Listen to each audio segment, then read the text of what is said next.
The Earl was a prominent figure in the arts in the Kingdom of Lancaster. He received compliments for his subtle and colorful style, so he was known as the Hand of God.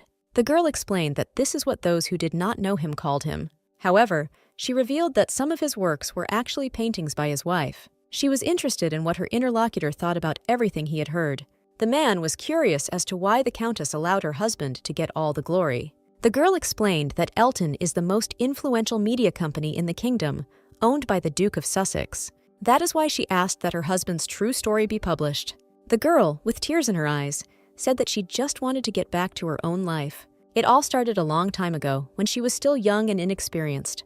The girl lost her parents early, so she was their only heir. However, at that time, her pain was healed by Ryan, who loved the girl and wanted to spend his whole life with her.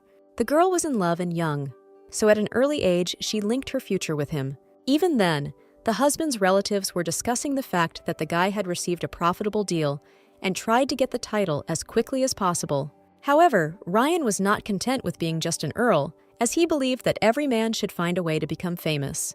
The girl wanted to fulfill all his wishes and make him happy, and she even had to write his name on her pictures, just so that all the glory would go to him. The girl worked hard and did it to make him happy. She spent her free time meeting with her friend, whom she had known since childhood. The girl complained to her that recently the Count often worked in the workshop and came home late and drunk. She also told about what happened one day when he returned home drunk yet again. The girl was ready to swear that he smelled of another woman's perfume that day. However, when she tried to ask about it, the man only denied everything and blamed her for these suspicions.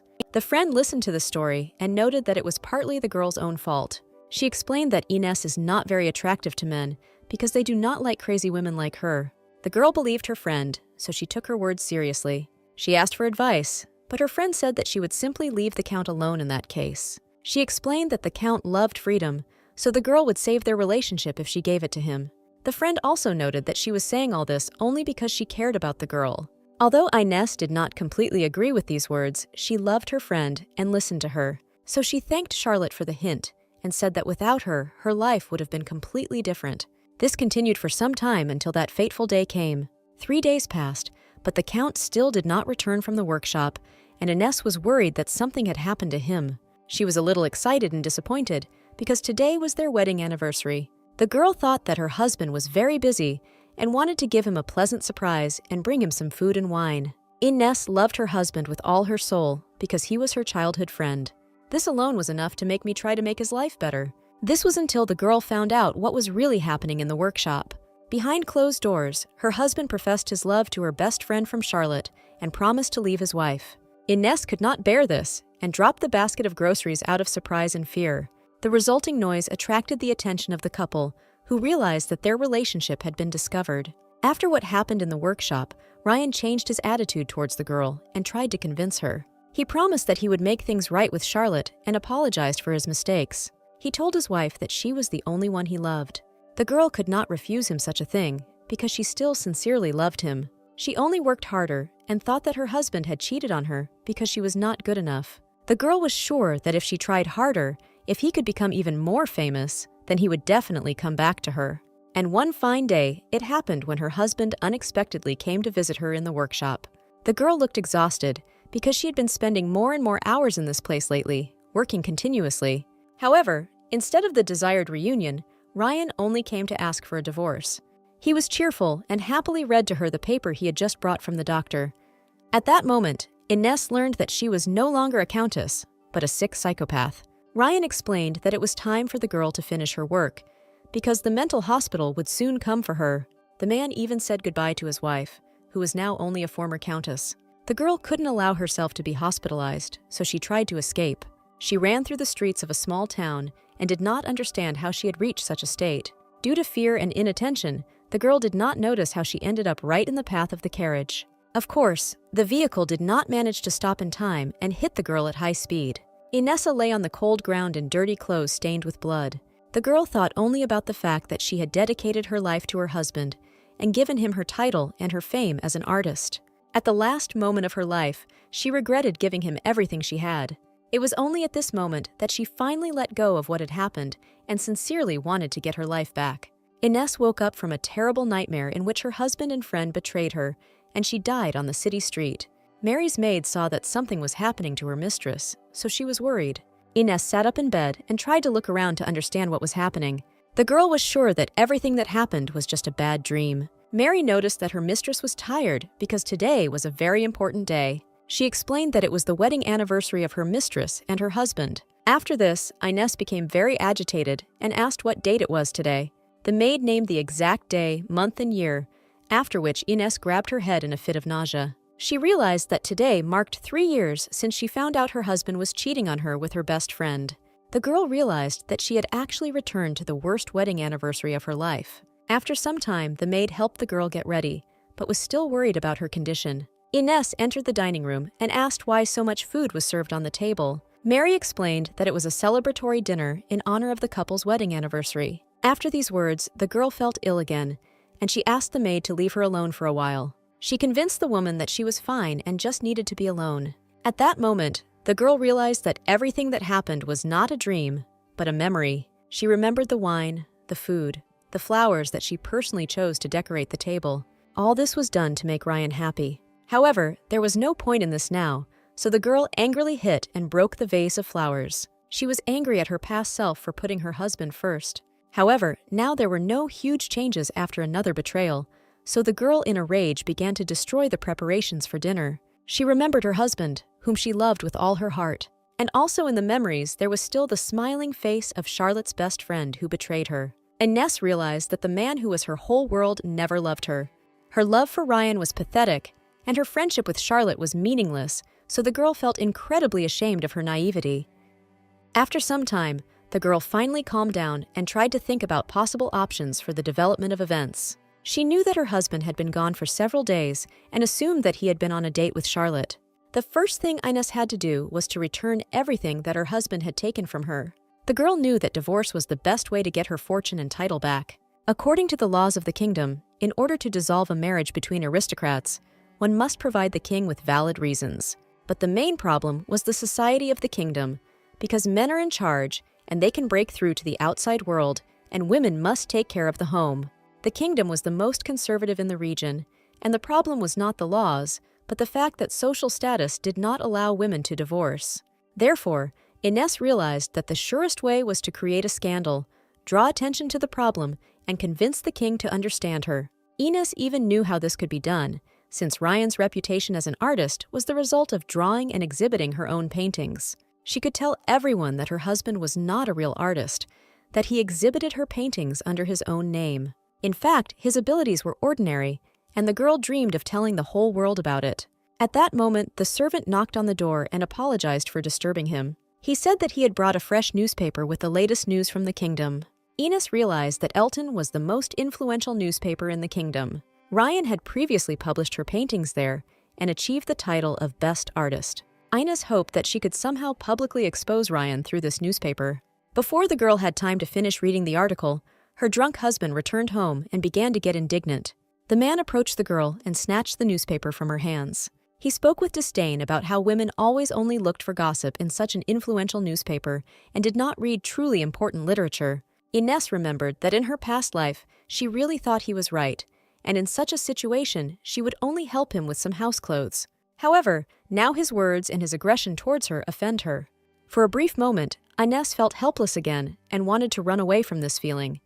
However, the girl pulled herself together in time and realized that she no longer wanted to give in to emotions. She noticed that her husband had nothing to say to her except to mock his own thoughts. She reminded that men are also never particularly interested in the events that have taken place, but only discuss the same thing in their narrow circle. Ines noticed that they both enjoyed the newspaper, just reading different parts of it. Ryan was drunk, so he didn't expect such an answer and didn't understand what the girl meant. He was embarrassed when he realized that the girl had guessed that the man had returned home on the anniversary only because the maid had sent for him. Ines reminded that since she had been ill, Ryan had never appeared, even though his wife was bedridden. The man tried to justify everything by saying that the work was urgent, and the girl did not understand anything. However, Ines only looked at him with disdain, because she could clearly see the traces of lipstick on his collar.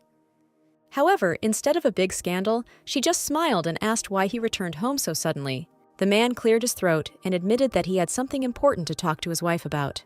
He announced that the New Year's ball this time will be held in the royal palace. The New Year's ball is an annual banquet held by the royal family in honor of the new year. Ines realized that this was a great opportunity to make a good impression on the royal family, and everyone was eager to get there. However, Ryan revealed that the upcoming celebration will be very different from all the others, as this time the Duke of Sussex himself will be there, the younger brother of King Edward, who was the king's right-hand man before ascending the throne. Ines was very surprised by his presence, but there was something else very important for her. She knew that the Duke of Sussex owned the Elton newspaper. The Duke also supports talented artists, and all those he sponsored have achieved unprecedented heights. So Ryan said that this was the girl's chance to become the best artist in this country. Therefore, Ines ordered to prepare and bring herself into proper appearance for her appearance at the ball. The girl remembered that even in the past, Ryan always saw her as just a servant and a way to achieve his ambitions. However, now the search was different, because now she would be able to meet with the Duke and try to persuade him to publish the article. Mary's maid had been with the family for quite some time and had noticed that there had been changes in her mistress recently. The woman noticed that her owner had been very worried about something lately. Previously, she was either busy cooking or embroidering, but now she was just thinking intensely about something. The woman sincerely loved her mistress and wanted to help her in any way she could. The younger maid called Mary over and informed her that Lady Baroness Jason was now on the first floor. Mary knew that this was Ines's friend, so she hoped that meeting her would lift the girl's spirits. She immediately reported that Charlotte had come to visit and was waiting on the first floor. However, she was very surprised when, instead of joy, she noticed only anger on the girl's face. Their meeting was not arranged, but Charlotte always acted in her own way and did not back down. Only now did the girl realize how much time her friend had looked down on her and felt like the mistress of her own house. She came to visit her sick friend and was surprised that she looked very cheerful. As if in passing, the girl remembered that the New Year's ball would take place very soon. She was glad to hear that her friend was also going to the celebration, but said that she had absolutely no carriage to go to the ball. So Charlotte hoped that Ines would lend her his carriage because they were friends.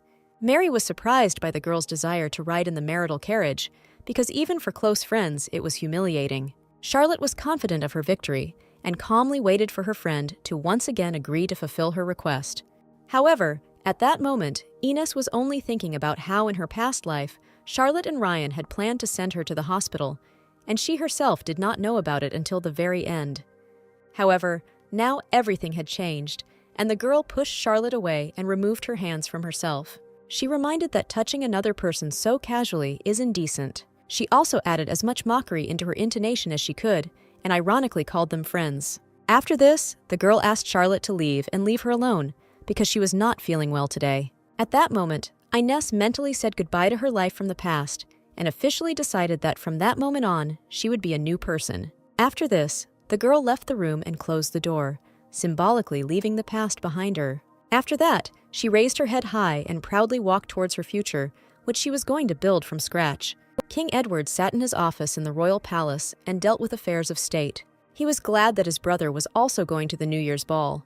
The Duke of Sussex was a tall young man with golden hair and blue eyes. Anthony Fitzroy von Lancaster did not look particularly pleased with the news. He didn't understand what his brother was thinking when he forced him to go to this ball. However, in reality, the king had long dreamed of marrying the young man, and the ball was a great chance to meet a young and lovely lady. He even allowed his brother to come to the opening of the ball and then leave immediately if he was dressed nicely. The king hoped that at this event the young man would be able to find the lady of his heart. However, the Duke did not share his enthusiasm and did not at all believe that he would be able to meet anyone there. The day of the ball has arrived, and Ines and her husband Ryan are getting ready to go to the celebration. The man was unhappy that the girl took a long time to get ready, and he had to wait for her. However, Ines planned to look great at the event to impress the Duke, so she took some time to get herself ready. She looked so unimaginably luxurious that even her husband was briefly speechless at what he saw. The girl explained that she did not want to embarrass him, but simply dressed luxuriously because that was the dress code for the event. She pulled the man by his tie and noticed that he himself had come dressed in a first-class royal suit. The girl believed that if a person came to a banquet in worn clothes, it would be even more shameful. After that, she got into the carriage, and at the last moment, Mary helped her put on the precious earrings that her mother had once given her.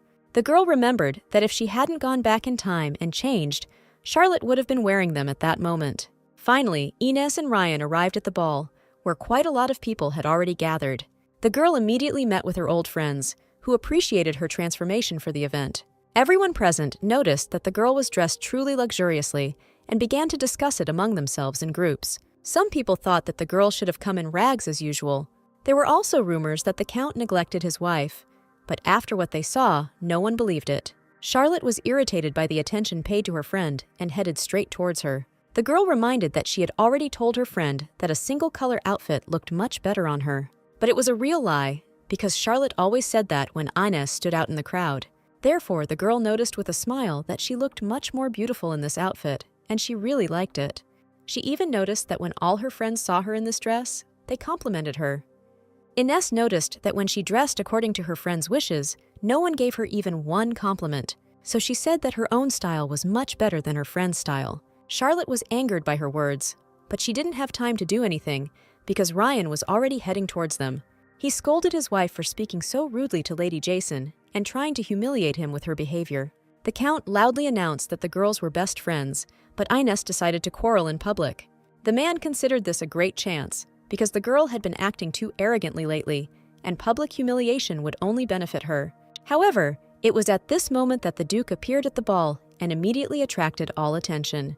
The young man had not appeared in high society for a long time, so his arrival caused general enthusiasm. Inez immediately paid attention to him because she needed to convince him to help her. The Duke noticed that the Count's paintings were very good, so he came here to meet him personally. However, he noted that no matter how emotional a man was, he should not raise his voice in such a place. The Duke remembered that the Count had achieved success in the art world and that this had happened after his marriage to the Countess. He noticed that after marriage, the wife stayed close and provided her husband with her support.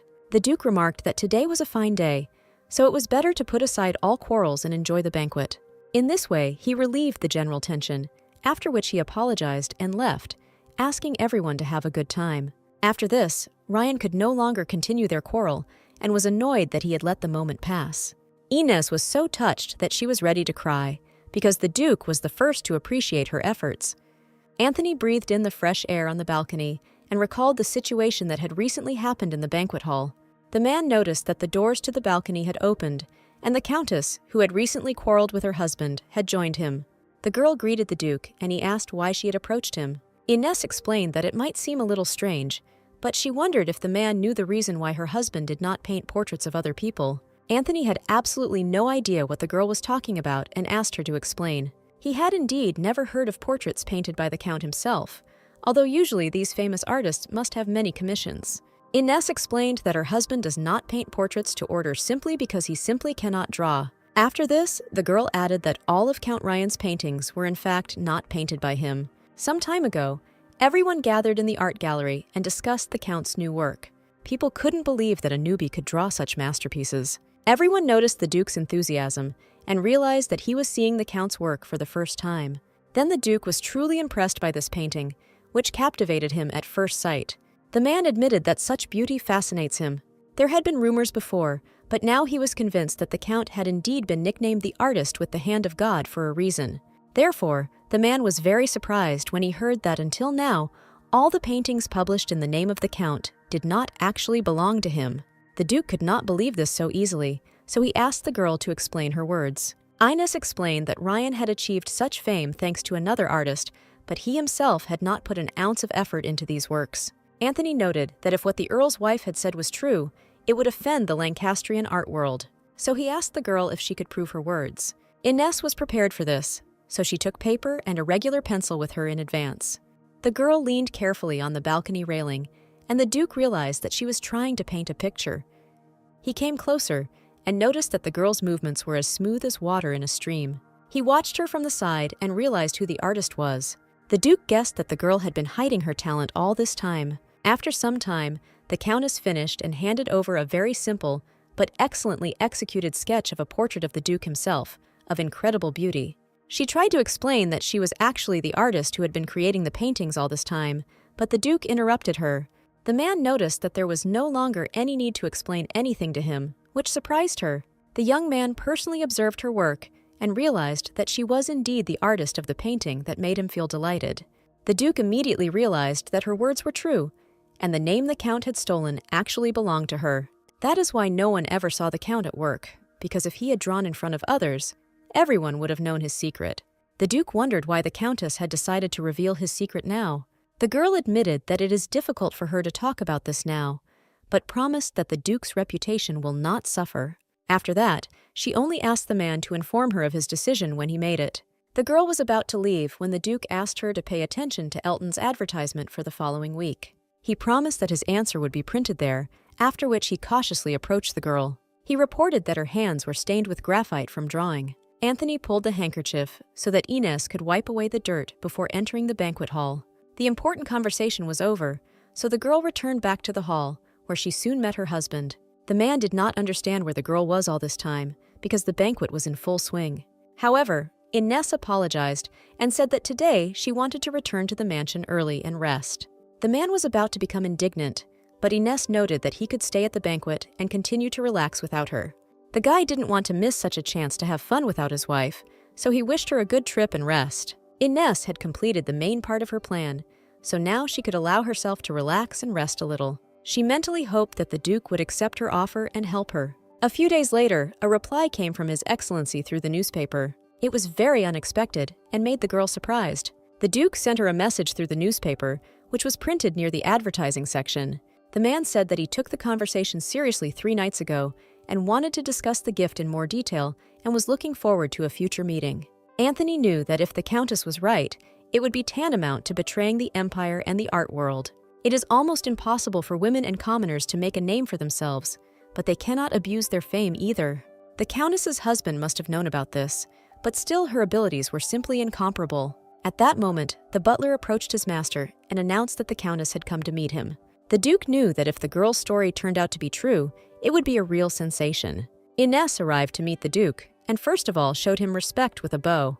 The girl thanked him for such a quick response, and hoped that their cooperation would be fruitful. The Duke suggested not to waste time on empty talk and to get straight to the point. He thought it was a bit strange, since it was very difficult for an artist to hide his work process. If the Count's wife was the one who painted, then it is completely understandable why the Count himself refused to paint in public. However, the Duke replied that the Count's dubious behavior was no reason to trust the girl herself. He knew that if what she said was true, then he had to take immediate action. But even for this, he needed the help of the girl herself. The Countess's family holds a high position in the Empire. This assistance will not be considered a political game, it will just be difficult. Ines admitted that she had her own reason. The Duke was a very kind man, but he couldn't help her just like that. That is why the girl admitted that she wants to offer a job that will not harm anyone. She announced that, thanks to the newspaper, she wanted to completely destroy her husband and become an independent woman. The Duke suggested that the girl should talk to her husband if she wanted to write an article about it. There must be a good reason. He was interested in what the girl was really trying to achieve by exposing the Count. Ines admitted that she is nobody to her husband because he has another woman, and this woman is her friend Charlotte Jason. These two betrayed her trust. The girl explained that in this country, it is difficult to win a divorce case due to infidelity. Ines added that her whole life had been wasted, because before that she had done everything for her husband. She painted pictures for him and played the good wife, just so that everyone knew his name. However, now she wanted to take back everything that rightfully belonged to her. The Duke was very surprised by the girl's determination, because the Countess's goal was the complete confiscation of all property and title that originally belonged to her. The man realized that the Countess wanted to change the public opinion through his newspaper. However, he wanted to be sure that the girl would not change her mind during the process. The man reminded that Elton is a major newspaper read by most citizens, and after publication, the scandal will affect not only the Count, but also her. The Duke admitted that the article looked very tempting to him, but he was a little hesitant. The man once again advised the girl to think carefully about her decision. Ines thought it was funny that her husband wanted nothing but power and wealth, and now Anthony cared about her more than Ryan had in her entire life. After this, the girl announced that this was her final decision and they could begin discussing the future article. The Duke declared that the most important thing was for the girl to prove that the painting, published under the Count's name, belonged to her. The young man showed a small workshop, which already contained several works that had previously been exhibited under the Count's name. The Duke asked the girl to repaint several paintings in his presence as proof. For Ines, this was not a big problem, so she removed the hair that could interfere with her work and began to inspect the workshop. It felt like an eternity had passed, but in reality it was only 3 years. Quite a lot has changed during this time, but her talent has always remained with her. While working, Ines was completely absorbed in art and looked great. The girl worked calmly and recreated one of her favorite paintings. She was so carried away by the process that she forgot that the Duke was watching her. The man came to look at the work done and apologized for frightening the Countess. He noted that there was no point in finishing the work, because only a fool would not believe that the girl was a real artist. The man finally acknowledged the truth of the granny's words and officially named her the Real Hand of God, her husband's former nickname. At the end, the Duke escorted the girl to the carriage and wished her a good trip home. At that moment, Ines remembered the scarf that the man had given her last time. The girl admitted that he had helped her out a lot back then, so she put the scarf in order and wanted to return it. The Duke noticed that the girl was smiling as if it was their first meeting. He once again wished the girl good luck and hoped that she would have a good rest before the important matter. After some time, Ines returned to her home and was met there by her maid Mary. The girl immediately asked what was happening to her husband. The maid admitted that he had returned home not long ago and went to bed drunk. Ines entered her husband's room and sat on the edge of the bed next to him. She carefully pulled back the collar of his shirt and saw traces of another woman's lipstick on it.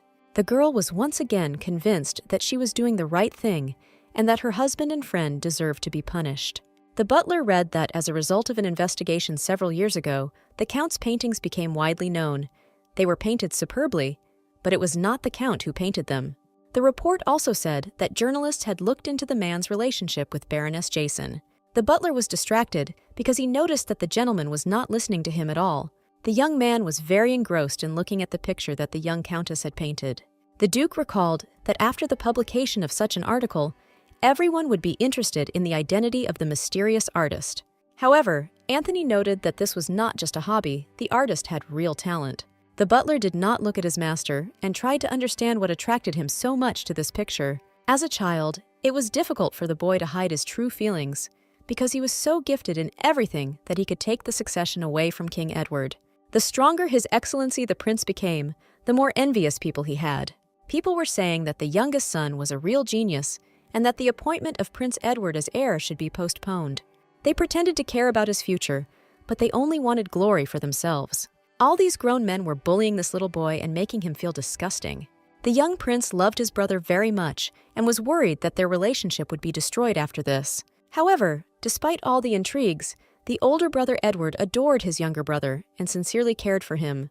He gently stroked Anthony's head and promised that his older brother would go and punish everyone who had offended him.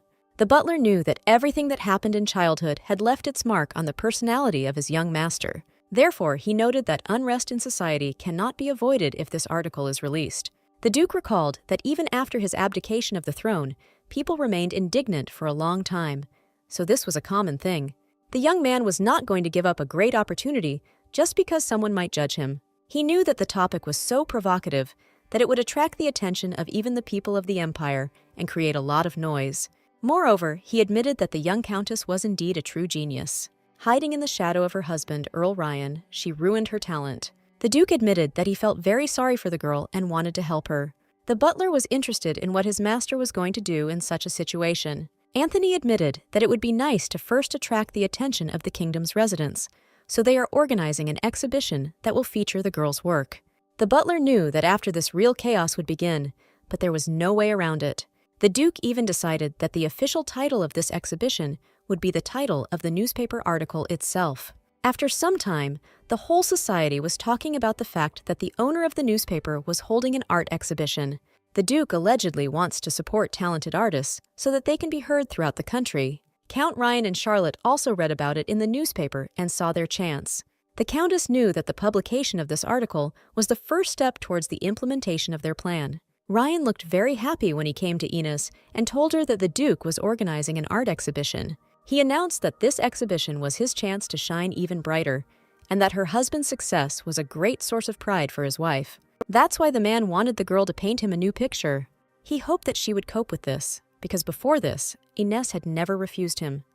The girl looked upset and noticed that this was the first time a man had lunch with her after so long. Ryan felt awkward about her words and pretended that he had an active social life and therefore easily lost track of time.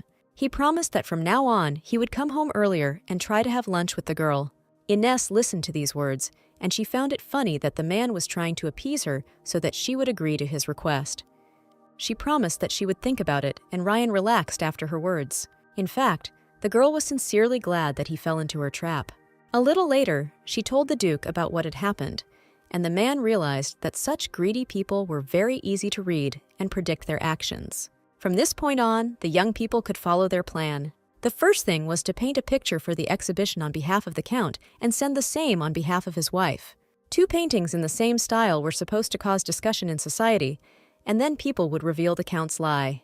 Painting 2 pictures at once is not an easy task, so the girl had to try hard. The Duke noticed that the Countess needed a place where she could work in order to paint 2 pictures at once. He promised to assist in this and help her find the necessary place. The girl already had an idea for the painting, so the young people went to the city to the Street of Masters. They grabbed their drawing tools and headed into the heart of the city. Ines was surprised that the Duke followed her, but said that she often visits this place. The girl understood that they could not avoid attention because the young man was so handsome that it could not be hidden even by the simplest clothes. She explained that her husband avoided the company of ordinary people, so they were unlikely to encounter him in this area. Ines said that she recently found a studio here with her own artistic materials, which were provided by her friend. This woman was the official face of the studio and owned it, although in reality it was Ines who was in charge. It was she who provided the girl with the top floor of her house, which had been empty for quite a long time. Ines was grateful to the woman for her help, and for the fact that she didn't ask her about anything. The top floor was a fairly spacious place, although it looked a little abandoned. However, if you open the huge window, a delightful view of the Street of Masters opens up.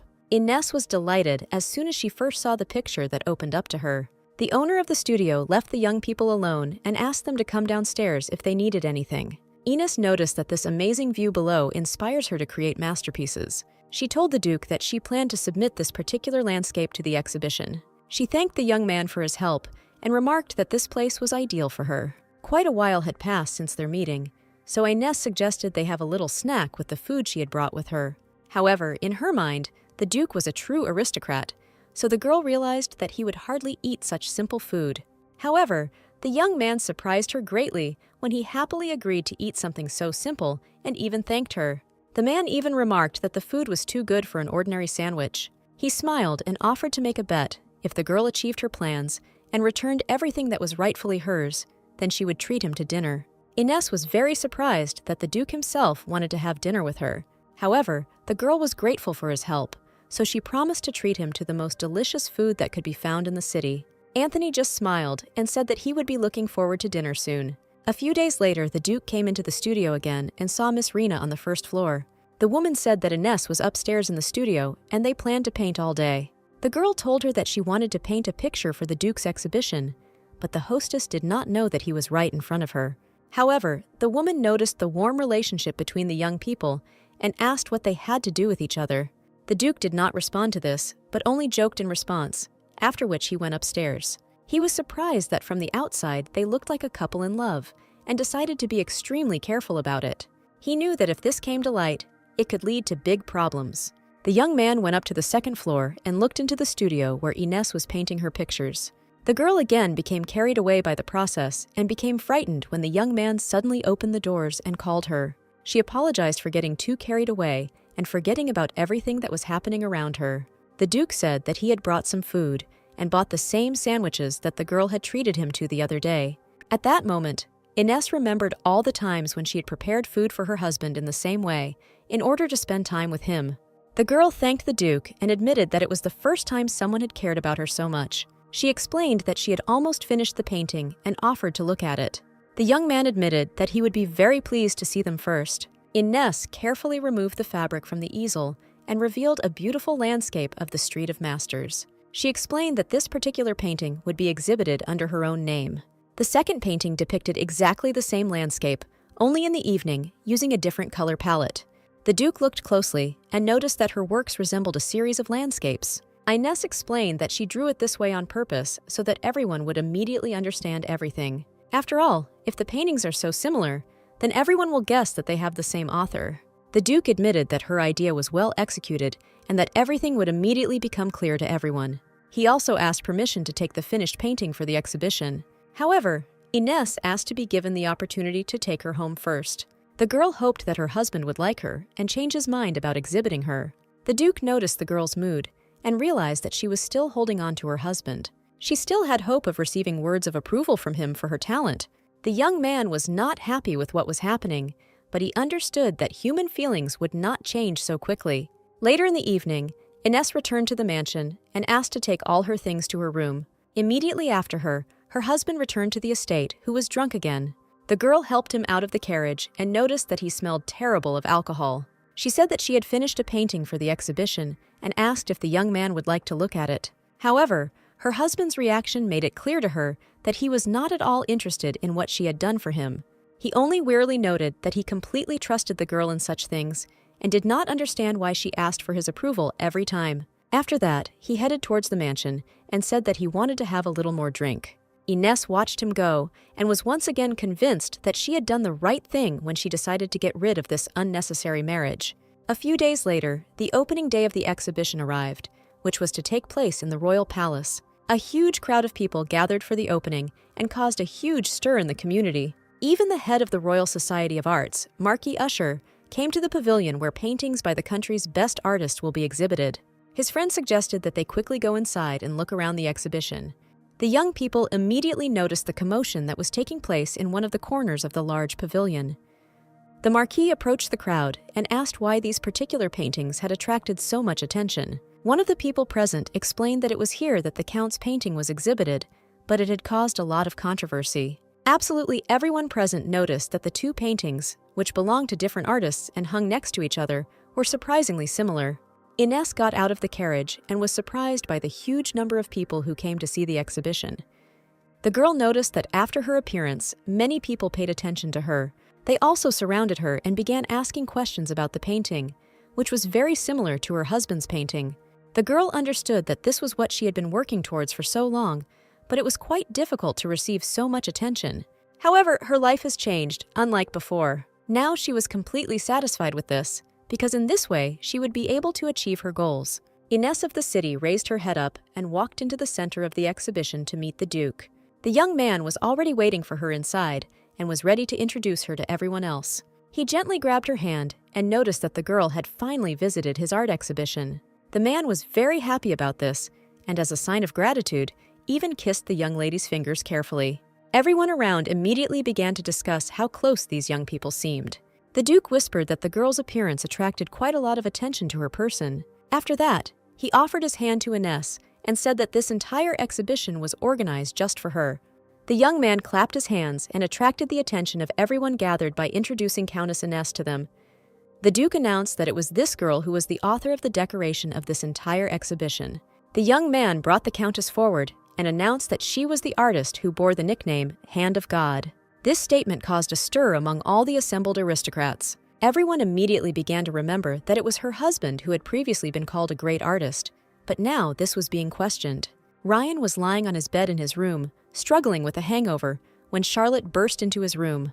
The girl brought him the morning newspaper and demanded that he immediately read this whole nightmare. Ryan didn't understand why she was so excited, but then he glanced at the article and understood everything. The newspaper called him a fraud and wrote that there were two paintings of similar style at the exhibition. Only now did the man learn for the first time that his wife Ines had presented another painting under her own name. Charlotte tried to convince him that it was all tabloid news and that almost the entire city had read the news. The man didn't understand what the hell was going on and wanted to fix it as quickly as possible. That's why he got himself together as best he could and headed to the exhibition. When the man showed up at the event, people immediately started whispering that he had the audacity to show up at the event. The Count heard all this and was incredibly angry by the time he finally found his wife. He walked up to the girl, grabbed her by the shoulders, and demanded to know what she was doing. However, Ines did not allow him to treat her like that and casually pushed his hand off her shoulder. The girl recalled that all this time the man wanted to take all the glory for himself. However, for the first time, Ines admitted that she no longer wants to draw for her husband. She spoke loudly about how the man had been taking advantage of her and her talents for a very long time. Then she decided to finish him off, carefully approached his ear, and called the man a parasite. He couldn't stand it anymore, so he got furious and almost attacked the girl. Ryan sincerely believed that this was some kind of mistake, and only now noticed that Ines had changed a lot. At that moment, the Duke appeared and asked what was happening at the exhibition and why the couple were arguing again. Anthony pretended to remember the Count from the ball when he again attacked his wife and raised his voice at her. The Duke noted that at his exhibition, no one was allowed to harm another, and the Count had broken this rule. The young man warned Ryan that this could cost him his reputation. It was only at this moment that the Count realized that the article had been published in the Elton newspaper. He guessed that the Duke had actually been aware of everything that was happening from the very beginning. Inez ordered the young man to return back to the mansion and said that he would soon receive a letter demanding a divorce. The next day, the front page of the newspaper reported that the Countess had filed for divorce from her husband. The article also highlighted that the Countess had decided to change her life and was believed to be a true artist. The king read these articles and was amazed at how funny things were happening around him. Anthony was angry that his brother invited him over just to have fun. The king admitted that he was very surprised that his brother was so interested in a woman. He sincerely thought that the Countess's life was a real fairy tale, because from the moment of her marriage, she did not really show herself in society. His Majesty was curious whether he should visit this exhibition personally. The Duke noticed that the girl was not at ease even without his attention, so he asked her not to burden anyone, but to just sit and watch. He also added that even if the king visits the exhibition, he is unlikely to meet the girl, since she is currently busy with the divorce process from the Count. The young man was curious about what His Majesty the Emperor's verdict would be. However, it seemed that Edward was taking everything lightly, since he had not yet made any decision. The man announced that after careful examination, he would make a final decision that would not be biased towards either side. He didn't know why, but if the Duke wanted to support the Countess, then he should be prepared for the verdict. During the divorce, the girl stayed in a hotel in the city center, which was surrounded by journalists who wanted to find out the details of the whole story from her. People gathered every day in front of the hotel gates, hoping to catch at least a glimpse of the Countess. Inez watched everything that was happening from the window of her room and hoped that this situation would soon be resolved. The girl hoped that this problem would soon go away, but now her entire daily life has become a burden. One day of an art exhibition and all the newspaper headlines were about this news. Inez knew Ryan was playing the victim, but from the news in Elton's newspaper, all his excuses were destroyed. In general, the girl would really like to drive him out of her own house, but now there was no need to think about it, while they were not yet officially divorced. Only now did the girl realize how long a journey she had made to get to this moment. Thanks to the Duke's help, Inez was able to carry out her plans. At that moment, the door opened and the butler apologized for disturbing his guest. He knew that the girl had asked not to let anyone in, but he said that Viscount Gott's wife was looking for her downstairs. That angry woman was Ryan's mother, the Viscount's wife, her own mother-in-law. Once upon a time, a woman appreciated the girl's mansion and admitted that she was so happy to be part of her family. She admitted that she sympathized with the early loss of her parents and that she could not change them, but promised to become a second mother for the girl. However, the appearance of this woman was just a pretense. After the wedding, her father and Ryan pumped out her family's money, and this two-faced woman lowered the girl so much that she herself became her mistress. And now the woman was unhappy that she had come to visit her daughter-in-law, but no one would let her in. The mother-in-law was unhappy that the girl was behaving so rudely towards her. The Viscount's wife said she heard that Inez had embarrassed Ryan at an art exhibition. The woman shouted that if the girl became his wife, she should obey her husband and not neglect him. However, Inez responded calmly to this and told him that she was going to divorce her son. After these words, the woman became furious and noted that in all these years of marriage, the girl had not even been able to give him an heir. She screamed that with her terrible behavior, Inez was putting the family's honor at stake. The girl was hurt by her words, but tried to remain as calm as possible. She noted that after the divorce from Ryan, the family's honor would no longer concern them, and they could rest easy. And regarding the children, she warned that this remains to be seen in the future. In fact, Ryan had his own partner, with whom he spent countless nights. The girl assumed that the young man already had children that no one knew about. After these words, the mother calmed down a little and realized that it was worth trying to convince the girl. She tried to present everything in such a way that Inez was still too young and did not know much about this world, which is why her husband's betrayal hurt her so much. The woman noticed that men always do this, even if they don't have much fun outside the home. Inez lost her parents early. She was never attached to adults. The fact that mother always takes Ryan's side in matters of marriage, and that she has her sights set on the writer's inheritance, these girls put up with it for a long time. However, now she no longer saw any sense in it, so she no longer wanted to fall for their intrigues. After this, she called the security and ordered them to escort the unwanted guest out of the estate. Finally, the mother shouted that the girl would never be able to get a divorce, being a woman in this society. She blamed her for everything and screamed that the girl would fail, and that in the end she would beg her for forgiveness. The Duke heard the screams and ran to see what was happening to his friend. Ines explained to him that it was just her mother-in-law who dropped by to visit and expressed her dissatisfaction. The girl noticed that the other hotel guests were also looking through the half-open doors and watching what was happening. The young man noticed that all this was causing the girl inconvenience, so he offered her the opportunity to live in his own mansion. A little later, the young people changed into warm clothes and headed into the winter forest right behind the Duke's house. Due to her mother-in-law's intrusion, Ines could not stay at the hotel, so she accepted the offer to stay at the Duke's villa until the court hearing. There was only one day left before the divorce hearing, and the girl was a little worried. She admitted that she was a little scared that she might lose the case and then have to live with Ryan as her husband again. If this happens, the girl will not be able to bear it and does not know what will happen next. The Duke tried to calm Ines down and noted that this would definitely not happen. He was confident that the girl would definitely win the case and promised that he would provide her with maximum assistance. He became so excited and talked about it so much that the Countess laughed. The young people continued their walk through the forest when the girl noticed movement nearby. She noticed the little winter rabbits that had come out into the clearing and were sitting not far from them.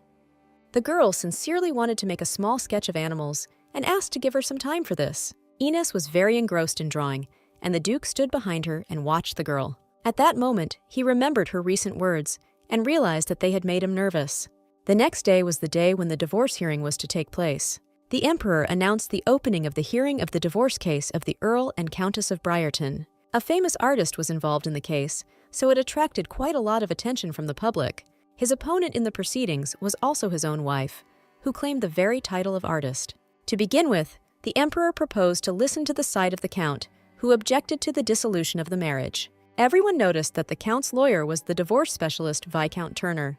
The man cleared his throat and turned to His Majesty, because he thought the very nature of the matter was somewhat strange. He believed that the Countess's argument that her husband had appropriated her paintings and fame, which was why she had filed for divorce, was not supported by any facts. Although the exhibition featured two fairly similar paintings, the couple had been painting together for quite some time, so their painting styles could have become similar.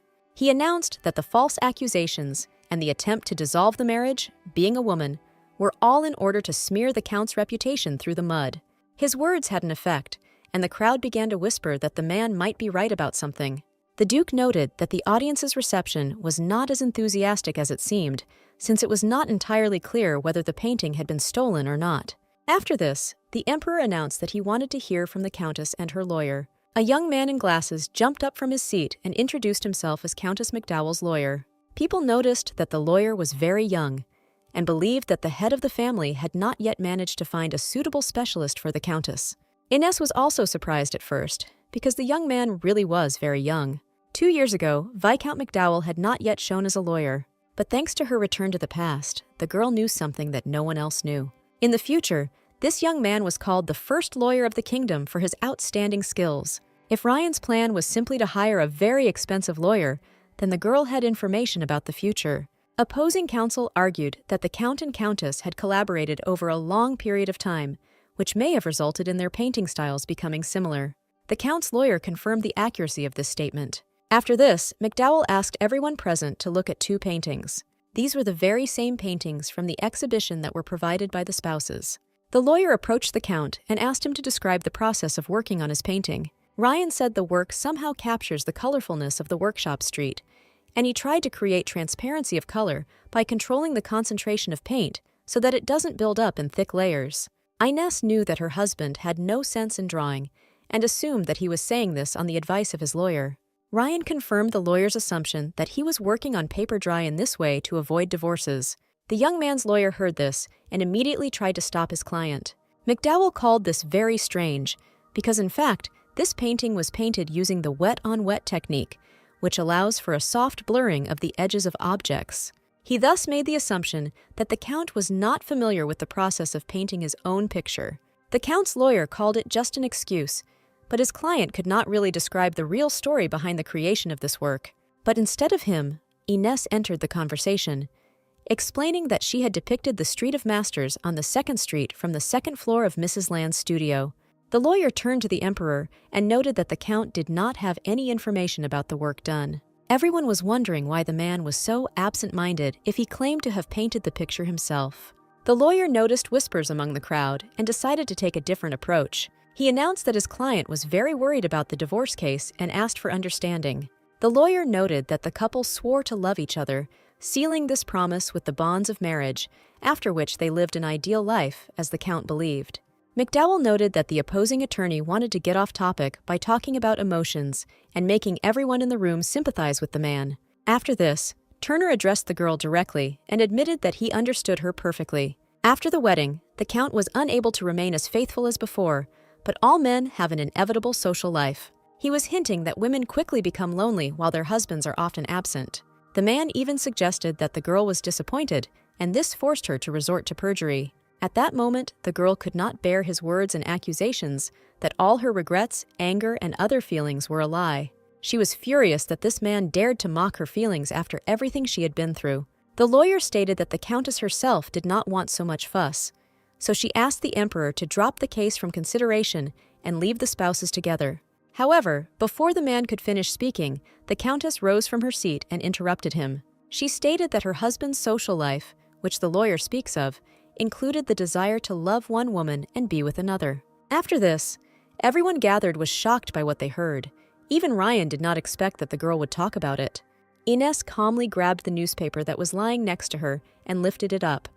She announced that this episode accused her husband of immoral behavior with clear evidence. After this, servants entered the meeting room carrying several more newspapers so that everyone gathered could read about it. There was indeed an article in the newspaper about the countess's husband having a good time with Charlotte behind his wife's back. After this, everyone understood that the countess asked for a divorce because of the count's behavior and not because of resentment. Ines said that the ideal family life that the lawyer talks about did not exist from the start, because her husband only needed the title and reputation of an artist. The count began to shout that this was all a lie and the delirium of a crazy woman. The emperor watched the events from the sidelines and admitted that he listened carefully to both sides. He believed that by setting aside the non-obvious facts, a decision could be made regarding their case. The emperor announced that the count and countess had to repaint their paintings right there in the courtroom. Although this was a little unexpected for the sacred court, the emperor was ready to forgive such liberties for the sake of a fair decision. He noticed the determination in the countess's eyes, which was ready to get the job done. After this, several clean canvases, tools, and paints were brought into the room, and the couple were given the opportunity to create. The count sat in front of his canvas and still could not decide whether to start painting, while his wife quietly moved forward little by little and easily repeated the picture that was on display for all to see. After some time, the servant clapped his hands, announcing that the process could be completed. After this, it was time to check the work of the count and countess, which they had managed to complete. However, before the final test, the emperor wanted to know if the girl really wanted to divorce her husband. He knew that the girl's goal was to restore her good name and property rights. He wondered whether the girl would agree to continue living a married life with the count if he guaranteed it all in the name of the king. No one expected such a sudden question. Even the duke was surprised. The countess did not immediately understand the essence of the question, but then pulled herself together and was ready to answer. The girl explained that when Ryan proposed to her, she thought that this marriage would make up for everything that was missing in her life. She hoped that he would give her the family she never had and help her forget the worries of no longer being the sole head of the family. However, now the girl realized that what would complete her life was not marriage. Lately, she has realized that this is the feeling when you are noticed and appreciated. It's meeting countless people who love you and will always support you. Therefore, she did not regret at all that she had started the divorce process and did not want to return to the past. Ines admitted that for her, this is a moment of gaining a second life, which she does not intend to give up. The emperor listened to the girl and accepted her answer as sufficient. Based on the investigative experiment to determine the real author, the emperor listened to both sides and made a final verdict. He declared that from that moment on, the marriage of the Earl and Countess of Briarton was declared dissolved. The title of head of the family, which belonged to the ex-husband Ryan, is returned back to the girl, and the decision is not subject to appeal. At this point, the emperor declared the case of their divorce closed. People around were whispering that for the first time a woman's petition for divorce had been granted, and that now the Countess should be called the head of the family. The former Count was disappointed and did not understand what to do next. The man tried to reach out to his now ex-wife, but was not allowed to do so. The Duke stepped between the young people and did not allow the former Count to touch the girl. Ryan tried to explain that he wanted to talk to his ex-wife for a moment. However, the Duke noticed that the Countess was tired after the court session, and it would be nice if they talked to her next time. After that, he carefully helped the girl out of the courtroom. At the last moment, Ines turned around and looked at her now ex-husband with undisguised contempt in her gaze. Only now did Ryan realize that it was all over, and he had lost a lot. Ines thanked the Duke for taking her to a secluded place where reporters would not be able to disturb her. Suddenly, the Emperor appeared right behind the girl and noticed that she was in a passage that only members of the royal family could use. The king clearly enjoyed the girl's reaction, who jumped from fear and surprise. The Emperor announced that his younger brother had begged very earnestly to be allowed to use this passage, which embarrassed the Duke. The Emperor praised the girl's bravery and noted that this trial would be a good precedent and would inspire other noble persons suffering in similar situations. He left in a great mood and hoped that in the future he would be able to meet the Countess again. The Duke inquired about the girl's condition and apologized for his older brother's childish behavior. Only now did the girl realize that she had finally regained the title of head of the family after such a long break. Her memory kept flashing back to those nightmarish moments from the past that she had encountered. However, Ines understood that that life would never return to her. The girl cried with happiness and sincerely thanked the young man who helped her achieve all this.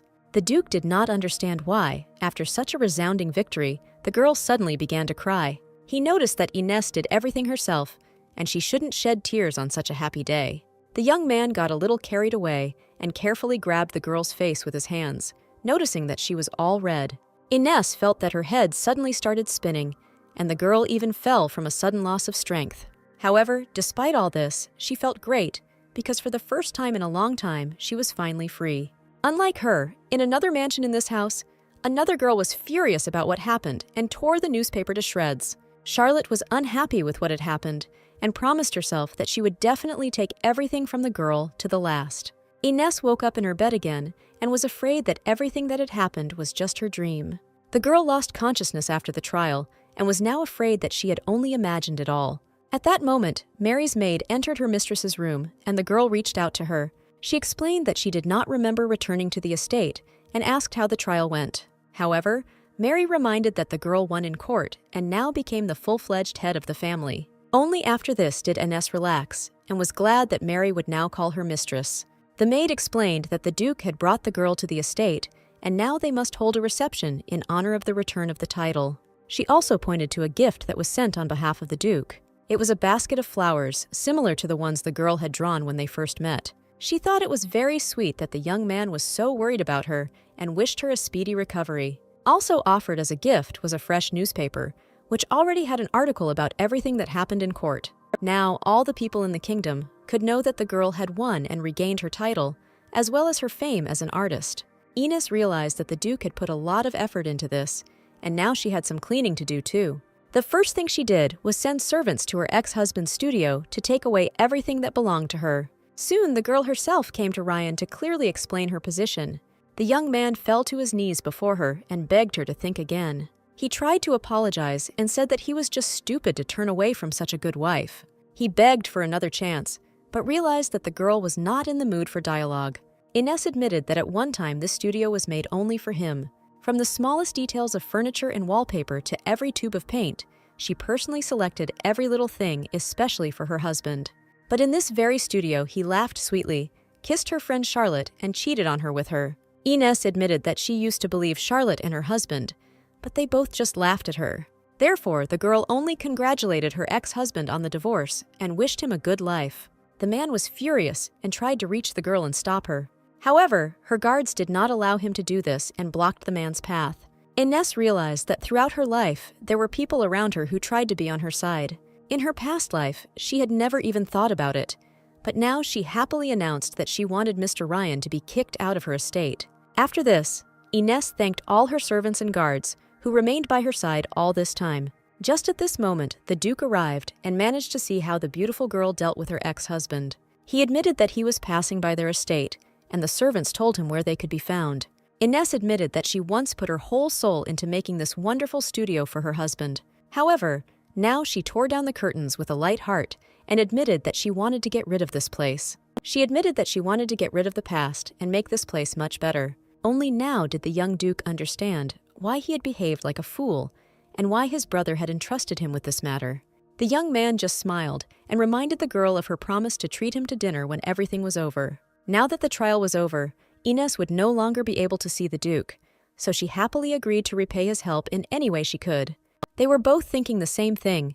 They wanted to see each other at least a little more often. It was because of this that the young man asked the girl to paint his portrait and now posed for her for long hours. Ines admitted that the thought that this portrait will be painted in gratitude for the service gives her strength. The divorce case was finalized. The Duke met with her to paint a portrait, so the young people had a reason to spend time together. The Duke tried to be a diligent model and fulfill all the artist's requirements. At that moment, he remembered his brother's words about how the Countess made his heart tremble. Although the man denied all this, the Emperor still could not calm down. He admitted that this is the first time he has seen his younger brother use his name and status to help someone. It was the first time that the brother, who had never said he liked anyone, never said what he wanted in life, suddenly passionately pursued something.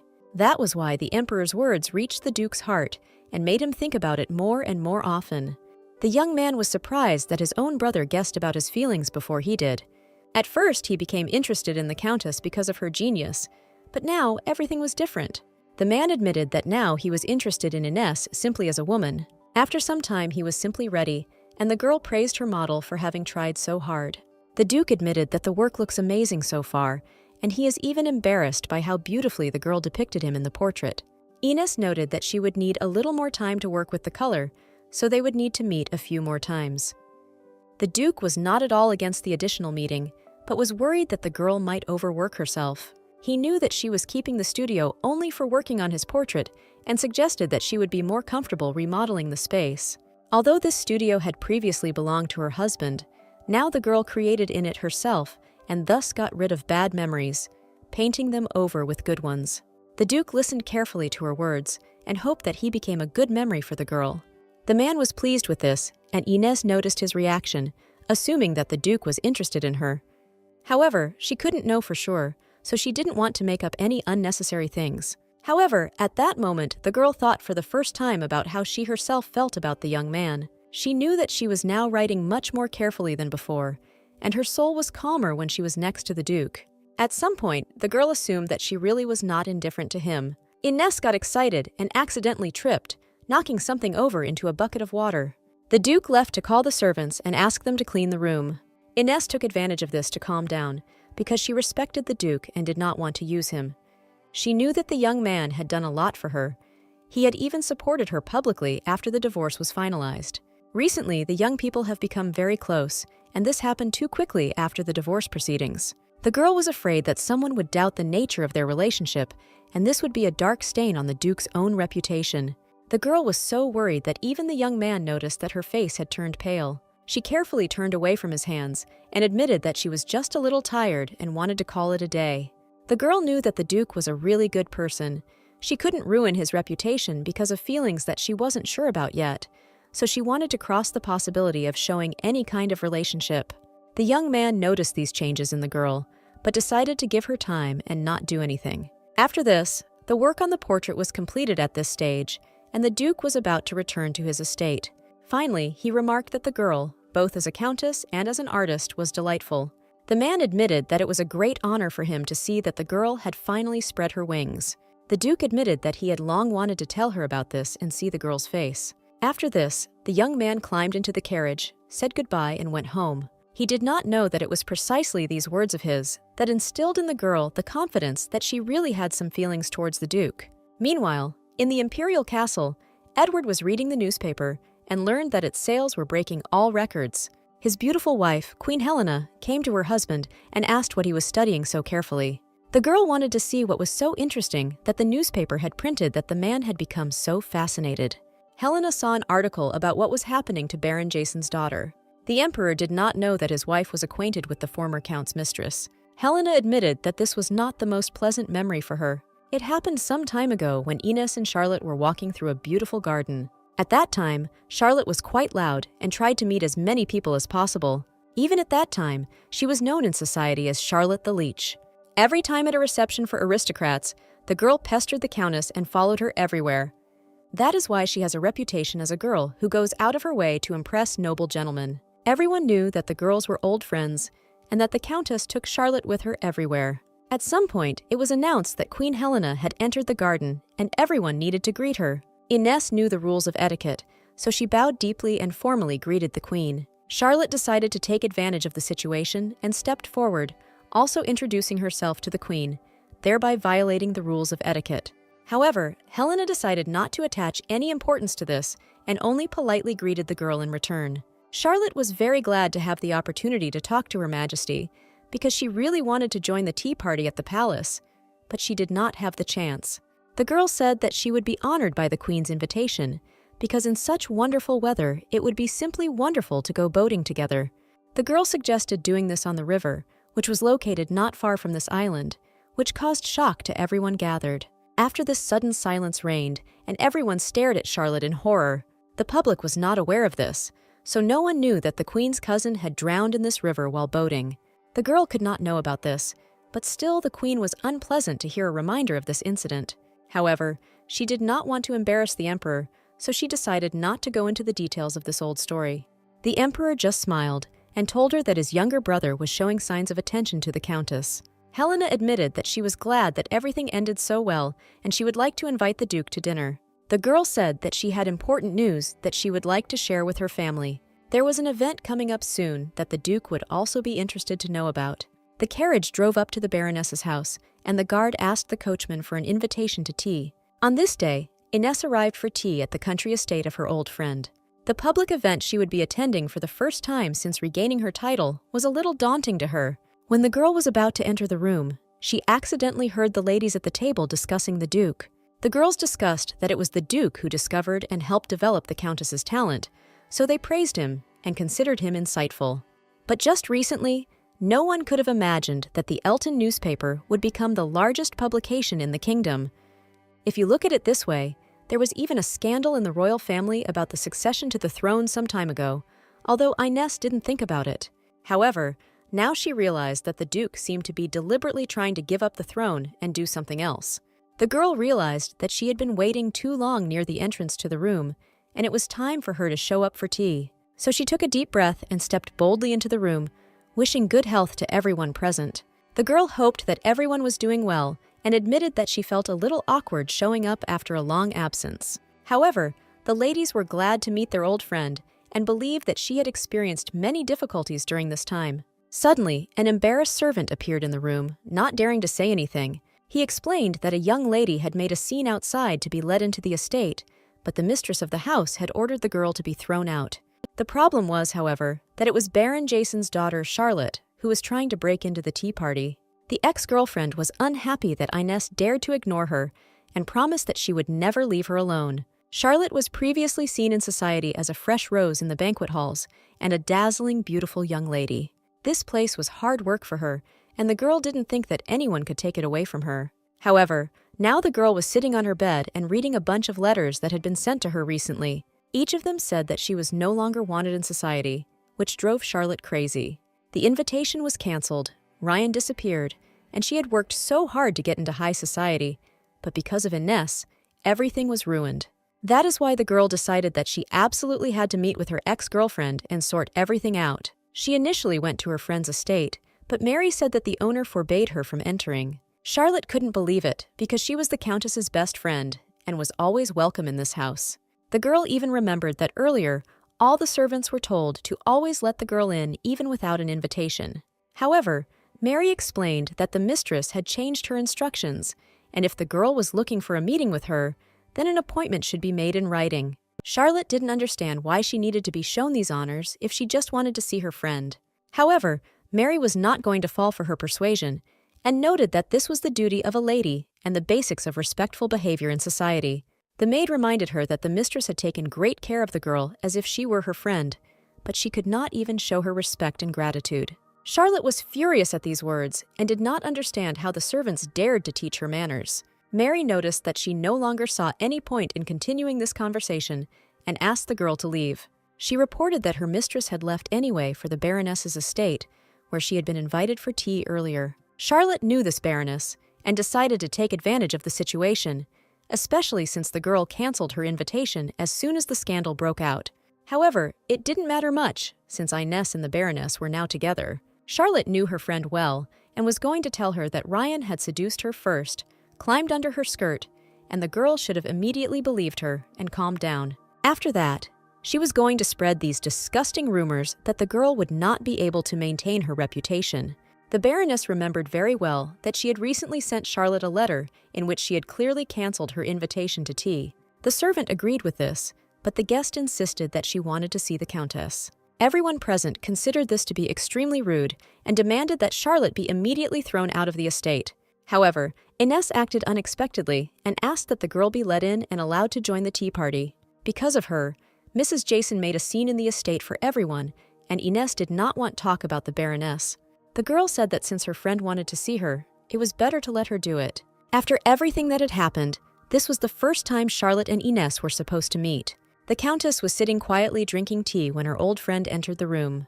The girl immediately noticed that all the other ladies were unfriendly towards her and did not even greet her. The girl understood that it was her friend who let her into this tea party, so she didn't want to create trouble. Charlotte had come all the way here, and Inez was still the same naive young fool who couldn't do anything without her. So the girl tried to pretend to be kind and thanked her friend for agreeing to meet with her. Everyone was shocked when Charlotte called what happened between the girls a big misunderstanding. Inez wanted to discuss everything in order and start with correcting the names. The girl noted that they were both titled aristocrats, so they would politely call each other by their titles. After this, Inez invited the Baron's daughter to sit down, because this was the tea party she so wanted to attend. Charlotte was annoyed, but decided to follow her rules and sat down at the table, formally greeting the Countess. At the table, there was active discussion of the fact that the Countess had regained her title, which meant that she would soon be able to officially represent her family. The Baroness was grateful that, despite all her busy schedule, the girl was able to find time for this tea party. Both girls hoped that in the future, they would see each other as often as possible and become friends. Charlotte listened to the conversations at the table and could not get a word in edgewise. The girls talked to each other and addressed everyone except Charlotte. The lady heard that the Viscountess's father had recently opened a ceramics import business, so she hoped that the girl's family would give her the opportunity to invest in him too. This was wonderful news, and the girl remarked that they would be immensely grateful if the Countess decided to invest in their enterprises. After this, the girls began to discuss the politics of the next half year and the Duke's presence at the recent meeting of the House of Lords. Charlotte realized that if everything were as before, she would now be at the center of the discussion. But suddenly the girl realized that her place in society had been taken by Inez. At some point, Charlotte couldn't take it anymore and suddenly stood up from her seat, accidentally leaving her cup of tea. By her behavior, she showed disrespect to the houses and provoked the anger of the Baroness and the mistress of the house. Charlotte screamed and accused the girls of pretending that she simply did not exist for them. The girl even accused Inez of telling everyone to ignore her and talk about things unfamiliar to her. However, the girl kept her composure and had no idea what the Baroness was talking about now. Inez noted that she had no reason to act like a child, and even if this nonsense was true, the ladies present still had no reason to listen to her. She found it funny that the reason Charlotte had taken the center seat so quickly was because she was the one introducing her friend to her personal acquaintances. The girl did not understand that this was only possible in conversations on a topic in which Charlotte knew at least something. However, now Inez has admitted that the girl lives in a world as insensitive as she herself was, since she had an affair with her friend's husband. At this point, the mistress of the house confirmed the girl's words and admitted that she had let Charlotte in only at the Countess's request. However, after what happened, I no longer wanted to see the guest in my house and asked her to leave.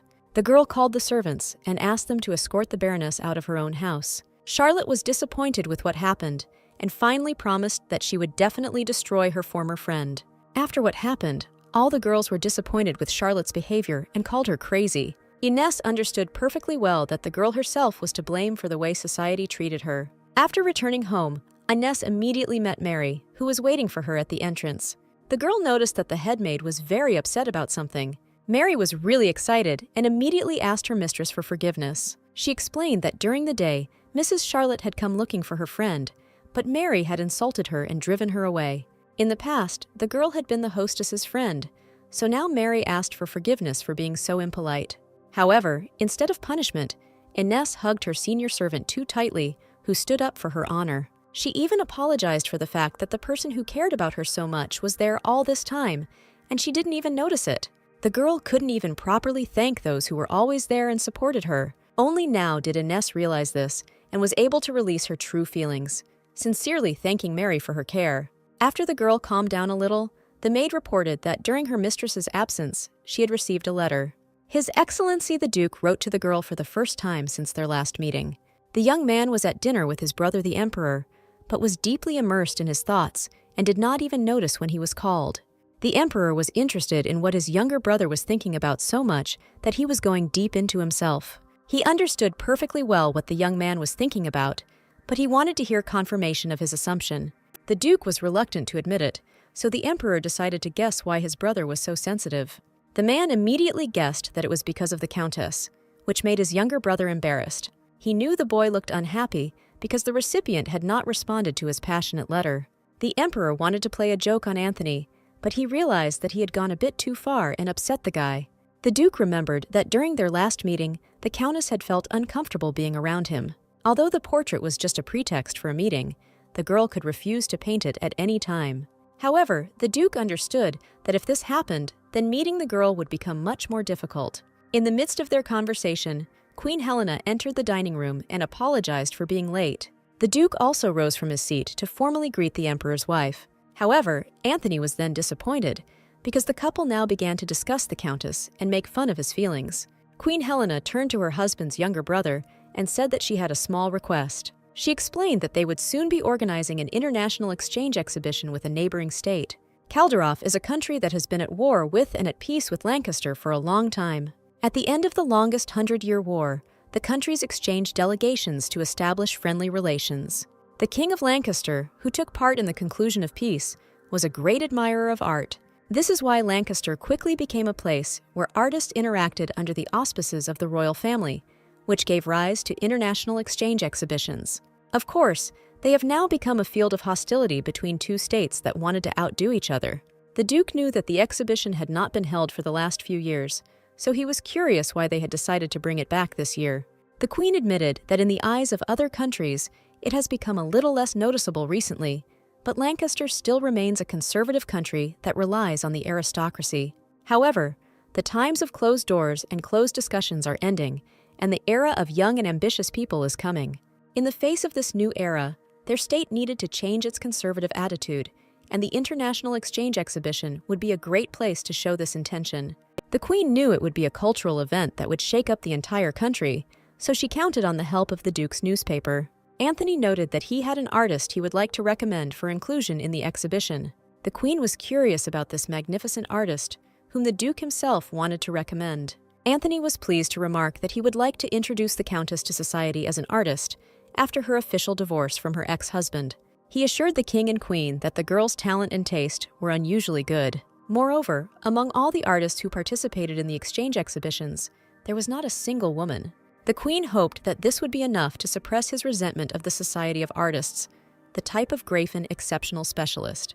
The Duke was confident of this, so he received the Queen's blessing to take charge of organizing the exhibition. After this, he thanked the girl for her trust and said goodbye to the Emperor and Empress. After he left, Helena was very pleased that for the first time in a long time, the young man had taken such an active part in the discussion of any issue. The Duke was worried and thought over every action he took in the palace and always walked around with a confused expression on his face. The Emperor had never heard his younger brother speak of anyone with such enthusiasm. It was the first time his brother, who always apologized for everything, grew up to be so wonderful. The Countess sat in her place in the study and looked at the letter from the Duke. The girl knew that she couldn't avoid meeting him forever, because it was her problem. She knew it would seem weird if she kept avoiding him when he had done nothing wrong, so she had to write back. After some time, the servant the girl had requested returned. However, the young man did not understand what made his mistress so interested in budget reports. Ines admitted that she plans to get rid of the rat holes and review all the investments that she made as the head of the family. She knew that the man was squandering the family's wealth on his unprofitable businesses. These were some crazy amounts, so the girl ordered her assistants to try to return everyone's investments. Ryan sat in a bar and got drunk in order to quickly forget about everything that happened. People around noticed that the former count came to this establishment every evening. However, all the people around knew that he was now a viscount because he had lost his property and was expelled from the estate. Just a month ago, the wealth and reputation of the count were in his hands. Therefore, the man did not understand why his wife would change so abruptly and kick him out. At that moment, young men who had previously communicated well with him approached the former count. Judging by the look of the young man, the guys realized that things were very difficult for him right now. There were rumors that the guy could not bear the shame of the divorce and committed suicide. The former count was angered by these words because he still considered himself a man worthy of respect. Now Ryan was the only one who was divorced in the entire kingdom, so he was furious with the man who used to crawl at his feet. However, now that the young man was no longer a count, everything had changed. Therefore, even the aristocrats, who were previously lower than him in origin, dared to treat him as their equal. One of the young men hit Rin in the face and reminded him that he was now a nobody. There were rumors that Charlotte Jason cried a lot because of him, because the man seduced her first, and she did not resist because she did not know what to do. Ryan realized that Charlotte had decided to save herself and spread these rumors everywhere. He was already infuriated by the fact that he had divorced his wife because of this woman, and now she was spreading this outrageous lie behind his back. The guy didn't listen to these accusations any longer and walked out of the bar to cool his head. The blow left him with a cracked lip, and his brother found the young man in this state. The man didn't understand what the guy was doing and how he even got to the point of divorce. The man was depressed, but he still did not realize the whole situation that was happening in his family. It has become known that today, the family of the ex-wife announced the withdrawal of all investments in their family business. Their business was already going down the drain, and after the withdrawal of investments, their entire family could end up on the street. No one could have ever thought that Ryan would get divorced and be able to drive such a compliant woman to the point that she would leave him. The young man himself realized his mistake, but he did not know how to fix it. My brother advised me to try to appease my wife and send her some gift to cheer her up. The very next day, Inez's maids brought a huge teddy bear into her room, which her ex-husband had sent. The girl realized that the withdrawal of investments had scared the man quite a bit. She was disappointed that he thought that she would forgive him just because of one toy. The girl didn't need the bear at all, so she happily allowed the maids to take the toy for themselves and do with it whatever they wanted. From that moment on, Inez decided to try to lift her spirits as often as possible, so she wanted to go for a walk, as the senior maid advised her. The work on the portrait of the Duke was almost finished. It needed to be completed, which caused the girl to have mixed feelings. She believed that getting closer to the Duke would only be harmful because of all the possible problems. That is why the girl went to finish the portrait and believed that today would be the last day they would see each other. The girl arrived at the studio and realized that the Duke had not yet arrived. From this angle, it was the same angle she had seen Ryan and Charlotte the first time. In a place full of colors, the people were also delightfully colorful. The very thought of this place made the girl shudder, but now it made her smile. The only thing that had changed was the man she was meeting there. The girl returned and saw that just at that moment the Duke had arrived to complete his portrait. Anthony admitted that he had been up all night and was worried that he would appear too excited in the portrait because of it. Inez realized that the young man was trying to make an awkward joke. The girl noticed that even if a man had a sleepless night, it would not affect his appearance in any way. She realized that she had said a little too much, so there was a small, awkward pause between the young people. After this, the Duke went to pose, and Inez sat down at the easel and tried to finish his portrait as quickly as possible. The girl announced that only the final touches remained, and they would no longer need to bother themselves and come to the studio. Only at that moment did the Duke realize that in that case their meetings would end today. The work was not yet completely finished, but Inez suggested looking at the portrait. However, the Duke declined the offer and said that he would prefer to see the portrait when it was completely finished. He wondered if Inez had ever received chocolates as a gift. The Duke said that there are candies with nut and fruit fillings, all in one box. He said that as a child, he loved chocolate with caramel the most, but his mother allowed him to eat only one candy a day. Inez realized that the Duke was telling her something very personal for the first time. Anthony admitted that he ate the caramel candy last and genuinely enjoyed the anticipation. That's why the man admitted that for him the portrait painted on the baptismal day is just like a caramel candy. No one promised that he would enjoy even the wait, and he would like to prolong this pleasure at least for a little while. When the Duke spoke like that, Inez was very happy that she was appreciated. The girl suggested finishing for today, because she still needed to visit the Street of Craftsmen and buy some more tools. The Duke understood that nothing could be done, so he offered to accompany the girl. When they went out onto the Street of Masters again, they both had a feeling of déjà vu, because this was how they walked for the first time. Ines asked why the Duke decided to come to this place with her. The man reminded that he had promised to treat the girl to dinner at another meeting. And Ines thought it was just a joke, but it wasn't. The girl didn't know what to do, because she had promised herself to end her relationship with the Duke. However, she could not reject him, but suggested that they hurry up if they did not want to buy everything and still have time to have dinner. The Duke saw that the girl was trying to hide her emotions, but he was glad even about this. Together, they walked along the Street of Craftsmen and bought the necessary brushes and paints. They also visited a place where street artists painted quick portraits of anyone who wanted to be painted. Ines checked the list and realized that they only had to buy paints from Madame Land's studio and they could finish. They met the woman not far from her studio and surprised her very much. Previously, Madame did not know who these young people were, but now she learned from the newspapers that all this time she had been communicating with aristocrats. Ines wanted the woman to address her as before, but she did not dare to be so familiar with the Countess. However, the girl took the woman's hands in hers and noted that she considered her her friend and wanted to treat her accordingly. The Duke wanted to support this initiative, but his status was still too high to communicate with him so easily. Late in the evening, the young people went to a restaurant, which was not far from Madame's studio. Ines admitted that she was a little worried, because the Duke probably only went to the most luxurious establishments. However, the young man admitted that any place was wonderful if the Countess was there with him. With these words, he utterly embarrassed the girl, who blushed and tried to hide her embarrassment behind the menu. The Duke stopped laughing and shared that he had wanted to tell the girl the news that morning. He explained that they would not be able to see each other for some time, which caused a look of disappointment on Ines's face. The Duke announced that an exchange exhibition with a neighboring state would soon be held. This exhibition is being organized by Her Majesty the Queen, and he himself will be helping her with the organization. The girl felt relieved that their meetings would soon end, but at the same time it upset her greatly. Ines thought that their meeting would end today, so she should keep her distance, but for some reason she didn't want to do it. The girl changed the subject and asked how the exhibition went the last time. The Duke said that their delegation was stunned by the free morals in the art of Calderoff, and this so hurt their pride that it became an excellent moment for the establishment of an association of royal artists. Ines realized that the young gentleman would be very busy in the near future, so she promised that she would be happy to help the Duke if he needed anything. The young people were so engrossed in conversation with each other that they completely failed to notice the moment when the waiter approached them. Ines and the Duke were in this restaurant for the first time, so they ordered everything that Madame Land recommended to them.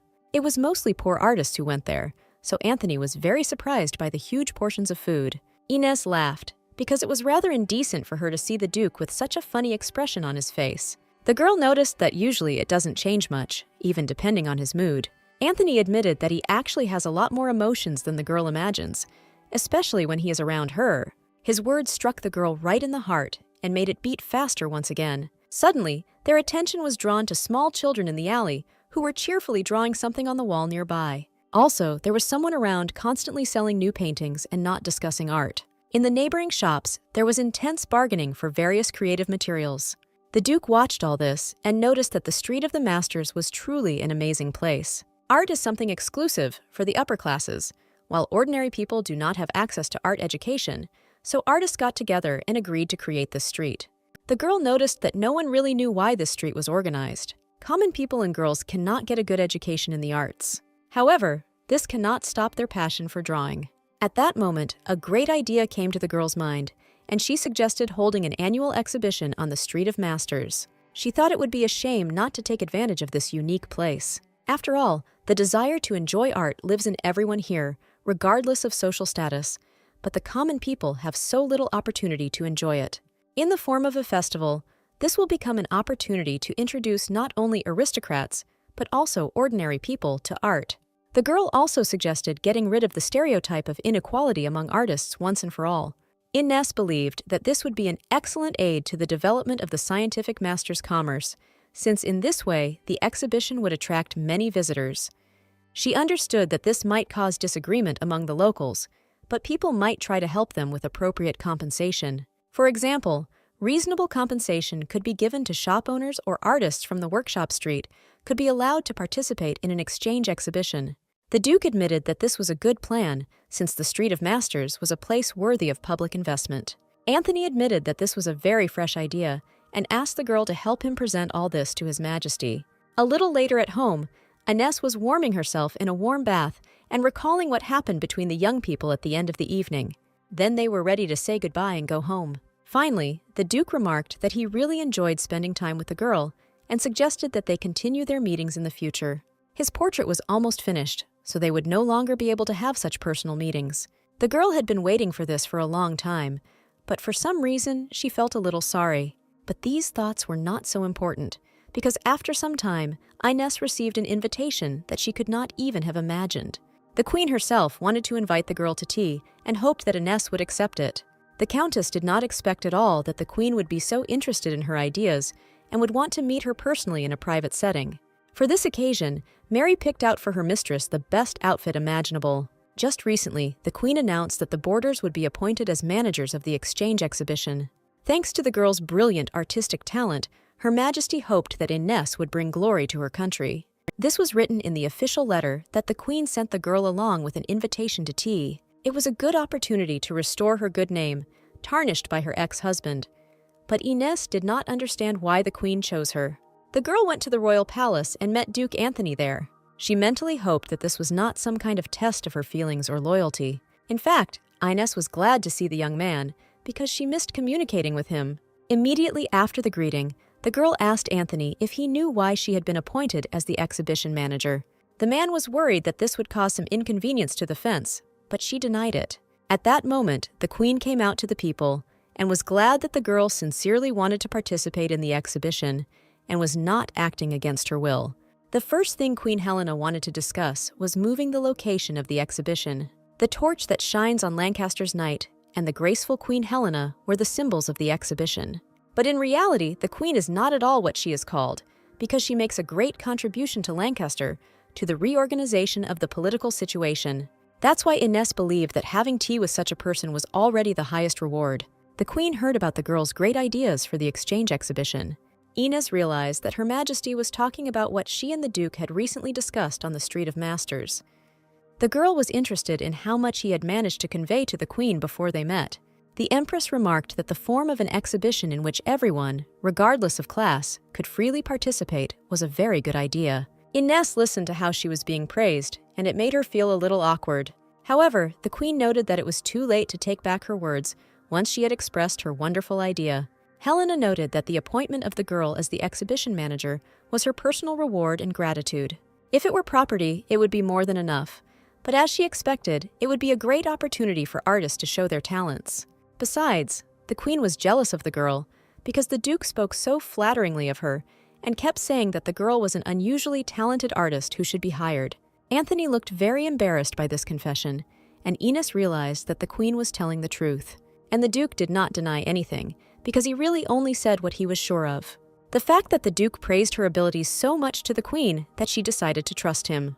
In fact, Helena just wanted to see the artist, and all the details cannot be discussed separately. The Empress hoped that the girl would take good care of the exchange exhibition. Ines was grateful for such a wonderful opportunity and considered it a great honor. After this, the Queen offered the girl some more tea and tried to escort the Duke away. He didn't want to leave, but the Queen continued to insist, and he had no choice.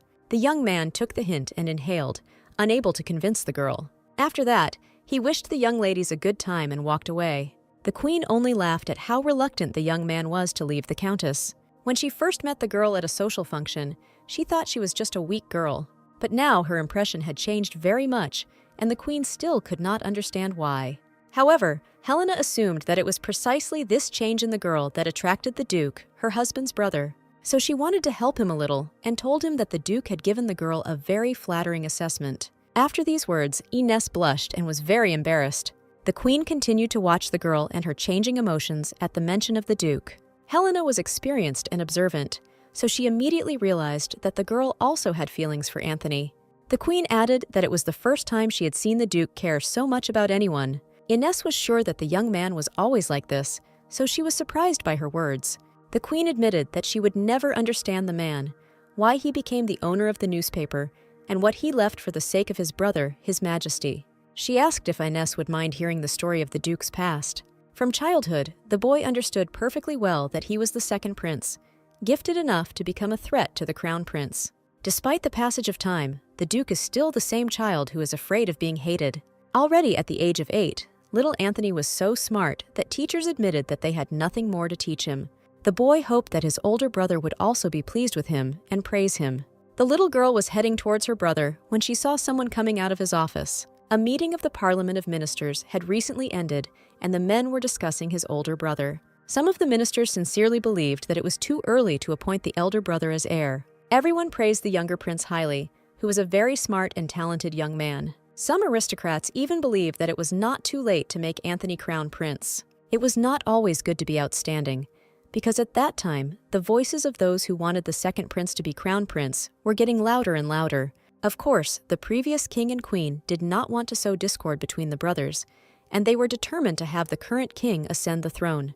The ceremony was held as planned, and the people received the crown prince. During the ceremony, Helena and Anthony were nearby, and even then the baby was happy about what had happened. Helena noticed the strange reaction of the boy, who was too happy that his older brother had taken the future throne. The boy then admitted that he was not interested in the title of crown prince. So after the coronation, he was glad that now his brother had no reason to hate him. However, even after the inauguration of the crown prince, the interest of some did not disappear so easily. The second prince had to create his favorite swordplay, because rumors began to circulate that he was preparing an assassination attempt on the crown prince. The nanny and teachers kept changing because they were trying to instill strange ideas into the second prince. After such suffering, the boy suffered again, and several years passed since everything finally calmed down. Only after everything that happened did the Duke grow up to be an open and caring person. Eventually, Elton held on to become the owner of the newspaper. The Queen admitted that the boy did this to show his indifference to the throne. In fact, since he became interested in the newspaper, he has fewer close people. Helena assumed that this was the case, because even if the guy pretended not to be a duke, he valued his newspaper very much. However, the Queen remembered that Elton had repeatedly published articles about the Countess herself, and she was afraid that this had angered her. Although the Queen understood that only articles based on solid evidence were published, it could still be shocking.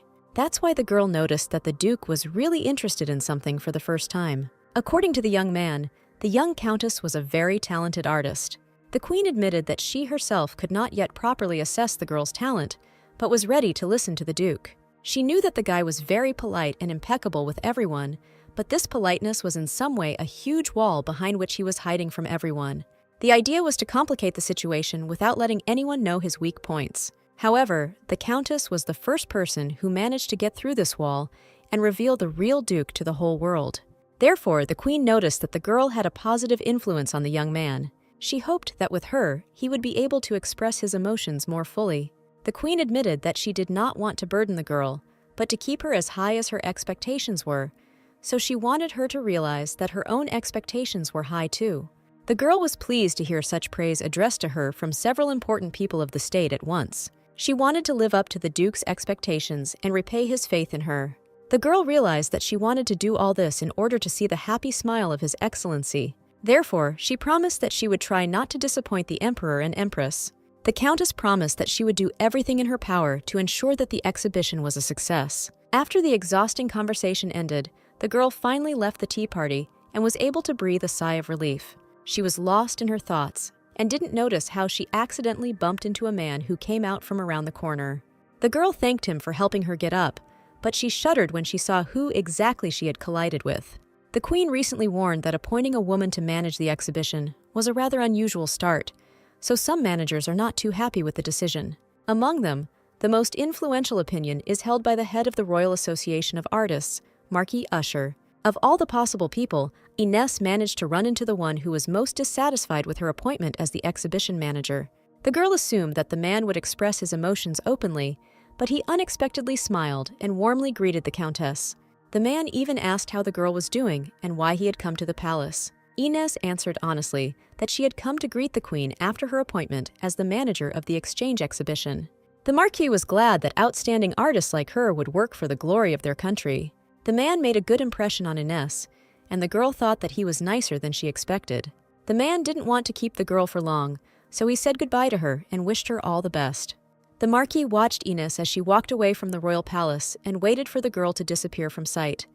After she left, he finally admitted that being appointed to such a position by the Queen was like being given a parachute. The chief thought that the Countess was a real cunning fox and did not think that she looked like such a simpleton. However, his partner reminded them that they still had to be careful because they didn't know what kind of tricks the girl had up her sleeve. They were sure that the reputation earned in the Royal Association of Artists and the woman who only knows how to arrange flowers around the house would not say a word to them. The Emperor was busy with his own affairs and noticed that the Duke came to him much later than he had expected. In fact, Edward understood that his lateness was due to the fact that the boys had separated from his Countess. The Emperor wearily noted that this exchange exhibition was causing his wife a lot of inconvenience. His brother, who clearly separates personal and public affairs, asked for a favor, and now the Countess looks like a fairly reliable person. The Emperor agreed that the Countess's ideas, which his wife had told him about, were indeed quite fresh. He would never have thought of holding an exchange exhibition in a place where mostly ordinary people go. The Duke admitted that it was also thanks to the girl that he visited this street for the first time and thought about it a lot. The Duke admitted that he is from a royal family, so he must know every corner of his country. However, on this street of Masters, he saw something that he could never have even imagined in his life. The Duke felt that there were many places in their country that he really knew nothing about. The Emperor was glad that the Countess had a good influence on his brother, because this was the first time the boy had become interested in anything. The man noticed that Anthony always made a stupid face whenever the conversation turned to this girl. The Duke had nothing to say in response, so he just joked and remarked that the Emperor had not spoken to him so freely for a long time. Edward noticed that his little brother was finally beginning to realize his feelings, and it was time for him to stop teasing him. Ines finished drinking tea with the Queen and was about to get into the carriage to go home. At the last moment, the girl was stopped by the Duke, who came out to say goodbye to her personally. In fact, he was sure that the girl had already left a long time ago, but she lingered a little, which allowed them to collide. She thanked the young man for patronizing her and recommending her ideas to the Queen. She pointed out that if it had been Ryan, not only would he not have passed on her ideas to the Queen, he would have even said that they belonged to him. Ines was a little upset when, instead of enjoying her new life, she sometimes found herself thinking about her past. The young man noticed a change in the girl's mood and assumed that she was now remembering her ex-husband. Not much time had passed since the divorce, so it was impossible to stop remembering the ex-husband so quickly. However, the young man was still happy to talk to the girl and looked forward to working together in the future. Ines shared his aspirations and was also waiting for the start of preparations for the exhibition. After some time, the newspaper headlines were full of news about an exchange exhibition with the participation of the managing countess. Ryan was furious when he read about his ex-wife's appointment. The article said that Her Royal Majesty had made a surprise announcement that an exchange exhibition would be held, and that the Duke and Countess would be joining the Royal Artists Association's organizing team. Ryan couldn't believe that a woman had been appointed to manage a state event, and that someone had such a high opinion of his ex-wife's talent. The realization of the difference in their statuses made the men furious and feel humiliated. He assumed that if he had not divorced the girl, then the glory that had now fallen on her, the respect of the royal family or such envy, all this would have been his. His family's company was falling apart due to withdrawals of investment, and with his reputation in tatters, he couldn't even borrow money. His family was ruined, and the man thought that this would be the end of it. However, he was not going to allow this to happen and wanted to fight to the last. Ryan was confident that all his problems would be solved once he got back together with his ex-wife. The exhibition had always been organized by the Royal Association of Artists, so people did not understand how someone inexperienced in handling could be put in such a position. Not everyone understood what the Queen was thinking when she made such a decision. However, the men had to watch their words, because the right to appoint managers of the exchange exhibition belongs exclusively to the royal family, and such comments could be considered treason. In any case, there were indeed some doubts regarding this appointment. Everyone hoped that the Countess would know her place and would not interfere with anyone, otherwise they would have to put her in her place. Ines was heading to the first organizational meeting and hoped that everything would go perfectly. Just before entering the meeting hall, the girl met the Duke. Ines was a little worried, but the young man convinced her that everything would go well. After that, they took their places together and began to discuss the exhibition, which was to take place in less than 2 months. The leader of the meeting announced that they did not have much time, so they needed to hurry. He hoped that the meeting participants would do everything possible to ensure that the events went smoothly. The man wanted to continue his speech, but the Countess raised her hand and said that she had a proposal for holding the exhibition, and the girl said that this exhibition should be held in the form of a festival.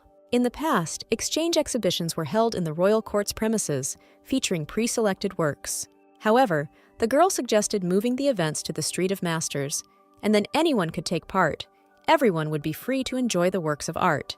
This way, the exhibition will become an event where everyone, not just the elite, can have a good time. However, the men thought that the girl was speaking utterly absurd things, so they even laughed in response to her proposal. They noticed that this was the girl's first time on the organizing committee, so she didn't know much yet. The men announced that the exchange exhibition was an event that would mobilize people and would generate income, and not in a couple of days. The girl tried to object because she had already prepared a detailed plan and budget, but she was rudely interrupted.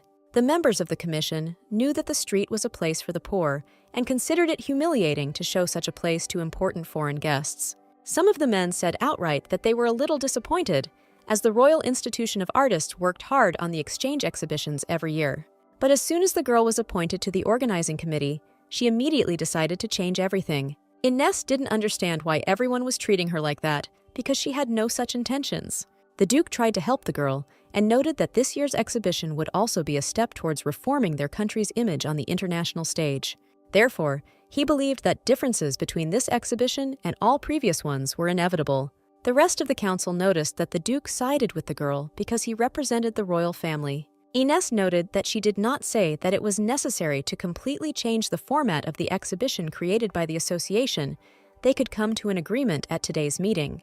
However, some men were very aggressive and were not going to change the format of the exhibition, which had been working well for years, under any circumstances. They were overly aggressive and confident that even without the participation of the Countess, the exhibition would have been successful. At this point, the Duke entered the conversation again, remarking that everything that was happening seemed a little strange to him. He read a report on the exhibitions that had taken place over the past few years. To date, the association's exchange exhibitions have not produced significant results. However, the head of the council opposed this statement and asked whether he could consider it as contempt for the association on the part of the Duke.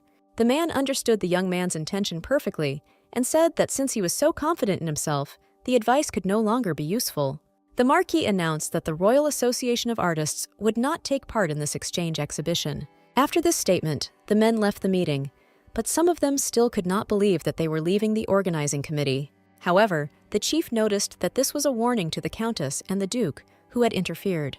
There were about 2 weeks left until the exchange exhibition, so the men were sure that the two of them would not be able to do anything in that time without the help of the former organizing committee members. So the men were going to step back and watch from the sidelines until the Countess gave in and was sent into retirement. After all the council members had left, the only ones left in the room were the Countess and the Duke. He tried to calm the girl down and noted that even without the help of the Artists' Association, they would not be able to organize the exhibition well. However, Ines knew that the association's refusal to be part of the exhibition's organizing committee meant that the association's member artists would boycott the exhibition, and this could have already turned into big problems for them, since there were only 2 weeks left before the exhibition. The girl knew that it would be almost impossible to tell them to participate in the exhibition during this time. The girl apologized to the Duke because she was given such a good chance, and she ruined everything. However, Anthony promised that he would prove to the girl that they could organize an excellent exhibition on their own in the remaining time. He noted that the committee would not provide them with any assistance, so they would make such outstanding events that everyone would forget about their existence. In addition, there are many other wonderful artists in the country besides the association's member artists. At that moment, the girl really remembered all the craftsmen who live on the streets and work there. The Duke recalled that last time the girl herself suggested not to rent the street of workshops, but to give local artists the chance to become famous by participating in a large event. It was her idea, but Ines didn't think they would be allowed to do it. The Duke placed that to take care of external factors. The girl needed to focus on the exhibition itself.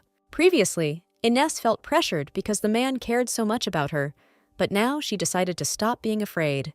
The girl thought that she had to do everything in her power to live up to His Majesty's expectations. Full-scale preparations for the exchange exhibition began, and the most important thing was to provide sufficient compensation to the residents of the workshop street. Even though they will be rented for the festival, it is still a difficult area, and the exhibition should not create inconvenience for the lives of local residents. It is necessary to prioritize the consent of residents and compensation, then conduct a survey among them. The girl's assistants provided her with a list of artists who wanted to participate in the exhibition. Most of them also sent in their paintings to demonstrate their skills visually. Not only artists, but also masters of various other arts were ready to take part in the exhibition. Even musicians wanted to take part in it to show their talent. In fact, the Countess did not expect that there would be so many applicants that they would even have to conduct a small selection. The preparations were going so well that they even had some unused budget funds left over to report to the Queen. The girl was so carried away by the process that she did not notice how the young Duke approached her and inquired about her progress. Ines explained that there are many difficulties because this is her first experience of organizing, and without his support, she would not have managed. The Duke was pleased to hear praise from the girl he liked. Ines suddenly noticed that the young man was embarrassed by her words. She liked his reaction, so Ines praised the Duke a little more so that he continued to blush so cutely. The Duke admitted that he is absolutely unable to accept compliments, but it all depends on who gave it to him. His answer was so funny that Ines couldn't help but laugh out loud. She admitted that she had just discovered how nice the young man could be. At first, the girl was very worried, but thanks to the Duke's help, she was able to accomplish everything she had planned. The exhibition was about to start, and Ines hoped that it would be a success. Meanwhile, in the kingdom of Calderoff, they were searching the garden near the palace. The head of His Majesty, the prince's security, asked what all the commotion was about.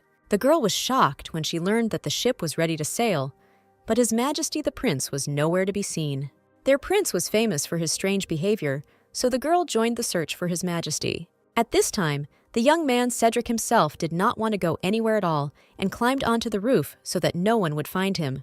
The Queen was surprised because she had not seen such a perfect report for almost 100 years. The girl noticed that the Duke and Ines had done a really great job. However, the young man was still worried about the Royal Association of Artists. The Queen admitted it was a surprising turn of events, as they had thought they could control the organizing committee entirely if they declared a full-scale boycott. But things didn't go as they planned, so everyone had to protest day and night. Of course, the Queen had no intention of taking the side of these infantile artists. However, what the girl was most interested in now was whether the Duke and Countess had found partners for the banquet. The exchange exhibition was a 3-day event that included an opening ceremony and welcoming of the delegation, the exhibition, and a closing banquet. The final banquet was usually held in the royal palace. The Queen considered it very fortunate, given the circumstances, that the two young people had not yet found partners. In that case, she said that they could go to the banquet together and keep each other company. Both of them were the organizers of this exhibition, so it was easier to go together, including to the banquet. Ines didn't know what to do, because she couldn't imagine that she would be invited in this way. The girl turned her attention to the Duke, who also looked shocked. The man noted that Her Majesty's offer to go to a banquet with him could not be refused, but if the girl was not satisfied with this, she could still find herself another partner. Ines understood perfectly well what he meant, but thought that everything was fine.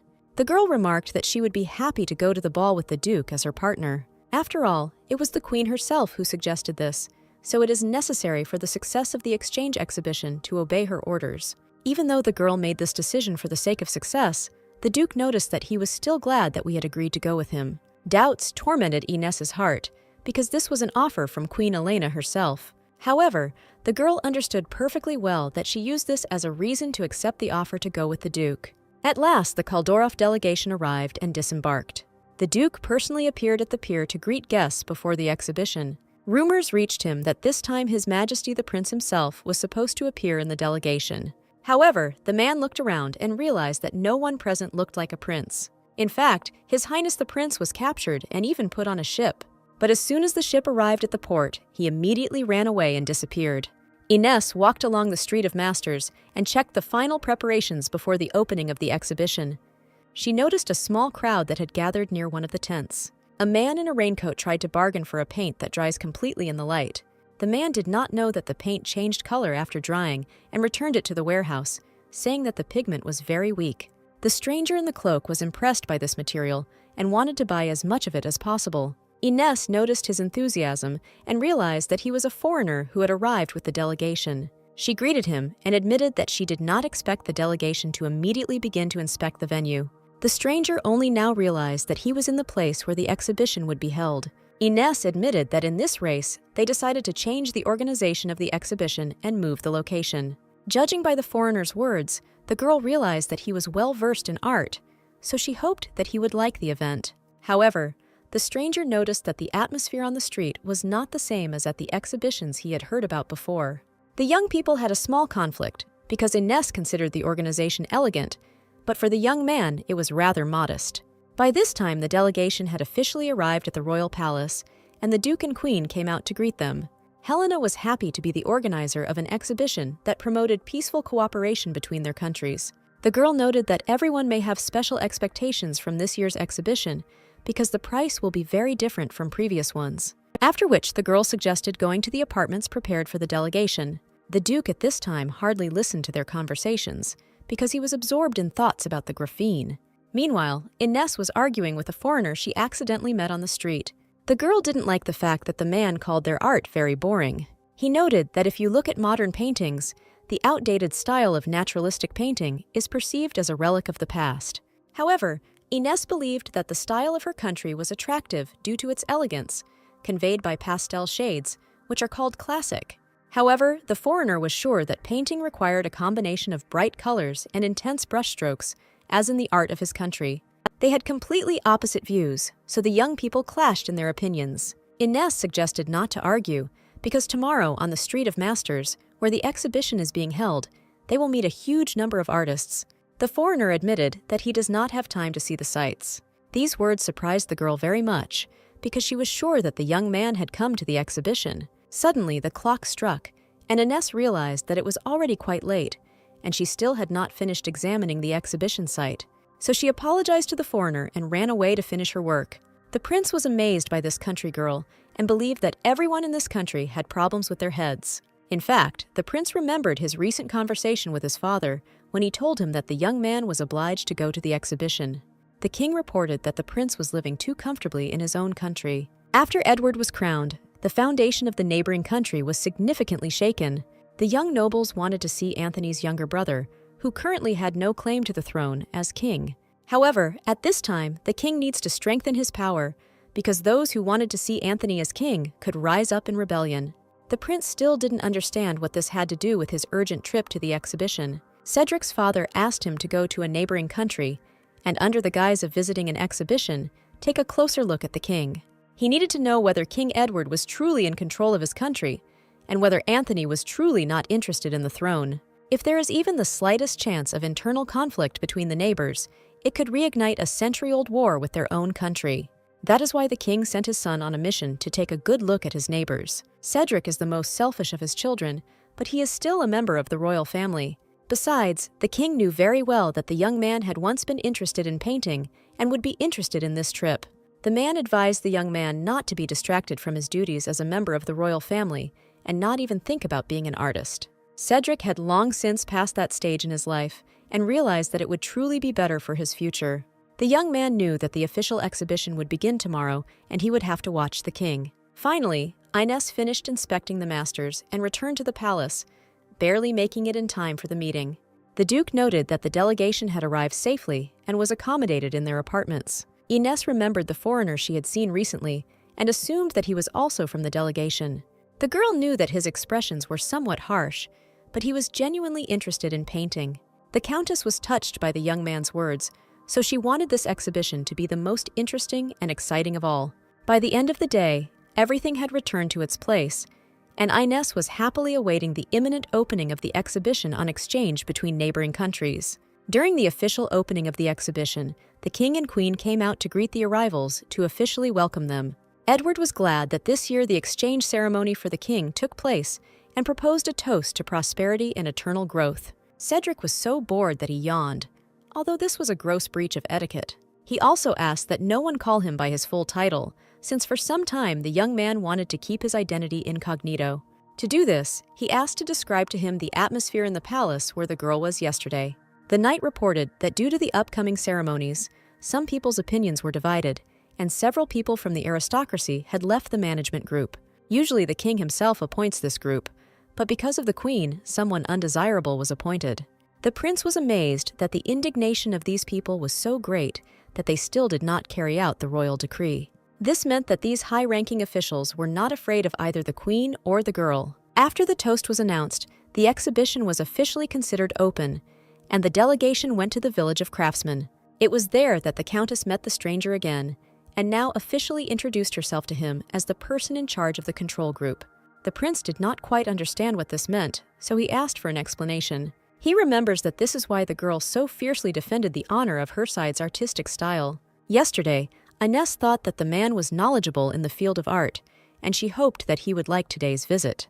However, she did not know who the gentleman sitting in front of her was, or how to address him. After this, the young man introduced himself, and Ines noted that after this bridge, one could see the main street where the festival opens. Because of the bright sun, the young man was not immediately able to see the scale of the event. However, he was then very surprised when he realized that almost the entire city was one big festival site. There were festive garlands everywhere, paintings were displayed, and musicians were performing. There were many stalls where craftsmen sold their products. Many members of the delegation were amazed that the organizers actually rented the entire street and held the exhibition there. The girl noted that it was too early to be surprised, because this was only the beginning of the path of art. She announced that the works of new creators from their country were on display all along the street and could be enjoyed. This generated excitement among foreign visitors, and many admitted that they had high expectations for the exhibition. Ines was glad to hear that what was happening around was similar to innovation in the country. They tried to please the people from the neighboring state with their freedom-loving characters at this festival. But most of all, the girl was glad that the foreigner who had considered the exhibition boring yesterday was now looking around in surprise. The man realized that he was expressing his admiration too clearly and moderated his ardor a little. He finally decided to apologize for what happened yesterday and admit that the exhibition was truly excellent. After this, he asked the girl to keep him company, which is where the young duke found them. Prince Cedric hoped that Ines would personally honor him by showing him around the exhibition. However, the girl did not know his situation and believed that the young man was asking for too much attention.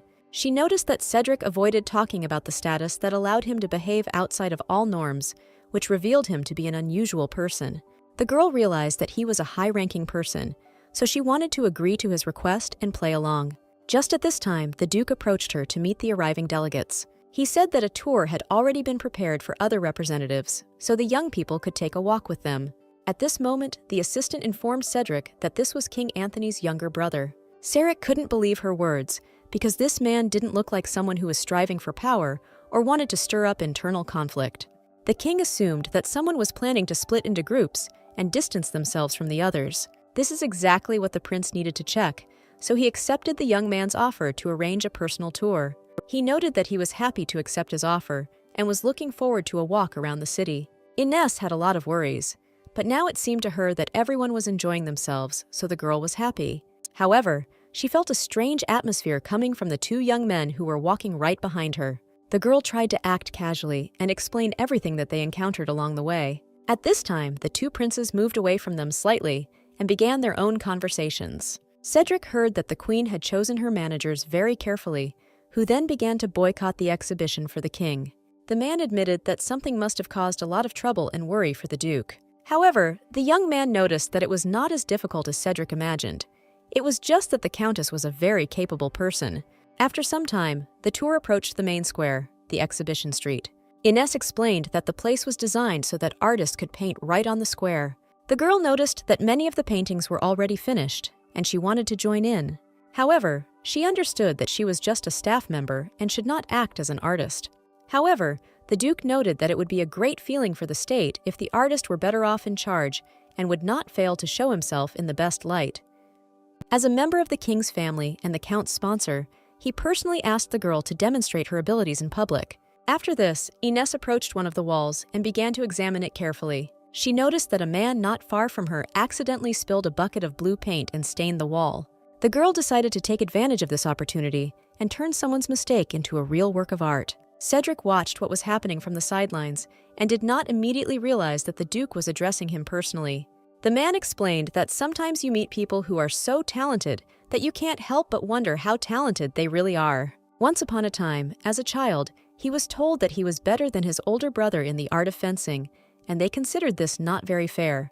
However, looking at the Countess, the young man realized that it doesn't matter what's inside you.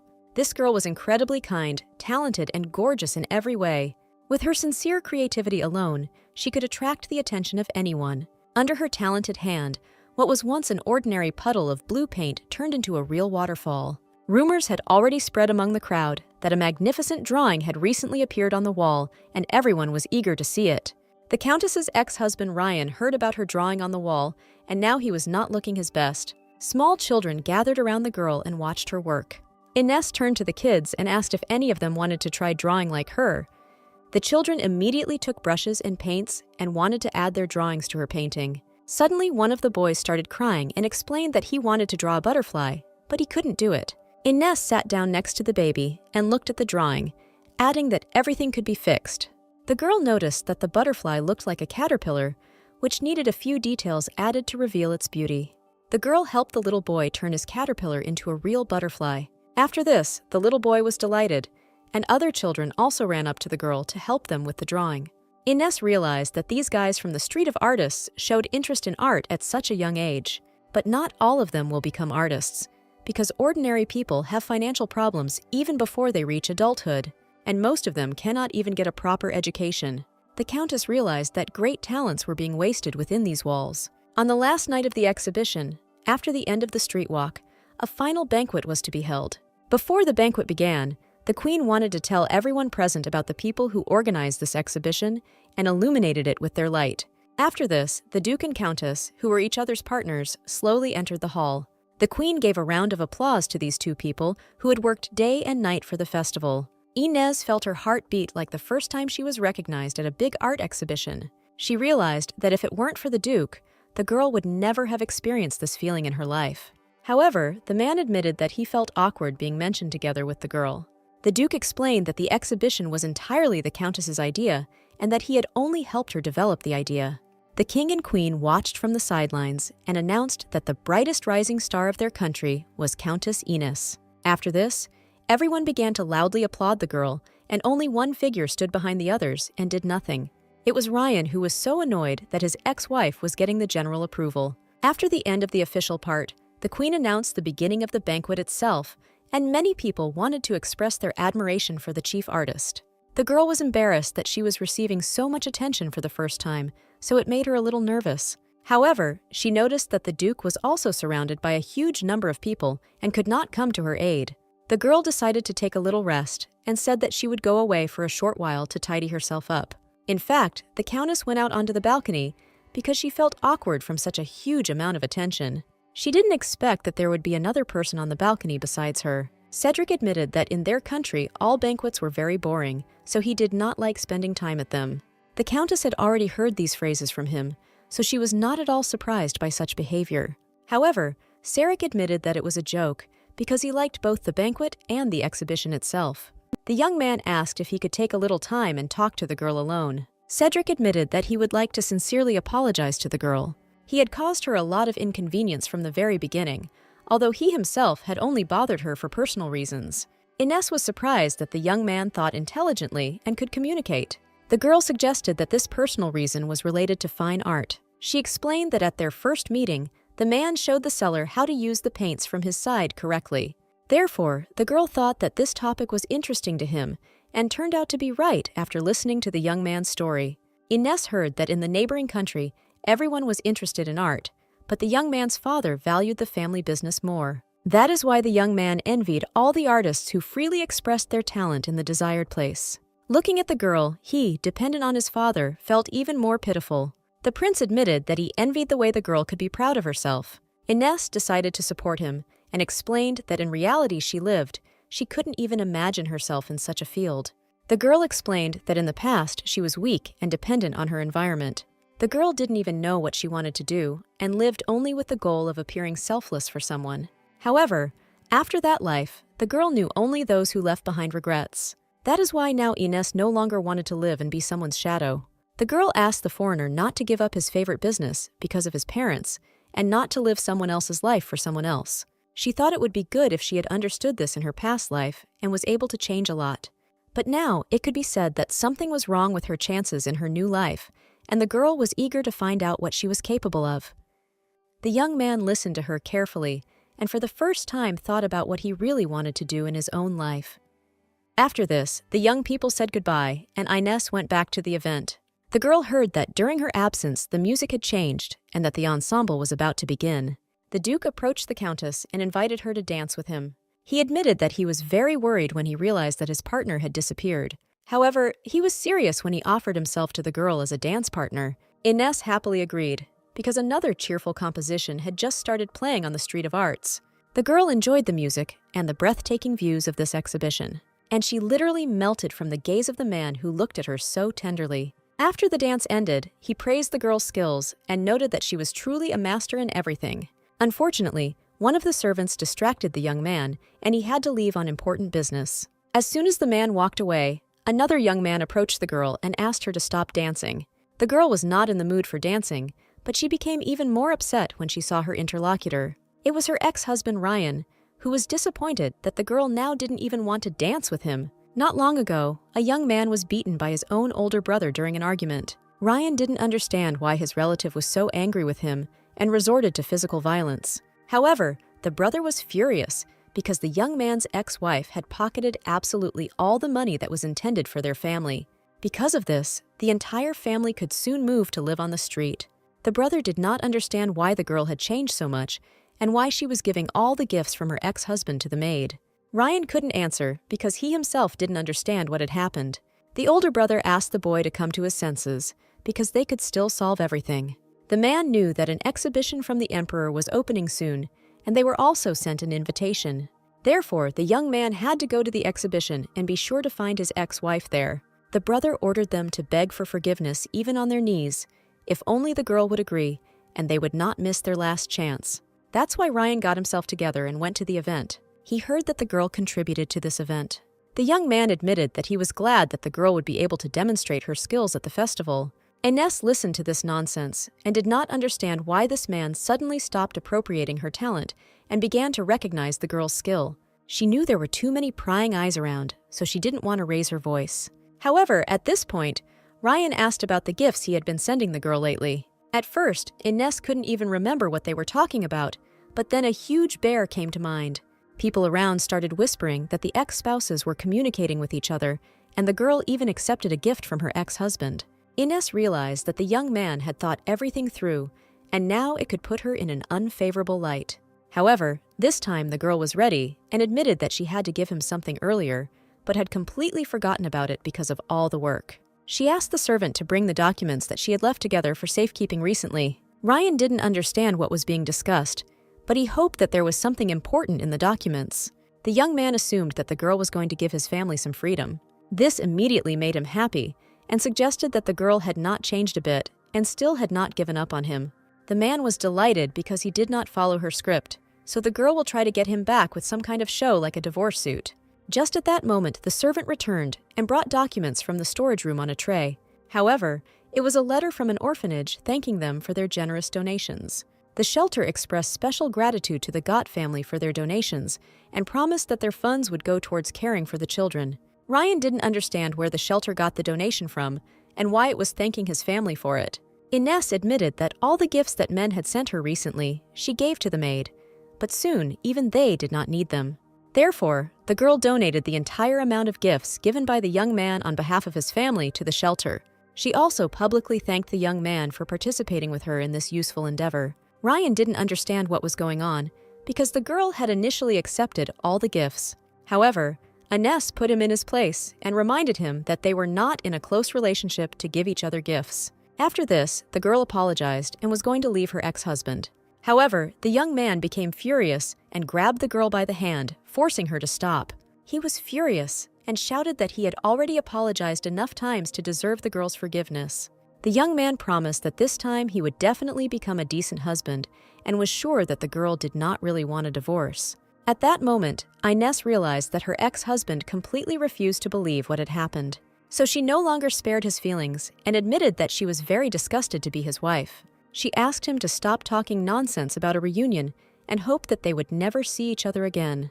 These words enraged the young man so much that he was about to hit the girl and even raised his hand. However, at the last moment, she was intercepted by the Duke, who had just returned to the banquet hall. Anthony looked taken aback and didn't understand how anyone could raise a hand to a woman.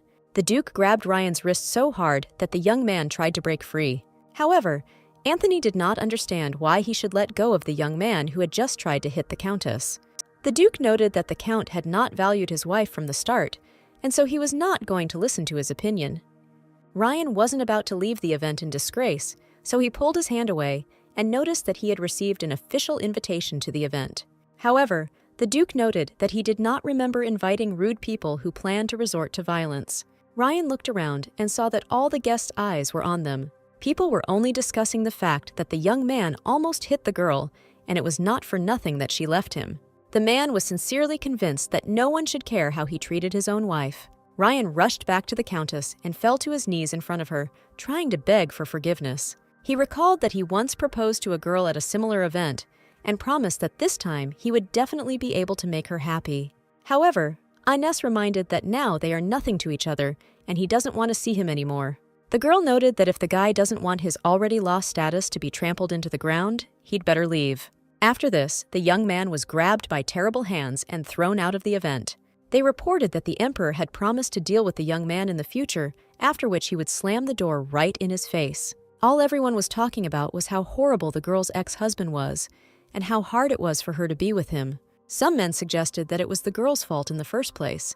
They considered that arguing with their husband in front of foreign guests was a huge disgrace. However, most people stood up for the Countess and ordered the young man to watch his expressions. However, the guy continued to stick to his guns and noted that it was a mistake to shift all the responsibility for management onto the girl's shoulder. Even Prince Cedric was angry at this guy's words because the girl really put in a lot of effort. However, the young man was quickly put in his place when the emperor approached him and placed his hand on his shoulder. His Majesty the Emperor immediately recognized the young man as a lord from beyond the royal district. Edward noticed that the lord had not helped in any way in managing the exhibition and was now disturbing the peace of the citizens. The emperor declared that this exhibition showed the best results in the diplomatic creative sphere for several generations. He noted that for him, no personal advancement would be a priority over the development of the country. After this, the emperor turned his attention to Cedric and wished the foreign prince a good rest, immediately recognizing him. Meanwhile, the Duke helped the girl bandage her hand and protect it from infection.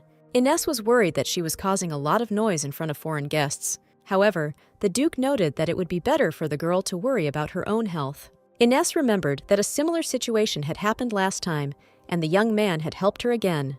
The Duke admitted that he always wanted to be as useful to her as his strength allowed. Ines was surprised by this answer and asked why the young man treated her like that. The Duke admitted that he himself was not ready to give a precise answer to her question. The young man was interested in whether the girl herself could guess why he treated her this way. Silence fell between them, and during this time, Anthony managed to finish the girl's bandage and let go of her hand. The Duke said that in the past, His Majesty the Emperor often overdid it with alcohol and injured himself, so the entire palace was full of restrooms, and each of them contained a first aid kit. The Duke apologized for what happened at the ball and believed that it could have made the girl uncomfortable. He believed that it was his fault because he acted too emotionally. Although in reality he believed that first of all he needed to think about the girl's feelings. But as soon as he saw that her ex-husband grabbed her by the wrist, the Duke could no longer think clearly. However, Ines understood all this perfectly well and, on the contrary, was grateful to the young man for standing up for her. The girl admitted that she was glad that the young man stopped the man who wanted to harm her. After these words, he suddenly rose from his seat, which surprised the Countess. He promised to call a doctor and quickly headed towards the exit of the room. Only after leaving the door did the young man allow himself to stop and try to calm down a little. At this time, Ryan had just returned home, and his mother saw the injury on his wrist. The older brother and mother also pulled towards the young man and demanded an explanation from him about what happened at the event. However, the young man was scared, so he said he was very tired and suggested talking tomorrow. Immediately after this, Ryan went to his room and sat down on the floor, tired. The young man realized what he had bought and that his actions would be known tomorrow. Moreover, the emperor said that he would personally punish him, which made the young man even more frightened. On the table lay a pile of letters from Charlotte, who was worried about the young man avoiding her lately. After the Empress's closing remarks, the festival came to an end. Ines admitted that she gave in to her emotions and was a little tired during the event. However, Anthony noticed that the girl still looked very happy. Ines admitted that while leading these events, she realized that she had finally achieved something. She did something that the past her could not even imagine. The girl finally realized that she wanted to live her own life and convey her thoughts to other people. The Duke noted that all this was entirely her own merit. He only helped her a little. Ines noted that besides her, there are many people in the world who are forced to live in the shadow of others without such significant help. The girl recalled that sad time when she was left alone with nothing. Now she knew that what the old her needed was the desire to change her own life. Only after this desire arose was she actually able to do what you did. The Duke simply happened to be nearby at the right time and was unable to lend her his shoulder.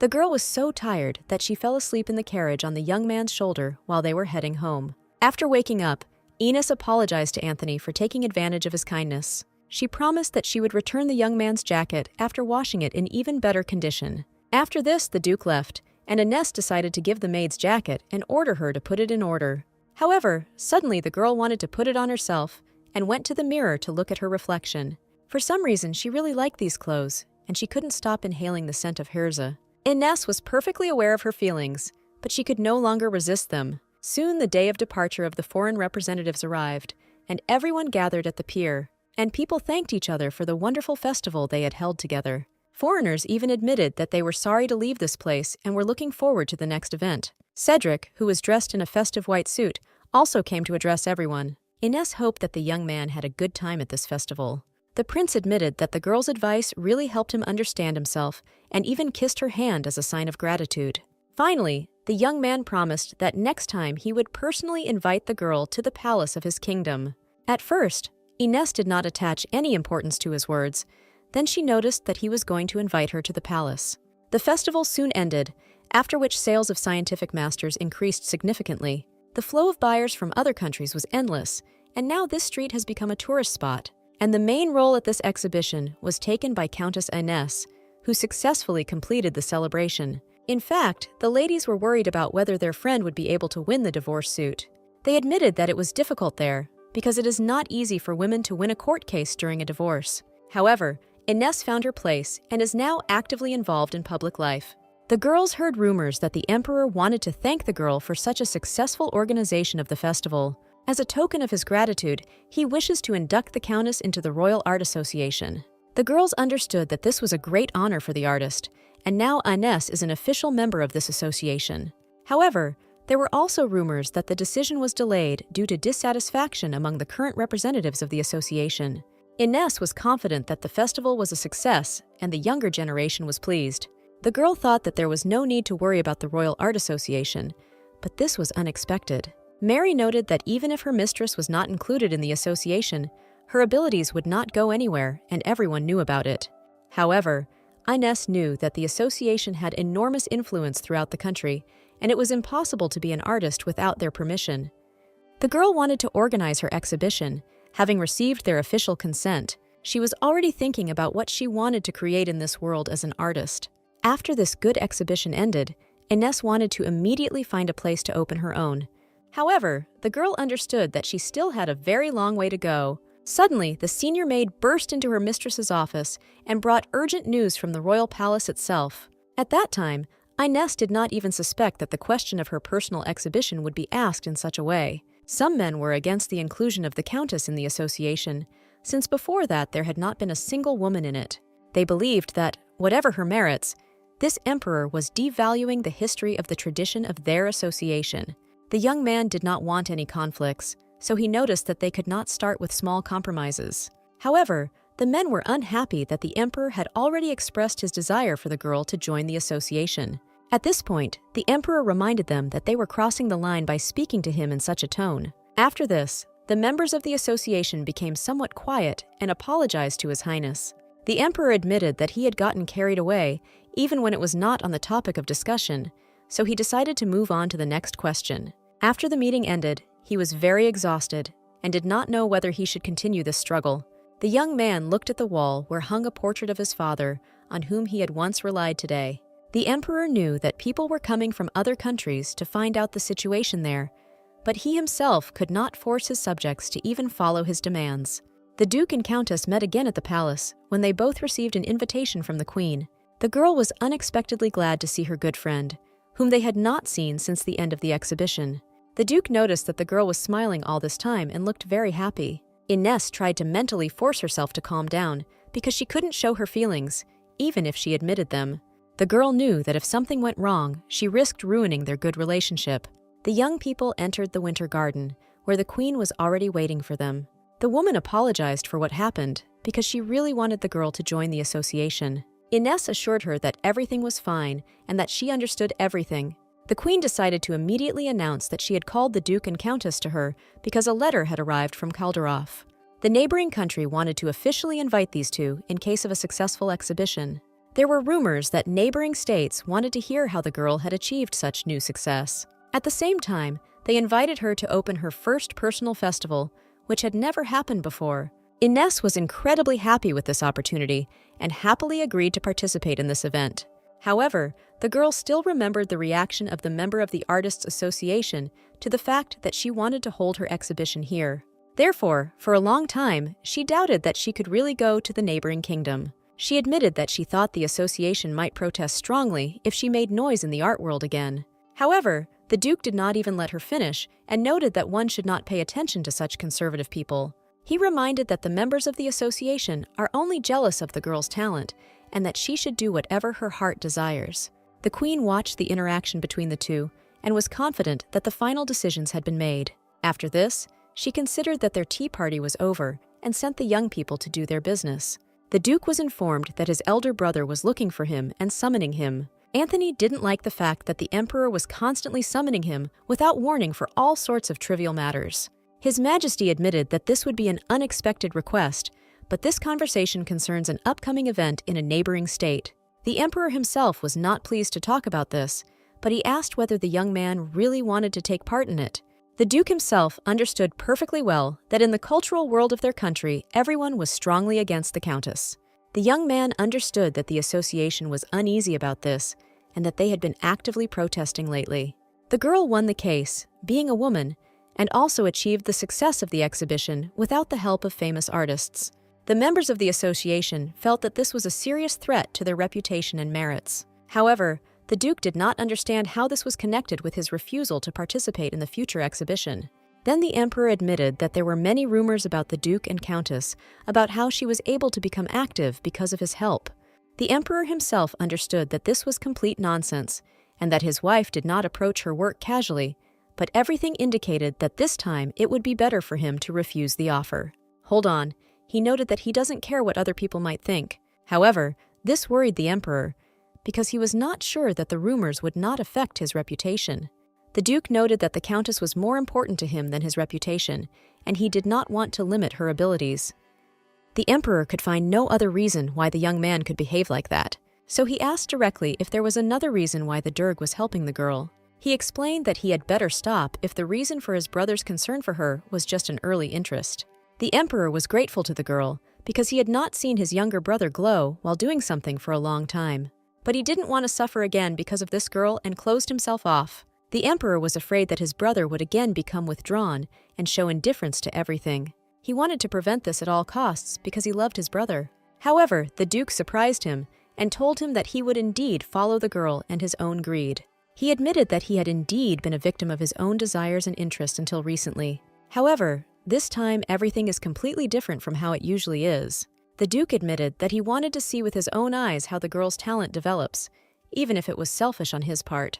The emperor accepted this answer, although he could not simply leave the situation to its own devices. After this conversation, the emperor officially allowed his brother to go with the girl to the neighboring state. Before leaving, Anthony thanked the emperor for being so concerned and caring about him. After this conversation, His Majesty realized that his brother had finally grown up, and now he could not even be scolded for his youthful behavior. At that moment, the Empress entered the room and noticed that her husband looked as if he had let go of his child from his embrace. She knew that the man felt indebted to his younger brother for his ruined childhood.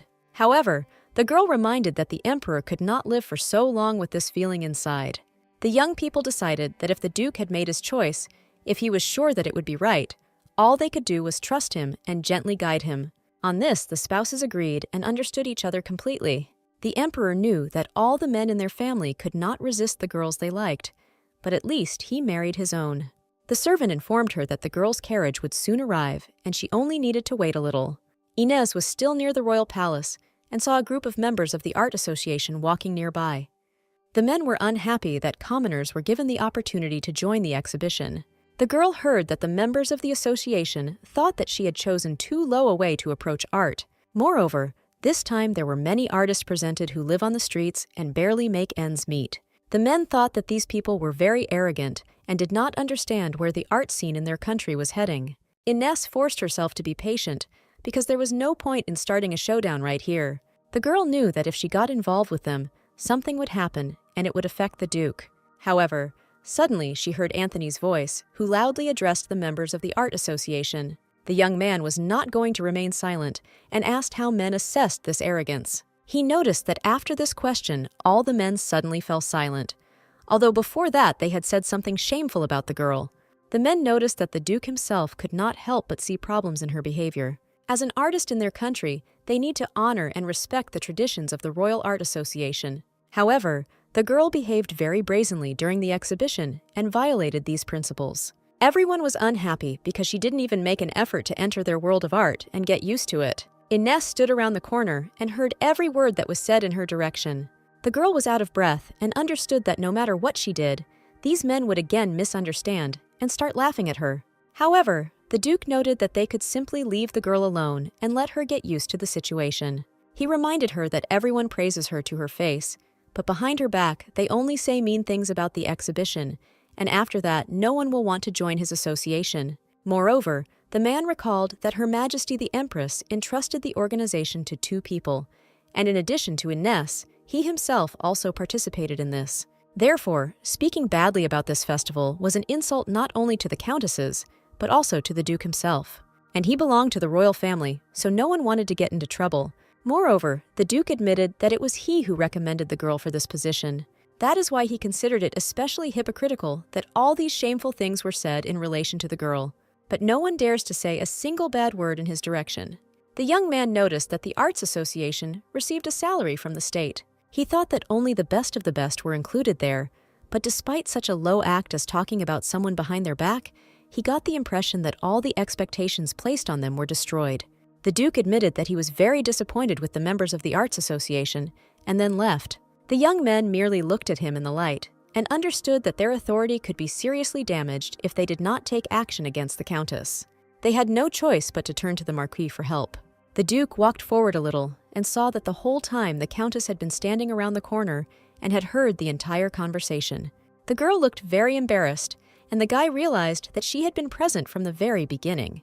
The young man noticed that there was no need for her to hide in such a place. He confessed that this exhibition had achieved great results, worthy of anyone's praise, so the girl did not need to listen to the words of these pathetic aristocrats. However, the Countess interrupted him and asked to be given the opportunity to speak. The girl noticed that she was fine, and on the contrary, she was pleased that he took her side in such a situation. She couldn't say that she didn't care at all, but their words didn't hurt her at all. The girl admitted that she once wanted to join the association and gain their respect. In his past life, Ryan passed off her painting as his own and became a member of the association. The girl regretted this and wanted to have at least something under her name, so in this life, she also attached too much importance to the association. But now, after everything that had happened, she didn't care at all. The Emperor and Empress, the Society and the Royal Association of Art, now the only person whose recognition she wanted to receive was the Duke. Therefore, the girl admitted that she doesn't care what people think about her, because she is an artist only for one person. Charlotte received a hard slap and fell to the ground from the impact.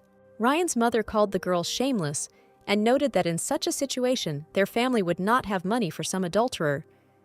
The girl was on her knees and begged to give her another chance and allow her to meet the young man. However, Mother was sure that from the very beginning it was Charlotte's fault, who was wagging her tail in front of her dear son. If it weren't for Charlotte, he would have been able to continue living in luxury under the wing of the Count and his family. Charlotte did not agree that Ryan was just an innocent victim because he himself had cheated on his wife. After these words, Mother became truly furious and was no longer going to listen to this nonsense. The girl didn't want to make a scene, so she pretended not to understand what the woman was talking about. Mother considered her behavior to be real impudence and did not want to talk to the girl anymore. She went back to her house and left Charlotte alone outside the mansion late in the evening. Around this time, Ryan returned home and got out of the carriage. Charlotte ran up to him and asked why it was so difficult to contact the young man lately. The girl explained that the young man did not answer her, so she came to him herself. She was shocked when the guy admitted that he simply didn't have time for her. Charlotte didn't understand what was going on, so she demanded an explanation from him.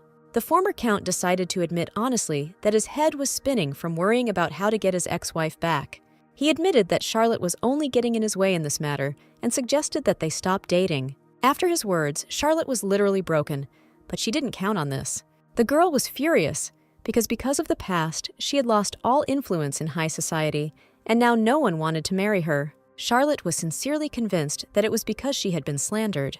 The girl was sure that this was her only way to raise her status in the upper classes. After an unsuccessful conversation with the former count, the girl returned back to her house, which now looked cold and empty. She had strained her feet all the way home, so she was happy to take off her high heels. After the affair was exposed, she lived such a life, lost funding on behalf of her friend, and was forced to hide in this house. But once upon a time, she fell asleep in the coolest hotel, drunk from sweet food and alcohol. The girl glanced at the correspondence that lay on Charlotte's desk. Among all the other letters, there was one message from her own mother. The girl hoped that her mother was worried about her because they were still one family. However, this letter said that the girl's mother had been contacted and told about everything that her own daughter had done recently. Instead of supporting the girl, her mother only hoped that she would not disgrace her in social circles. The woman wrote that she felt ashamed for having such a daughter. After these words, Charlotte did not even finish reading the letter, and in a rage tore it into small pieces. It infuriated her that even her own mother was more worried about some Ines than about her. Charlotte sincerely believed that the girl was to blame for everything, and that her mere existence always made her look miserable. The girl closed her eyes and remembered the moment when she first met her friend. Back then, they were both still little girls who didn't think about anything and just wanted to spend time together. Their first meeting took place in a clearing near Charlotte's house. Even then, the girl was delighted with how beautiful this little stranger looked. The Barons Jason were an unremarkable family of minor nobles in the village. They were so poor that they did not have their own land, and the parents would always have to grovel before the wealthy people. Everyone in the village laughed at the fact that no one could even afford to borrow money anymore. The only thing their family could show without embarrassment in such a miserable state was their beauty. The boys in the village brought little Charlotte various foods and sweets to please her and lift her spirits. The girl always tried to behave as politely as possible with everyone. Although in reality she found it disgusting and did not understand why she had to communicate with such a country bumpkin. She hated this tasteless bread and the children who smelled of slop. The girl hated the house that smelled of burning because it was not ventilated. Charlotte smiled, but in her heart she wanted it all to burn to the ground. She was sure that she would never be able to escape from this poor settlement. She would get married, live with God, and be buried in the same poverty.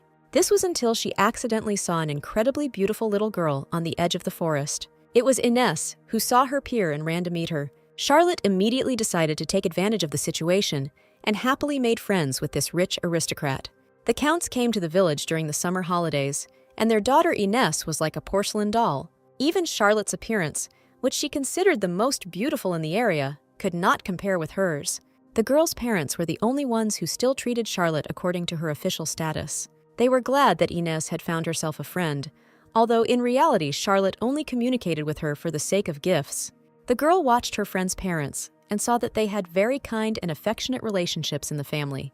The parents literally adored their only daughter and doted on her. Charlotte always watched the happy family with envy, because after the wonderful time spent with them, she always returned home. The girl ran to her mother and wanted to show off the gifts that her friend had treated her to this time. However, instead of joy and warmth, she was always greeted at home by a tired mother. At home, Charlotte seemed to be suffocating because her mother always asked her to help with housework. But one day, everything changed when the girls were playing at Inessa's house, and she was asked to leave the room for a short time. While her friend was away, Charlotte stretched out on her bed and dreamed that this house belonged to her. The girl accidentally came across a jewelry box from which a small brooch was peeking out. At first, Charlotte only wanted to look at the beautiful trinket because she was interested in how much it cost. However, just at that moment, Ines returned, and Charlotte, out of fear of being caught, hid the jewelry behind her back.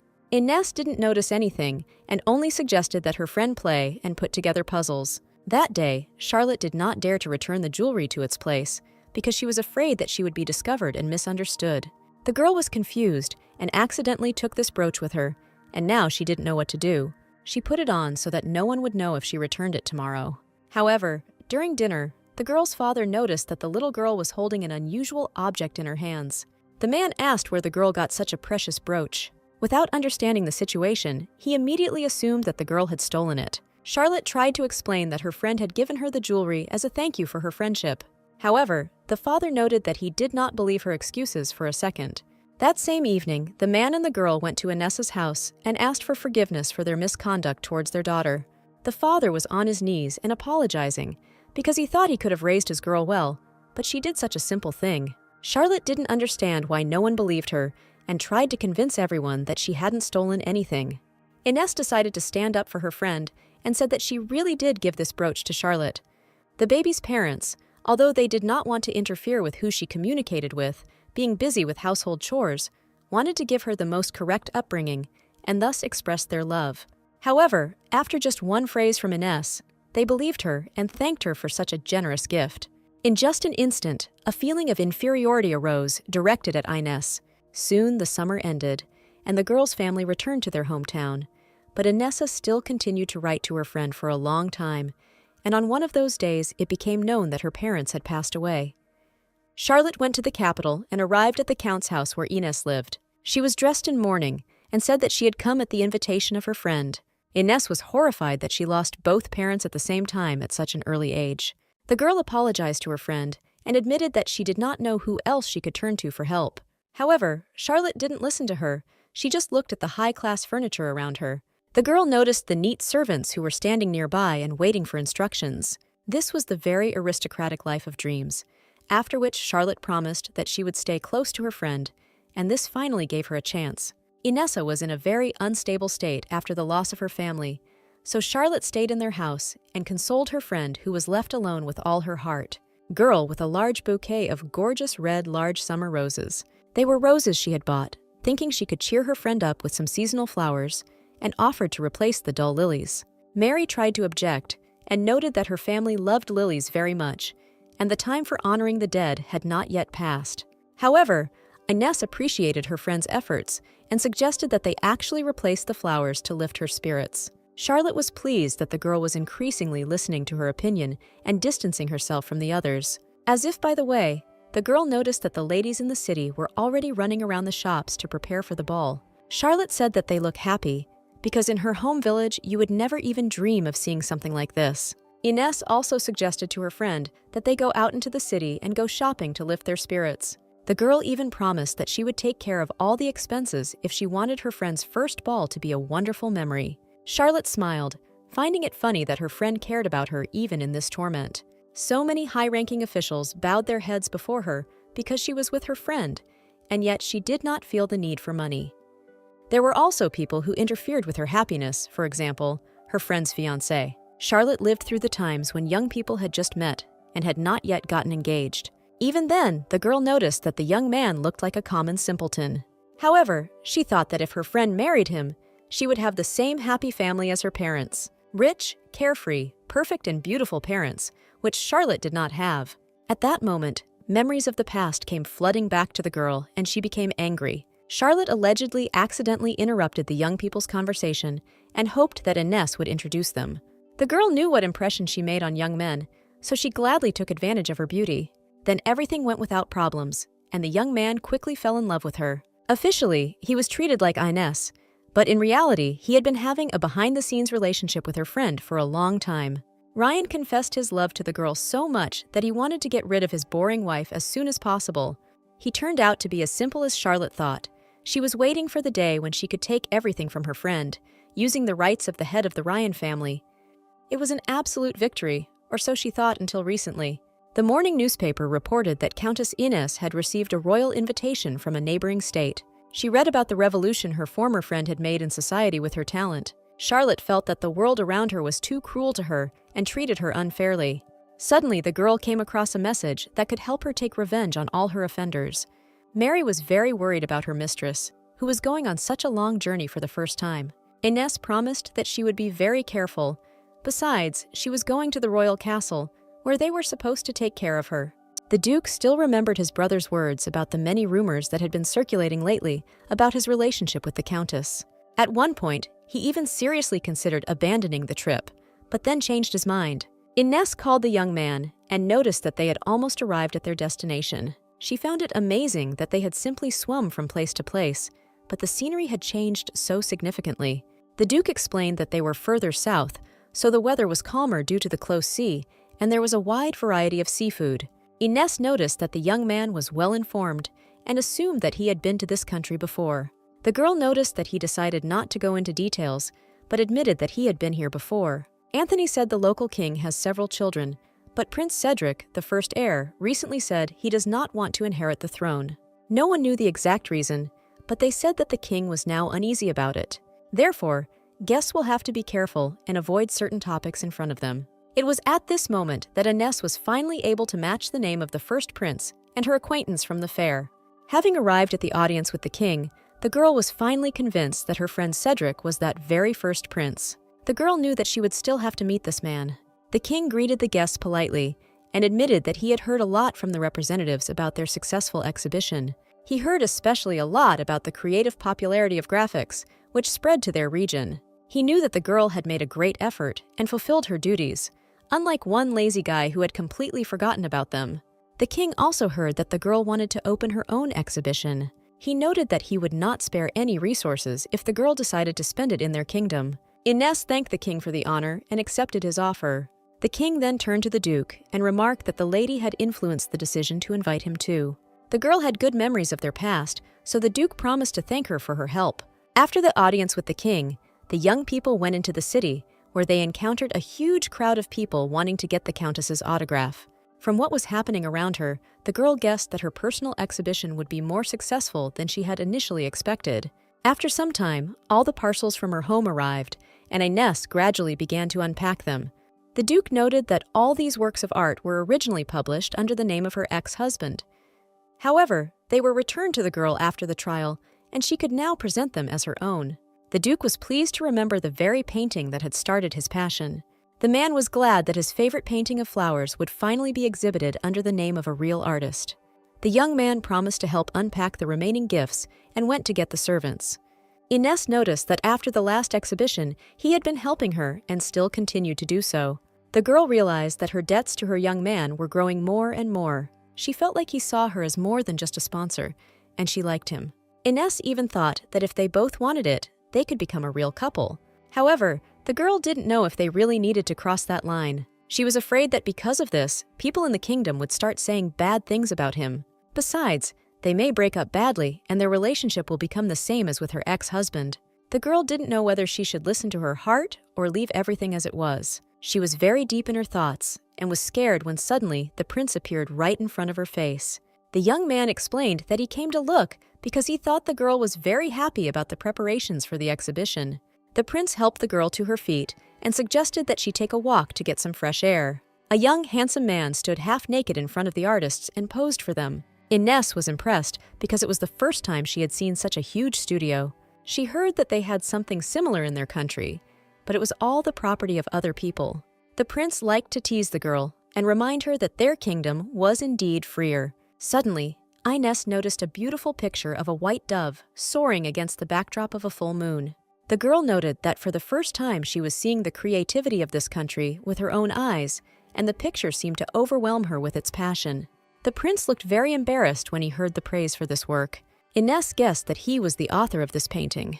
The prince admitted that he had asked the girl to go for a walk, but in reality it was justification for his desire to show her this painting. The young man admitted that it was thanks to the girl that he wanted to take up art again and decided to go against the orders of His Majesty the King. The prince knew that he had many younger brothers and sisters who would gladly take his place and become better kings. Exactly the same moon was in the sky that very evening when the young people stood together on the balcony during the banquet.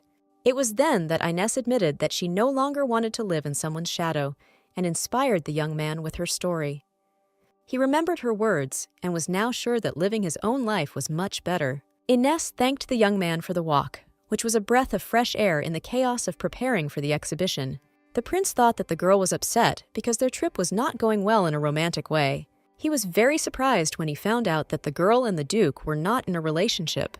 However, he did not understand what the young man's gaze meant if there was nothing between them. The prince was convinced, until the very end, that there was some kind of connection between the young people. But since the girl denied everything, I could very well offer my candidacy. After this, the young man said goodbye to the guest and went about his business without noticing that the Duke had been eavesdropping on them the whole time. The young man looked both embarrassed and upset at the scene he had witnessed. The long preparations came to an end, and the long-awaited day of the exhibition finally arrived. Ines was pleased with the help of her maid, because she was able to give her a fresh look after so many days of lack of sleep. Ines was happy, because at the end of this day she would finally be able to get a good night's sleep and rest. The girl headed towards the banquet hall and met the Duke there. The young man immediately noticed that Ines looked very tired due to this long preparation. The Duke noticed that the girl looked beautiful, but he knew her too well not to notice the slightest changes. He admitted that he was very worried about the Countess, which embarrassed the girl. Anthony thought that the girl didn't even have time to eat, so he brought her a small snack. The girl wanted to tell him something, but suddenly they were interrupted by a stranger. A beautiful young lady ran up to the Duke and grabbed his hand. Young Margaret is incredibly happy to meet her old friend, whom she has not seen for a very long time. Only after this did the girl notice the Countess, who was standing next to them. The Duke introduced the girl as Margaret Emma, but she asked to be called simply Margaret. The girl apologized for her behavior and explained that she and the Duke had once been engaged. These words puzzled the young Countess even more, who did not expect such a turn of events at all. Ines noted that she didn't even know that the Duke once had a fiancé. Margaret explained that they never married because they were not right for each other, but His Majesty was still quite handsome. Only at that moment did Ines realize that the young man was very good, and there was no chance that he would not have a partner. A servant appeared and announced that the girl needed to prepare her speech. The Countess expressed her sincere gratitude for the fact that all those present visited her exhibition, and many of them even helped her in its organization. The girl was filled with pride that she was able to open her exhibition and demonstrate her construction work to people. All the paintings that were in this exhibition were once published under the name of her ex-husband. The girl filed for divorce from him and was able to prove that all my creations belonged to her and served as proof that the girl had returned her life to herself. The Countess hoped that everyone present here would find a response in at least one of her works. The girl also decided to separately thank the person who provided her with invaluable support. She expressed special gratitude to Duke Anthony, who agreed to help her and gave her the chance to return her paintings and show them to the world. The girl was sincerely convinced that it was thanks to his help and care that she managed to achieve all this. The Duke remarked that it was an honor for him to be the first to see the genius of such an artist. After this, people approached the girl and expressed gratitude for her work and admired her talent. The Countess did not think that the atmosphere in her home country and in the neighboring state would be so different. With the support of many people, the girl gained status in her kingdom, but there were many who still looked askance at the divorced girl. However, here no one cared about her past and everyone only assessed her talent. Ines was never alone for a minute and was constantly surrounded by at least several fans of her work. Margaret noticed the Duke's glance and noticed that the Countess was very popular. The young man explained that in addition to her talent for art, the young girl was also very charismatic. However, she noticed that the guy was not in a position to say anything about others, because there was a whole crowd of girls around who wanted to meet her.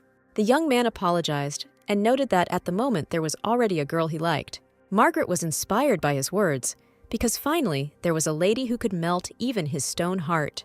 Ines caught sight of Margaret and the Duke, who were chatting and laughing nearby. At that moment, the girl felt unwell because something in her chest hurt.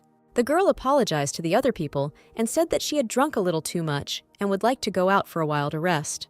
The Duke noticed that the girl was going somewhere and could not take his eyes off her. Margaret followed his eyes and realized that the young man had been watching the young Countess all evening. She nudged the guy in the back and noticed that instead of standing there watching, he could come over and help the girl. Her words inspired the young man very much, so he followed the Countess. At this time, Ines was disappointed that she could not contain her emotions and left in the middle of a speech at her own exhibition.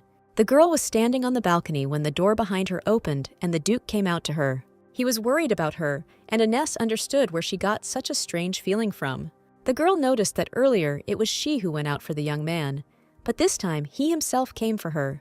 The girl apologized for her words and noted that she had drunk a little too much and would soon feel better. She wanted to leave the balcony, but accidentally tripped and fell right into the arms of a young man. Inez and Anthony themselves did not expect that they would suddenly find themselves in such a position, so close to each other. At this moment, the Countess did not have very good control over her condition, so she could not resist asking a question. She was very interested in how true the rumors about the young man's wedding that had been circulating in the kingdom lately were. The girl thought that it was a mistake to ask about this, because she would regret it as soon as the alcohol left her body. However, now she really wanted to know how the young man felt about these rumors and how strong his feelings for his bride were at that moment. The Duke explained that his engagement to Margaret had been a long time ago, when they were still children, and no one had taken it too seriously. Inez noticed that the young people were quite close and still continued to communicate. At this point, the young man asked why the girl was asking such questions about his personal life. He wondered if the girl really cared who they talked to and who confessed to him. Inez knew that she was the first to draw the line, distancing herself, because she was afraid of losing herself. Now she had no right to interfere in the young man's personal life, and she could blame it on alcohol. But only now she wanted to be honest with herself and with those around her. The girl carefully freed herself from the young man's embrace and took a small step back. Anthony saw this and was immediately upset, because he had hoped for a completely different outcome. However, suddenly the Countess grabbed his hands with hers and squeezed them tightly. Finally, the girl decided that she no longer wanted to run away from her feelings. The Countess admitted that she had never been indifferent to him. The girl was glad that the young man thought about her feelings that time. And when the situation with the art association happened, she was grateful that the young man was on her side. Perhaps for him, it was just ordinary good nature, and he said that she had nothing to thank her for, but for her, it meant a lot. Inez admitted that she had been very worried about the young man for a long time, but did not want to burden him with her confession. The girl was afraid that after this, they would no longer be able to return to their previous relationship. The Duke gently stroked the girl's hair and asked why he worried her so much. Inez noticed that he was asking this not because he didn't know the real answer. The girl kissed the young man carefully and then took a step back. However, before she could say a word, the Duke pulled Inez towards him and kissed her hard. Overwhelmed with emotion, the couple sank to the floor and continued to enjoy the long-awaited moment. Inez was afraid that someone would see them and asked to wait a little. However, the young man had waited too long for this confession and could no longer contain his feelings. He didn't care whether the girl thought it was a mistake or was being sincere. Now, no matter how much she wanted to distance herself, he was not going to let her go. They both knew they should go back to the hall, but they couldn't help themselves. And at this time, people at the exhibition noticed that the Countess had gone to rest and had not returned for quite a long time. At that very moment, the Countess was enjoying the company of her soy lover on the balcony. The young people finally confessed their feelings to each other and couldn't tear themselves away for a long time. The exhibition ended after midnight, and only after that did the girl learn that Margaret already had a husband. The girl said that she refused the engagement to Anthony because she met her true love. She admitted that she invited young people because they were the main characters of this exhibition. But the girl also wanted to ask the Countess something personally. After this, the girls became friends and said goodbye to each other, promising to meet again. The Duke noticed that the exhibition was over, and now it was time for them to return home too. The girl didn't know how to behave, because her face was burning from the memories of what had happened. She thought that she would not be able to behave calmly in the carriage, but due to fatigue, she immediately fell asleep. The Duke carefully leaned the girl's head onto his shoulder so that she could rest more comfortably. I understand that Inez trusts him, but still, the girl was too defenseless. In fact, he thought a lot before going to this exhibition. The man thought that he had better back off if he didn't want to leave the girls feeling uncomfortable. He was already used to refusing something, so he could do the same this time. Even if he had to suffer, the guy was sure that for the sake of the girl, he could take this step. However, he was glad that he had decided to go all the way and not leave the girl. The Duke admitted to himself that he no longer wanted to be on the sidelines. Soon, the carriage stopped, and the coachman came up to check on his passengers. He looked into the carriage and saw that the girl was sleeping, leaning against the young man next to her. The Duke helped the girl out of the carriage and led her towards the mansion. The coachman watched the couple from the side and was not sure when they had managed to become so close. Anthony helped the girl take off her shoes and carefully laid her on the bed. The man advised the girl to change her clothes before going to bed and was about to call her maid for help before leaving. But suddenly, Inez grabbed him by the sleeve and did not let go. The girl asked the young man not to leave her and asked him to let her stay with him tonight. At first, the Duke doubted, but the girl's gaze literally riveted him to the spot and did not allow him to go anywhere. The young man carefully leaned over and kissed his beloved, who wrapped her arms around his neck. They were both confused by what was happening, but neither wanted to stop. Anthony reached forward and snuffed out the candles near the bed, plunging the entire room into darkness. Ines woke up with the remnants of a hangover and tried to remember what happened yesterday. The girl turned over to her other side and saw a young man who was lying completely naked next to her in bed. At that moment, she mentally screamed in surprise and tried to understand what had happened between us.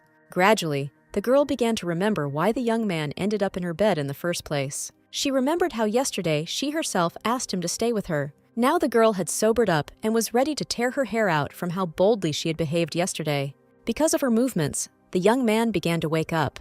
Ines remembered that yesterday he looked like a completely different person.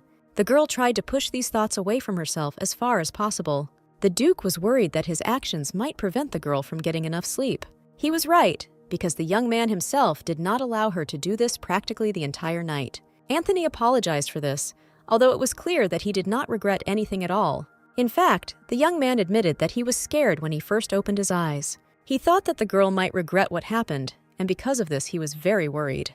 However, Ines noted that they had no reason to worry, because everything was mutual. She explained that all of yesterday's confessions were sincere on her part. Moreover, the girl was unhappy that the young man still continued to call her by her official title. The girl wanted him to address her by name, at least when they were alone. The young man was happy about this and happily called his beloved by name and hugged her tightly. Ines realized that the Duke wanted to continue what they had been doing that night, so she reminded him that they would soon be expected at dinner in the royal chambers. Anthony reminded them that they still had time and he would like to spend it together. In turn, he also asked to address him by name when they were alone. Ines gave in to his persuasion and allowed herself to be carried away by this pleasure for a little while longer. As a result, the young people had to hurry up in order not to be late for the royal dinner. The girl was still embarrassed by what had happened, so she felt a little awkward in the presence of other people.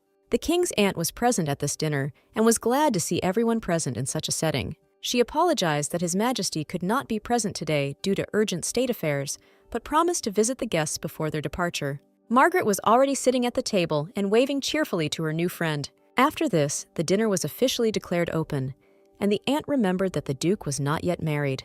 She remarked that if she had a daughter, she would want such a son-in-law. The young man apologized and later said that he already had a lover. Ines was embarrassed, because at that moment he was looking straight at her, which is why everyone else could guess. After this, the king's aunt turned her attention to the countess and said that she had a lot of nephews. The girl admitted that she is an artist, so she will not be able to stand still and plans to focus on work for some time.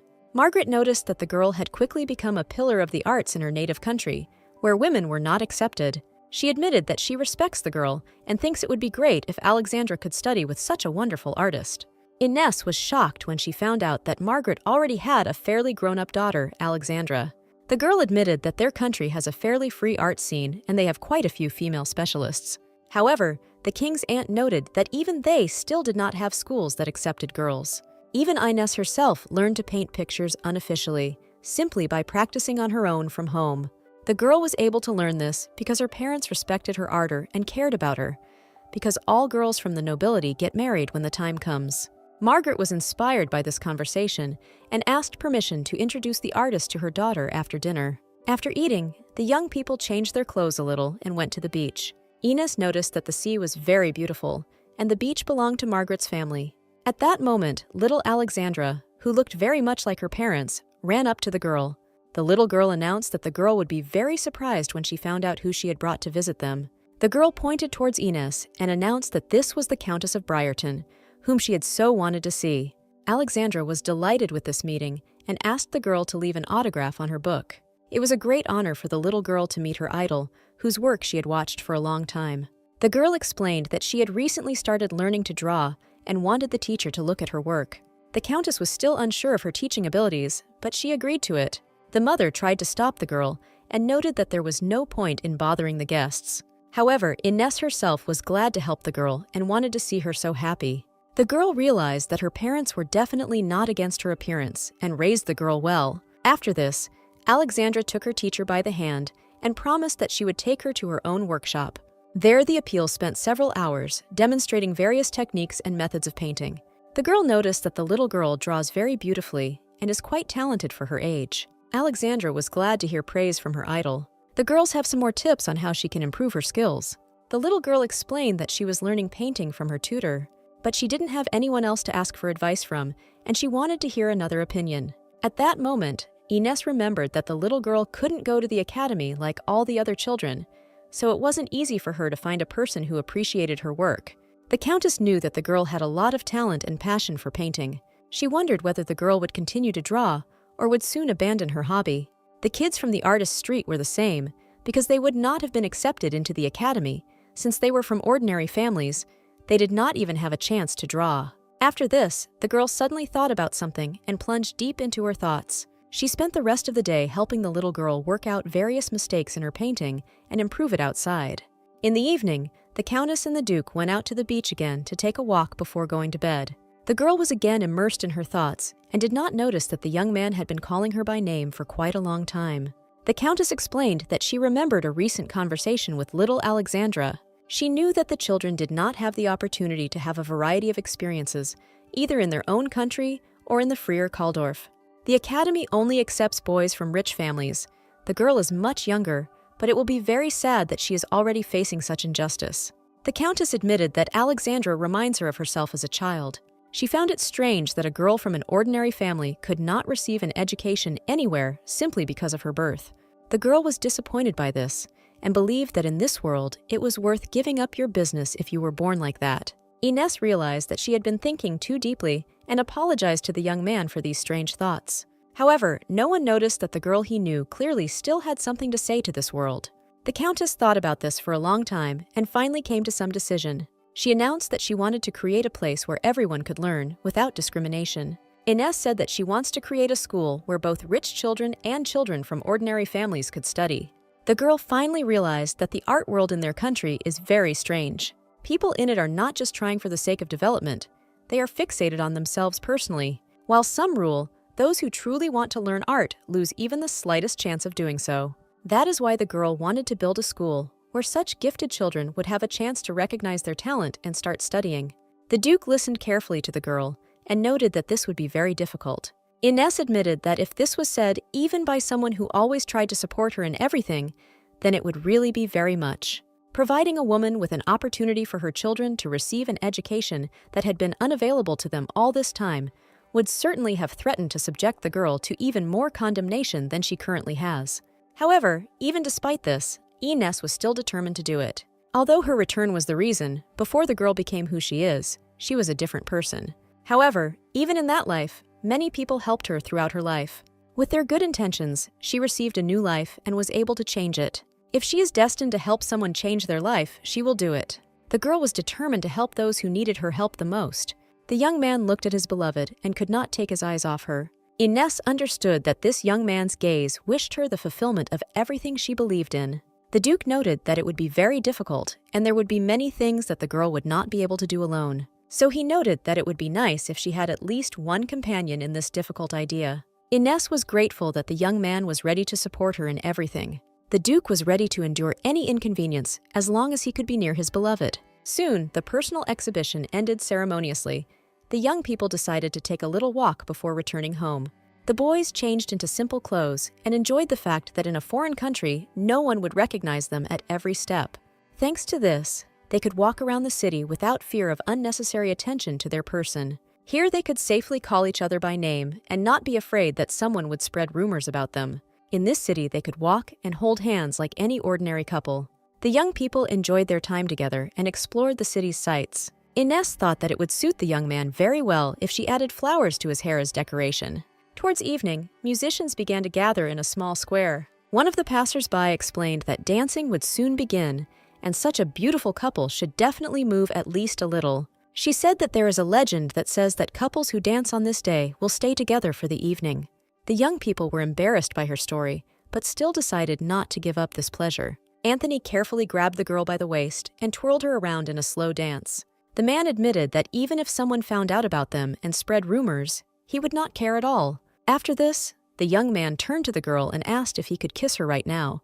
The Countess noticed that she felt a little awkward hearing her questions. However, the Duke reminded her that he was not going to do anything without her consent. All the terrible thoughts that the girl endlessly returned to and the unpleasant memories of her past life flew away with the warm, salty wind and disappeared differently when she was with her lover. And a whole crowd gathered on the pier, who wanted to meet the Countess after returning from her journey. Some people did not understand why everyone was so surprised by the artist who had gained great popularity. People around said that her exhibition in the neighboring state caused a lot of noise and attracted a lot of attention. This girl also raised the rating of their own country in a neighboring state, with which they had a long-standing mutual hostility. Soon the girl arrived in her homeland and stepped off the ship onto solid ground. Journalists from various buildings rushed to the girl and asked her a bunch of questions at the same time. The Countess admitted that her exhibition was a significant event in which she was able to show the art of her native country. One of the journalists asked what kind of work the girl wants to focus on after returning. Ines noted that she would have to wait with work because she had something she really wanted to do. The girl announced that she wanted to build a school where aspiring professionals could study art. The journalist was surprised by this because they already had several schools of this type in their country. However, the girl promised that she would open an academy where anyone who wanted to could study, without any discrimination based on status or gender. It was a very loud statement, which immediately stirred up everyone who heard about it. The Countess's statement received a huge response, including reaching members of the Artists' Association. They believed that even if ladies from high families were allowed to enter the art school, ordinary people were definitely not destined to study there. The men did not understand why ordinary people should receive the same education as the rich, since it would be an insult to the entire aristocracy of the country. That ordinary people and women will start to receive education first, that they risk entering into competition with the rich and moving them from their place. Some were convinced that feelings for art should be cultivated from childhood. However, his own wife noticed that the man was going too far because their daughter wanted to study sculpture, but she had to give up her dream due to the lack of such schools. Such conservative people began to be confronted by those segments of the population that had previously been deprived of such opportunities. Moreover, the Countess promised that she would open the academy with her own money. There was much talk about this in the country, but it could not be stopped by the fact that some aristocrats showed their displeasure. So everyone was waiting for the government to make its move and make a final decision. The Queen carefully examined the ideas that the Countess wanted to pursue. The girl understood that the Arts Association would be against it, and the damage would seem great to the wealthy segment of the population. The Queen understood all this perfectly well, but she was interested in the reason why the girl did not pay attention to the protests and still wanted to open her own academy. The Countess admitted that she believed that the art world in their kingdom could no longer remain stagnant. Step by step, she achieved new heights, becoming the first artist to get a divorce and become the head of her own family. Once there was the heiress of an influential family, now a famous artist. But even despite all her achievements, she could not gain a foothold in her native country because she was a woman. The girl was worried about what would happen to their descendants when all the aristocratic houses disappeared and the art world became closed again, like in the old days. The girl understood that even beautiful things tend to rot, and she did not want such a future for the world of art. The girl believed that if she opened an academy and created an environment where anyone could study art, then this world would be filled with artists with their own free artistic styles. The Queen was impressed by this speech and noticed that the girl was truly passionate about her idea. She sincerely believed that the Countess was as right as His Majesty. Therefore, the Queen promised that the government would not interfere with the girl in opening the school and hoped that what she considered to be right would come true. The Queen apologized for not being able to help in this matter, as they were not allowed to interfere in matters so deeply. However, it was enough for Ines that there were people who thought she was doing the right thing and those who believed in her. That's why the girl promised me that she wouldn't break for anything in the world. A few days later, a letter arrived at a small newspaper publishing house on the edge of the country. Someone anonymously reported that they had suspicions of bribery regarding the construction of the Countess's school. Soon, the newspaper wrote that it was confirmed that the owner of the place where the school was to be built received a large sum of several 1 million gold pieces during the period when the petitioner announced the construction of his school. Of course, the girl denied this statement because they were still at the stage of searching for a site for the school. The lawyer also read out the response of Count Hansen, who also suffered damage because he was connected with this case. The Countess offered him a huge sum as a bribe in exchange for building a school on their territory. The man said that the school could improve the standard of living in the region, so he agreed, but at the last moment, the girl herself canceled. The problem was that the newspaper had a land transfer document, which the informant used as evidence. The girl noticed that the seal and signature seemed suspiciously familiar to her. She also began to dig through her documents and realized that she had already seen them before. The girl realized that the seal on the fake document completely matched her personal one. Another problem was that the very first informant claimed to have helped the girl in this matter. Ines did not understand who this person could be if she had never given bribes to anyone. However, these informants were Charlotte, who was now giving interviews to various publications. In the letter, the girl indicated that she was an accomplice of the Countess in the bribery case. As far as the journalist knew, the girl was in a relationship with him and his ex-girlfriend after a divorce hearing. Charlotte admitted that it was a trick by her ex-friend. After that incident with the affair, they separated, and then no one would even suspect them of collusion. She said that the Countess contacted the Count through her, and while she was preparing the decision with the land, she committed an act that he should have known about without remembering. The girl admitted that she helped her friend because things were very difficult for her. In return for her assistance, the girl did her a favor, and so Charlotte felt remorse, but was forced to help her. The girl admitted that she was very scared, but she could not refuse such an influential girl. She played the victim and literally begged the journalist to help her prove her innocence. Naturally, it was all a blatant game and a complete lie. Any sane person would have compared the facts and realized that there was not a drop of truth in Charlotte's words. However, people like journalists didn't need evidence at all. They just wanted to get wide publicity. At this point, the great accusation against the most famous artist in the state was spreading at the speed of light. The Art Association, which was at odds with the girl, as well as the part of society that was against her, only fed these rumors. It got to the point that people began to doubt even that the court's conclusion was correct and fair. People were now afraid to trust the school to such a person around whom there was such a fuss. Occasionally, there were people who questioned everything written and tried to analyze the situation. However, these stories were not beneficial to anyone, so such people were quickly silenced. And because of everything that happened, the Countess's life has become much more complicated lately. Now was not the time to stand still, because it was necessary to quickly prove that all this was a fake. The girl stretched out her hand and accidentally knocked the inkwell onto the floor. She stood up from her seat and walked over to the jar to pick it up and put it back in place. However, at this moment, the girl could not stand it and began to cry from the burden that had fallen on her recently. Even she thought that all her efforts to prove something, all her results were destroyed just because of some rumors. The girl sat on the floor in her office and cried from helplessness in the face of the system she faced. It was in this state that the Duke found her when he came to visit his beloved. The Duke knew that the girl was very worried about what had been happening lately. The Countess did not understand why the young man came to her and asked him to go back to his place. She knew that if anyone saw that he had come to her, a wave of rumors would fall on him too. The girl even thought that he had already gotten into trouble because he supported her decision.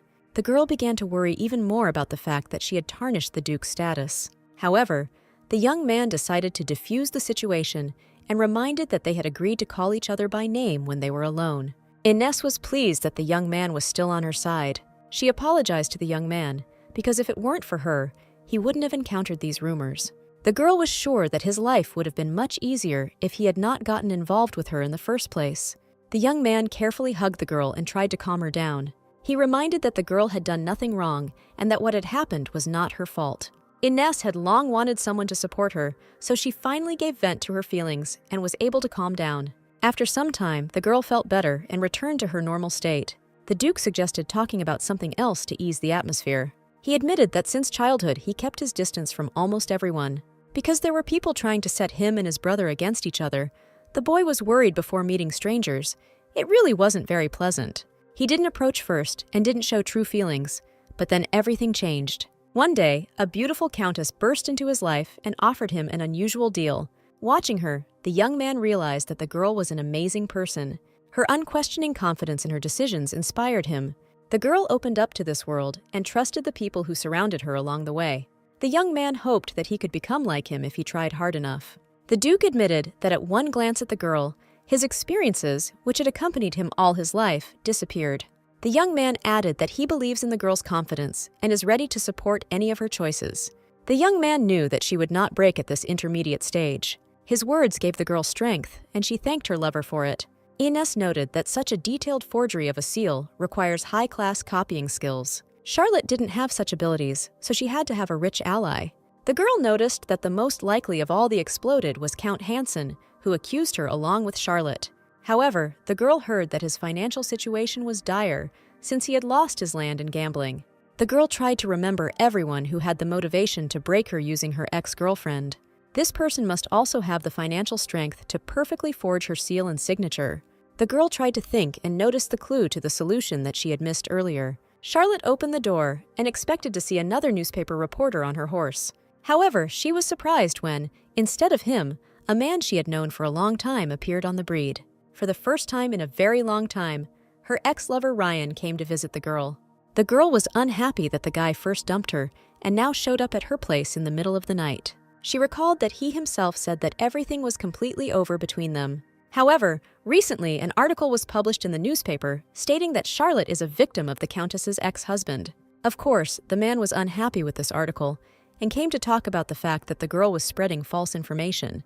He didn't understand why Charlotte continued to involve him in her intrigues. The girl noticed that the guy should finally stop pretending to be innocent. Charlotte recalled that they had both been disgraced in their social circles. Of the two of them, at least one needed to restore his honor, so the girl decided that it would be her. The girl noticed that she no longer had anything to talk about with her ex-lover and wanted him to leave. However, he knew Charlotte too well and immediately figured out where part of the deeds of gift came from. The girl was not going to give in to his provocation and pretended that she did not understand what the young man was talking about. Ryan said that before the trial he had been drinking with Marquis Usher of the Arts Association, and that day the man said things that no one asked about. It was then that Ryan learned that the Marquis was taking on poor children as apprentices and teaching them.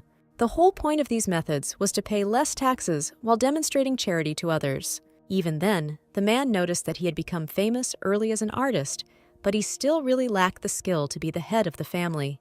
The man explained that his own way of making money on the apprentice's expenses was falsification.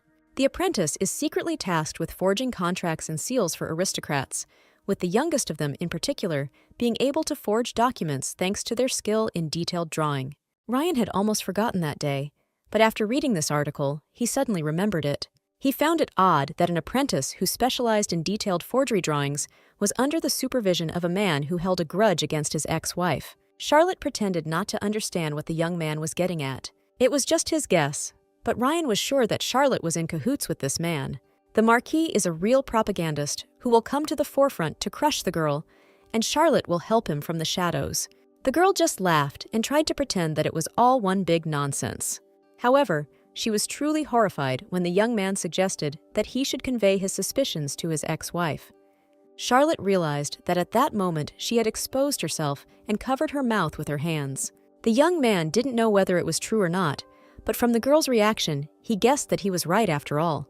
He wondered what was the best thing to do first, go to the newspaper office or go directly to his ex-wife. He noted that this was only a guess, but it should be enough for the newspaper to soon change public opinion of him.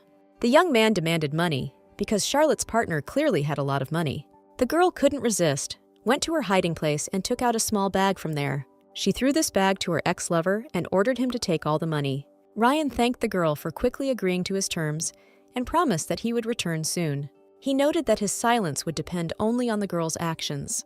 The young man did not yet know that his last appearance at the girl's house had caused a whole storm of emotions. The young man ordered a messenger to be sent to his ex-wife as soon as they reached the house. He honestly didn't understand why he should keep his promise to Charlotte and not tell his ex-wife anything if he could benefit from it. The young man initially planned to take the money from Charlotte and then ask his ex-wife for a secret meeting under the pretext of evidence. Ryan had gotten everything he wanted since he was a child and was confident that this time it would be the same. A few days later, the young couple were walking near the lake. The girl noticed that something strange was floating in the water near the shore. The young people came closer and wanted to see what this strange object was. However, they were horrified when they cautiously looked down and saw that it was the body of a dead man. Mary reported that the body of her mistress's ex-husband had surfaced in a pond in a park near the city. Investigators believe that the young man fell into the pond while drunk and out for a night walk. The girl had just found out about what had happened, and people who were dealing with this issue had already come to visit her. The officers greeted the girl and apologized for coming to her on such a sad occasion. The man said that before drawing conclusions about the cause of death, they would like to hear versions from people close to the deceased. The master's coachman said that the last person his master met was the Countess. A few days ago, the girl actually went to meet her ex-husband. The man looked happy and hoped that the girl had finally thawed out and would treat him well. However, Ines quickly put him in his place by filling him in that they were divorced and were not obligated to communicate well with each other. The girl preferred to get straight to the point and asked why the young man had approached her. Ryan said that he knew who forged the girl's signature and how, but before that, she needed to know a few things. The young man explained that he had no evidence of this man's guilt. He was only under suspicion, and he also couldn't admit right now who exactly forged the girl's seal and signature. The guy noticed that if he told everything, the girl would get the information, and he would leave again and never see her again. The Countess understood that she had too little information now, so she would have to listen to all this nonsense that her ex-husband was talking. Therefore, the girl immediately asked what was needed from her to find out the name of this criminal. Ryan noted that all that was required of her was to formally re-establish their relationship in society. However, immediately after these words, the girl stood up from her seat and noticed that she had only wasted her time. She was about to leave, but the young man grabbed her hand and noted that the choice was hers in any case. He admitted that he had inappropriately abused himself during their marriage. But recently, he reflected and admitted that the happiest time in his life was the time they spent together. Then the young man hoped for another chance, when the couple would be together and he would be able to become a reliable partner for the girl. However, the Countess reminded him that she had already given him enough chances, so she asked him to leave her alone. The young man understood that it would be difficult to prove his sincerity, but he prepared a small gift. It was a magnificent bracelet of great value, which he presented as proof of his sincerity. The young man noted that he would be expecting an answer from the girl in the near future. The girl explained that she did not accept the bracelet, so the young man took it with him and left. The girl noted that she had not noticed any strange behavior in her ex-husband, but she was interested in how, with his current means, the young man could afford to buy such an expensive bracelet.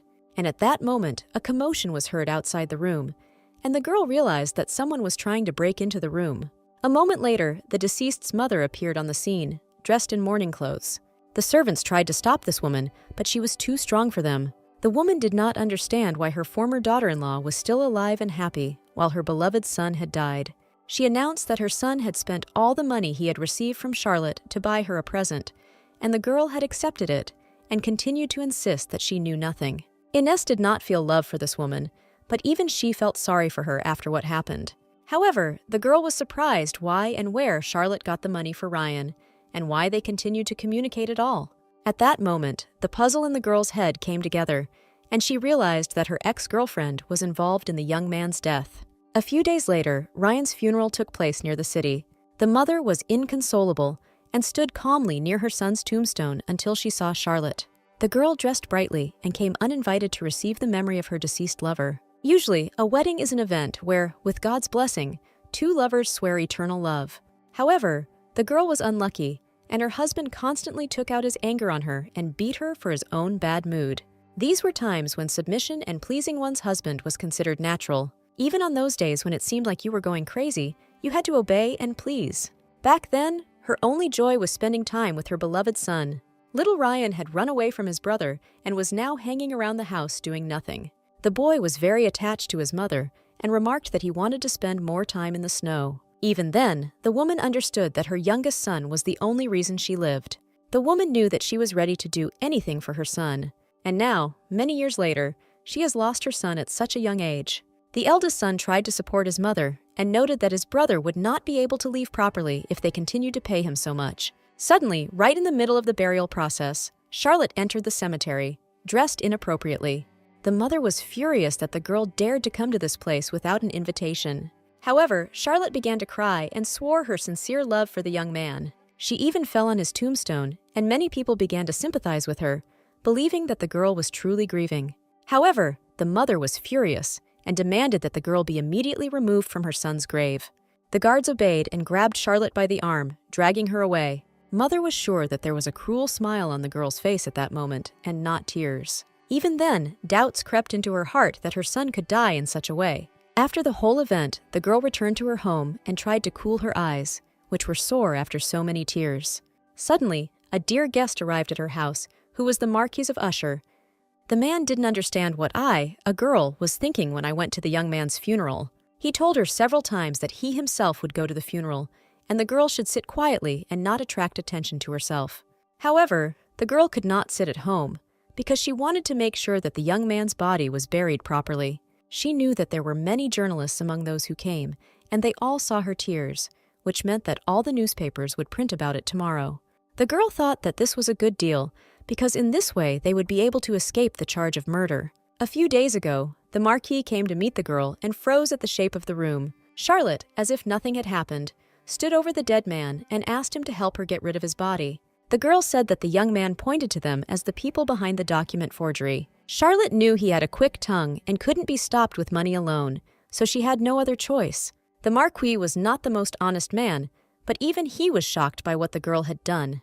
He looked into her face and realized that Charlotte was absolutely crazy. The girl behaved as calmly as possible for a person who had just killed her ex-lover. She suggested that they bribe the coroner and forge the death certificate to make it impossible to determine the cause of death. But he added that if the body was thrown into the pond, it could be treated as a fatal accident. The man intended to use Ryan as a propagandist to undermine the Countess's authority. However, his accomplice turned out to be much crazier than he initially assumed. The man realized that if he suddenly made a mistake, she could easily get rid of him too. That's why he was afraid to contradict people too much and tried to make sure that the girl was calm and acted strictly according to plan. After what happened at the funeral, the doctor reported that Mother lost consciousness from exhaustion. Now the woman needed maximum peace and tranquility. However, she kept replaying in her mind the memory of Charlotte laughing at the death of her only son. The mother loved her son and was ready to do anything for him. Therefore, the woman decided that they would definitely get to the bottom of the truth, even if someone was trying to hide it. She promised herself that even if she had to endure humiliation, she would cling to him and not let go until she found the truth. The Countess read the explanatory article and understood that such things rarely cause a stir in society. Mary was unhappy that most people were happy to read an article that was full of slander. Inez understood that until evidence of the classification of the deed of gift was found, everyone would believe what they wanted. At that moment, Anthony entered the girl's office and approached her desk. He reported that he had new information regarding their case. It became known that Count Hansen, who allegedly gave her a bribe, had recently become mired in debt due to his passion for gambling, which he was unable to repay. However, there was one person who was able to become his creditor. It turned out to be the Marquis Usher from the Arts Association, who covered the debts of an old friend and was quite close to him. There are rumors that the two were often seen together even before the incident. Inez realized that there was a possibility that the Marquis was heavily involved in this matter. They, in the Arts Association, accused the girl of oppressing their positions, which looks very much like a motive. All that remains is for them to find evidence of this and present it to the public. A service worker entered the office and reported that a letter had arrived from the ex-husband's mother. Inez was not delighted with her former mother-in-law, but she did not hate this woman. She knew in advance that the woman had some request for her. Suddenly, the mother knelt down in front of the girl and bowed her head low. With tears in her eyes, the woman begged the Countess to thoroughly investigate the case of her son's death.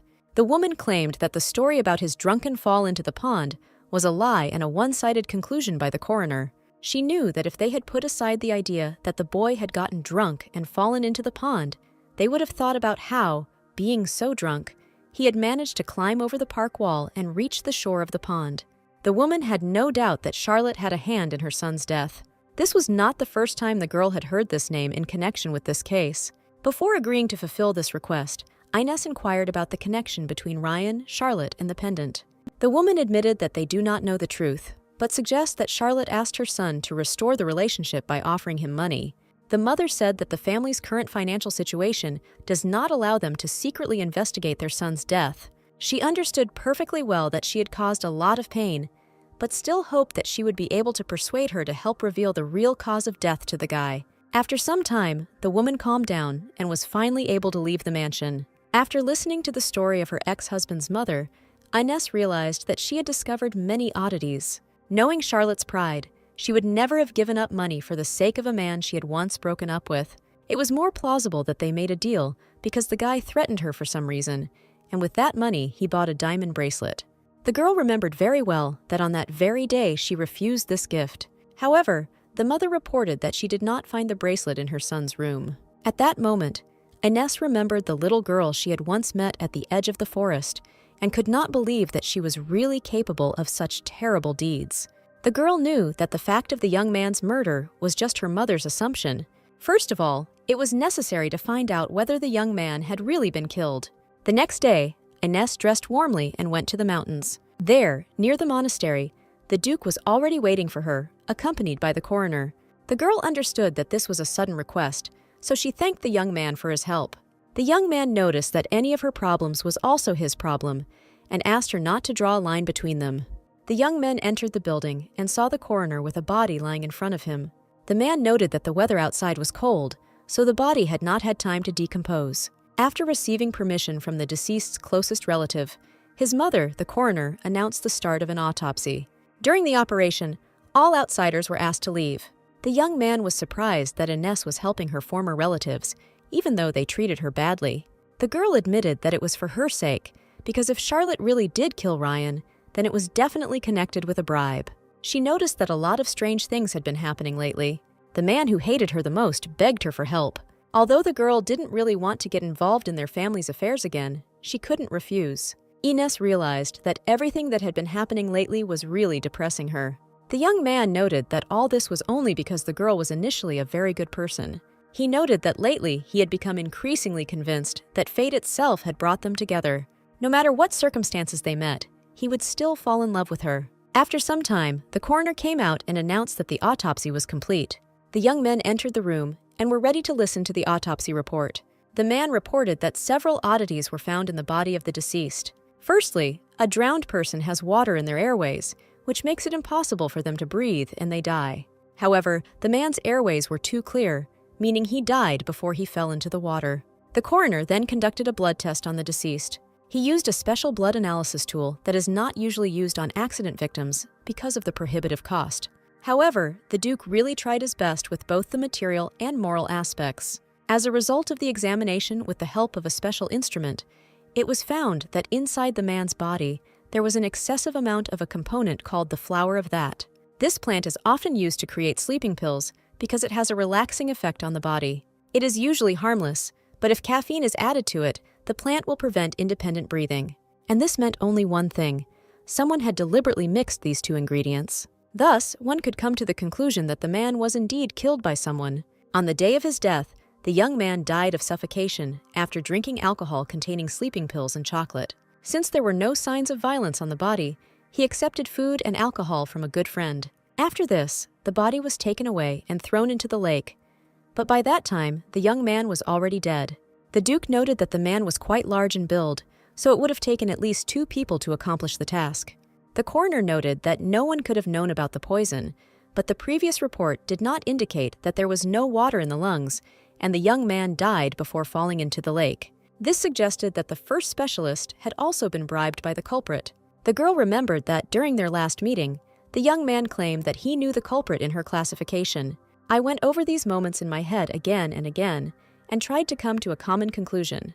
The girl got into the carriage and then explained what had happened between them at their last meeting. The girl noted that most likely the young man was killed by the one who was behind all this. However, she did not have time to finish her thought, because she noticed her lover's displeasure. The man was worried because he knew nothing about the fact that her ex-husband came to the girl with threats. He reminded that he wants to share all the girl's problems and help her in all aspects of life. The young man promised that after finding a clue, they would be able to quickly find evidence of her innocence. The Duke remarked that he would always support the girl with all his determination. Heading back to the city, all this time Ines tried to establish the fact. The ex-husband was able to understand what kind of person he was, so there must have been a culprit in her memory as well. The girl remembered one day when the man returned home very drunk. At that time, the young man was unhappy that the Marquis of Usher was showing off the fact that he was the head of the art association. The girl was afraid of her husband's condition, but she was pleased to hear compliments on her work.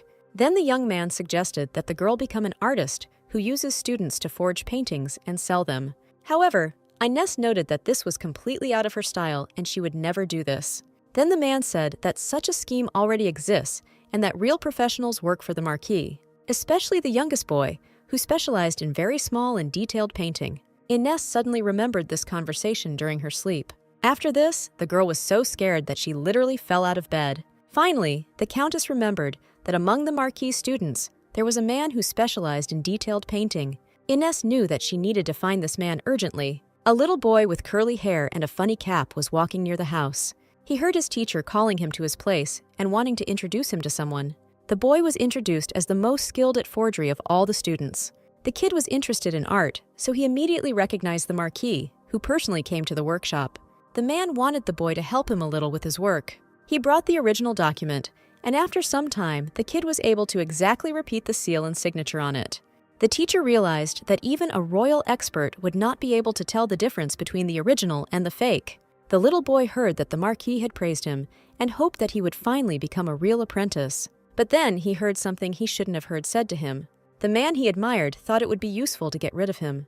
The kid couldn't believe that his idol was going to harm him. The man then ordered that the boy be kept under lock and key until the Countess was completely defeated. The boy realized that he didn't want to die, so he tried to escape. However, the older students were able to grab her and easily twist her. The baby begged for mercy and asked to be released from captivity. The guy knocked on the iron door and hoped that someone would hear him and he would have to be saved.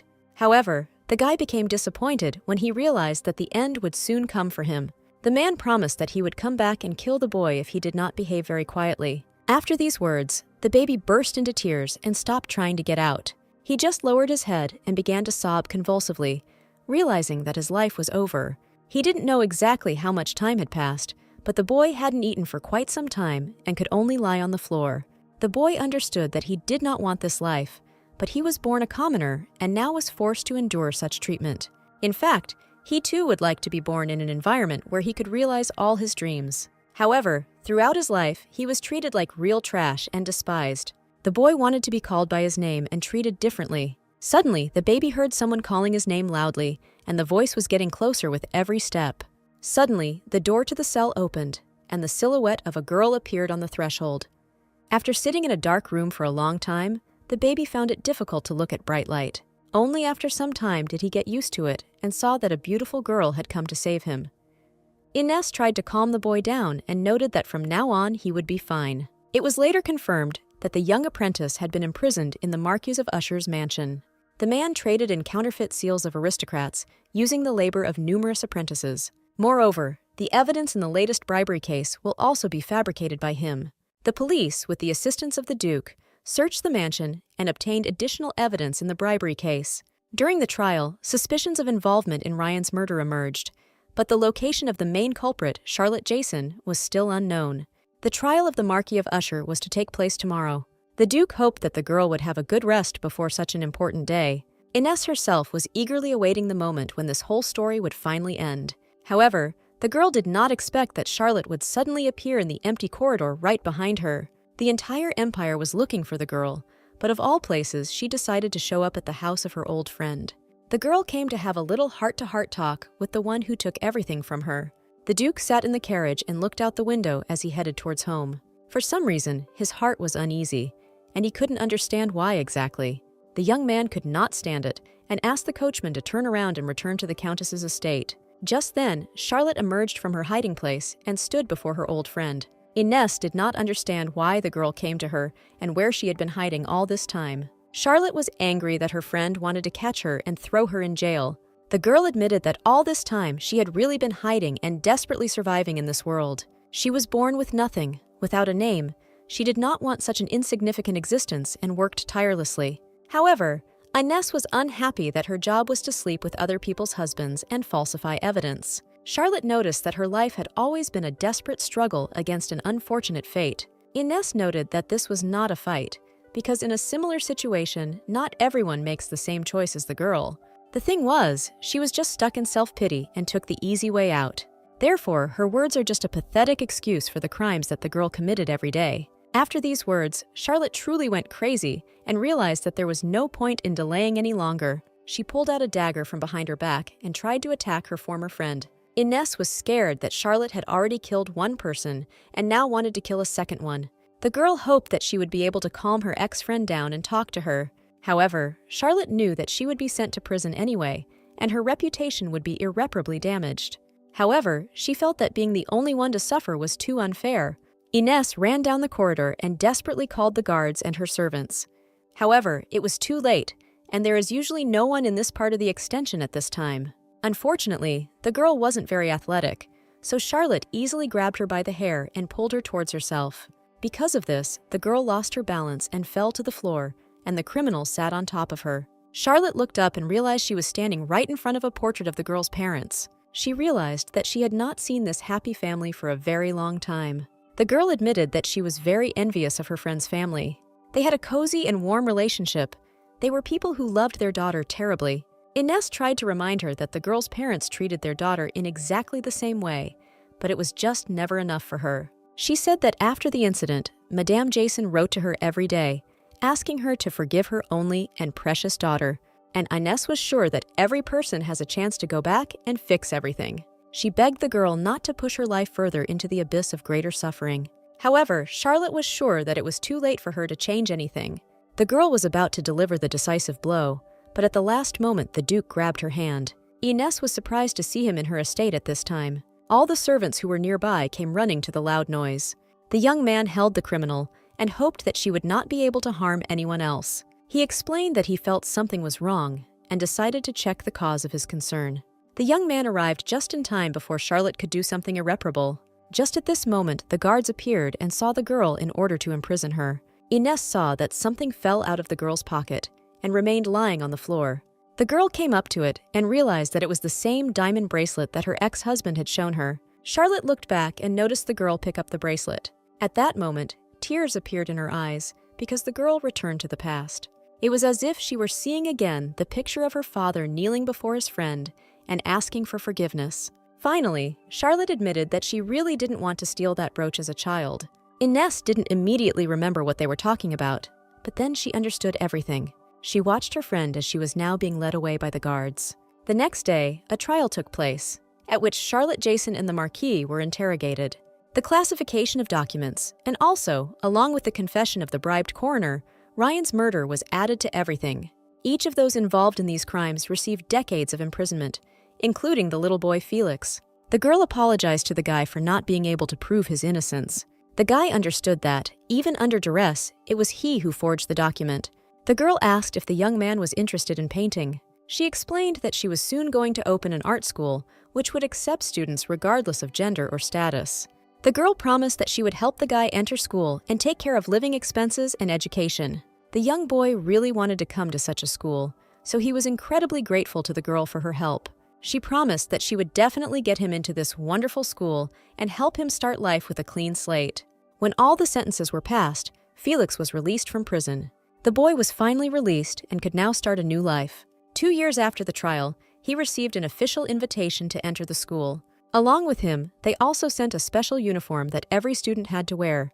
The boy was not yet very well oriented in the city and hoped that he would not get lost on the way. However, he did not understand why so many people had gathered in the square. Everyone was in a hurry, and it was difficult for the boy to break through this huge crowd. Because of this, he accidentally collided with a person and fell to the ground. A beautiful girl gave him her hand and wanted to help him up.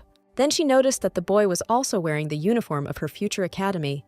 The guy was very far from what was happening, so he didn't immediately understand what the girl was talking about. Only then did he realize that they were talking about an art school founded by the Countess. The girl didn't want to be late on her first day of school, so she helped the boy up. She grabbed his hand and literally dragged him across the entire square. The girl said that they were now rushing to the opening ceremony of the academy. It was a magnificent, light-filled building, executed in a refined style. Margaret had never seen such a huge crowd of people before and was worried that their Alexandra might get lost. At the opening of this school, everyone gathered, including the king and queen of their state. People from other countries also came, because the head of the academy, the Countess, was incredibly popular. Finally, the doors of the academy began to open gradually, and someone stepped forward. It turned out to be Ines, who built this academy with her own money. The girl greeted everyone and noted that it was a great honor for her to stand here in this place today. As everyone knew, she came from a noble and distinguished family, and thanks to the wonderful opportunity to get an education, the girl was able to take steps towards realizing her dream. So the girl hoped that no one in this academy had given up on their dream because of their gender. She believed that no one would live in someone else's shadow and would live their own life. Ines hoped that the time the children spent at the academy would be a real happiness for them. The Countess promised that she would make every effort to achieve this. After finishing her speech, the girl returned back to her office to do paperwork. She admitted that she was very nervous, so she didn't even immediately understand what she said. The maid reported that the Duke had asked to come to him after finishing his welcoming speech. The girl was a little worried, because today was a special day for both of them. Ines looked into the young man's office and hoped that she would find him there. However, she was very surprised when she realized that the furnishings in the office had changed, and now there were art tools there. The girl noticed that his office had now turned into a real workshop for an artist. A couple of minutes later, the young man himself appeared from around the corner and hoped that the girl would like his surprise. Ines noticed that all the furniture items matched her taste, and she really liked this workshop. The young man was pleased with this answer, because now this studio officially belonged to the girl. He wanted to add something else, but suddenly he started coughing and became very agitated. The young man admitted that he had rehearsed a lot, but when he saw the girl, all the words immediately flew out of his head. So Anthony decided to get straight to the point of his question without preamble. The young man grabbed the girl's hands with his own and began to gently stroke them. He admitted that the entire studio was equipped specifically for the girl. He noted that no matter what difficulties awaited in the future, he would like the studio to become a place where the girl could return and relax at any time. The young man admitted that he loved Ines Brierton and would like to spend the rest of his life with her. Anthony dropped to one knee in front of her and placed the ring on the girl's finger. Ines was incredibly happy and said that she did not want to announce the wedding right away. The girl admitted that she would like to enjoy the sweet period of engagement, and in the near future, she will have a lot of work at the academy. The young man agreed to everything because he wanted to live his life supporting his talented wife in everything. After this, Duke Anthony picked up his future wife in his arms and twirled her around the room. The young people were madly in love with each other and hoped to spend as many happy days together as possible. Soon, the academy was in full swing, and even the children of servants had the opportunity to study there. The kingdom entered into peaceful times when nothing threatened its peaceful existence. The girl who used to live in the shadow of her husband finally came out into the light and achieved everything she ever dreamed of.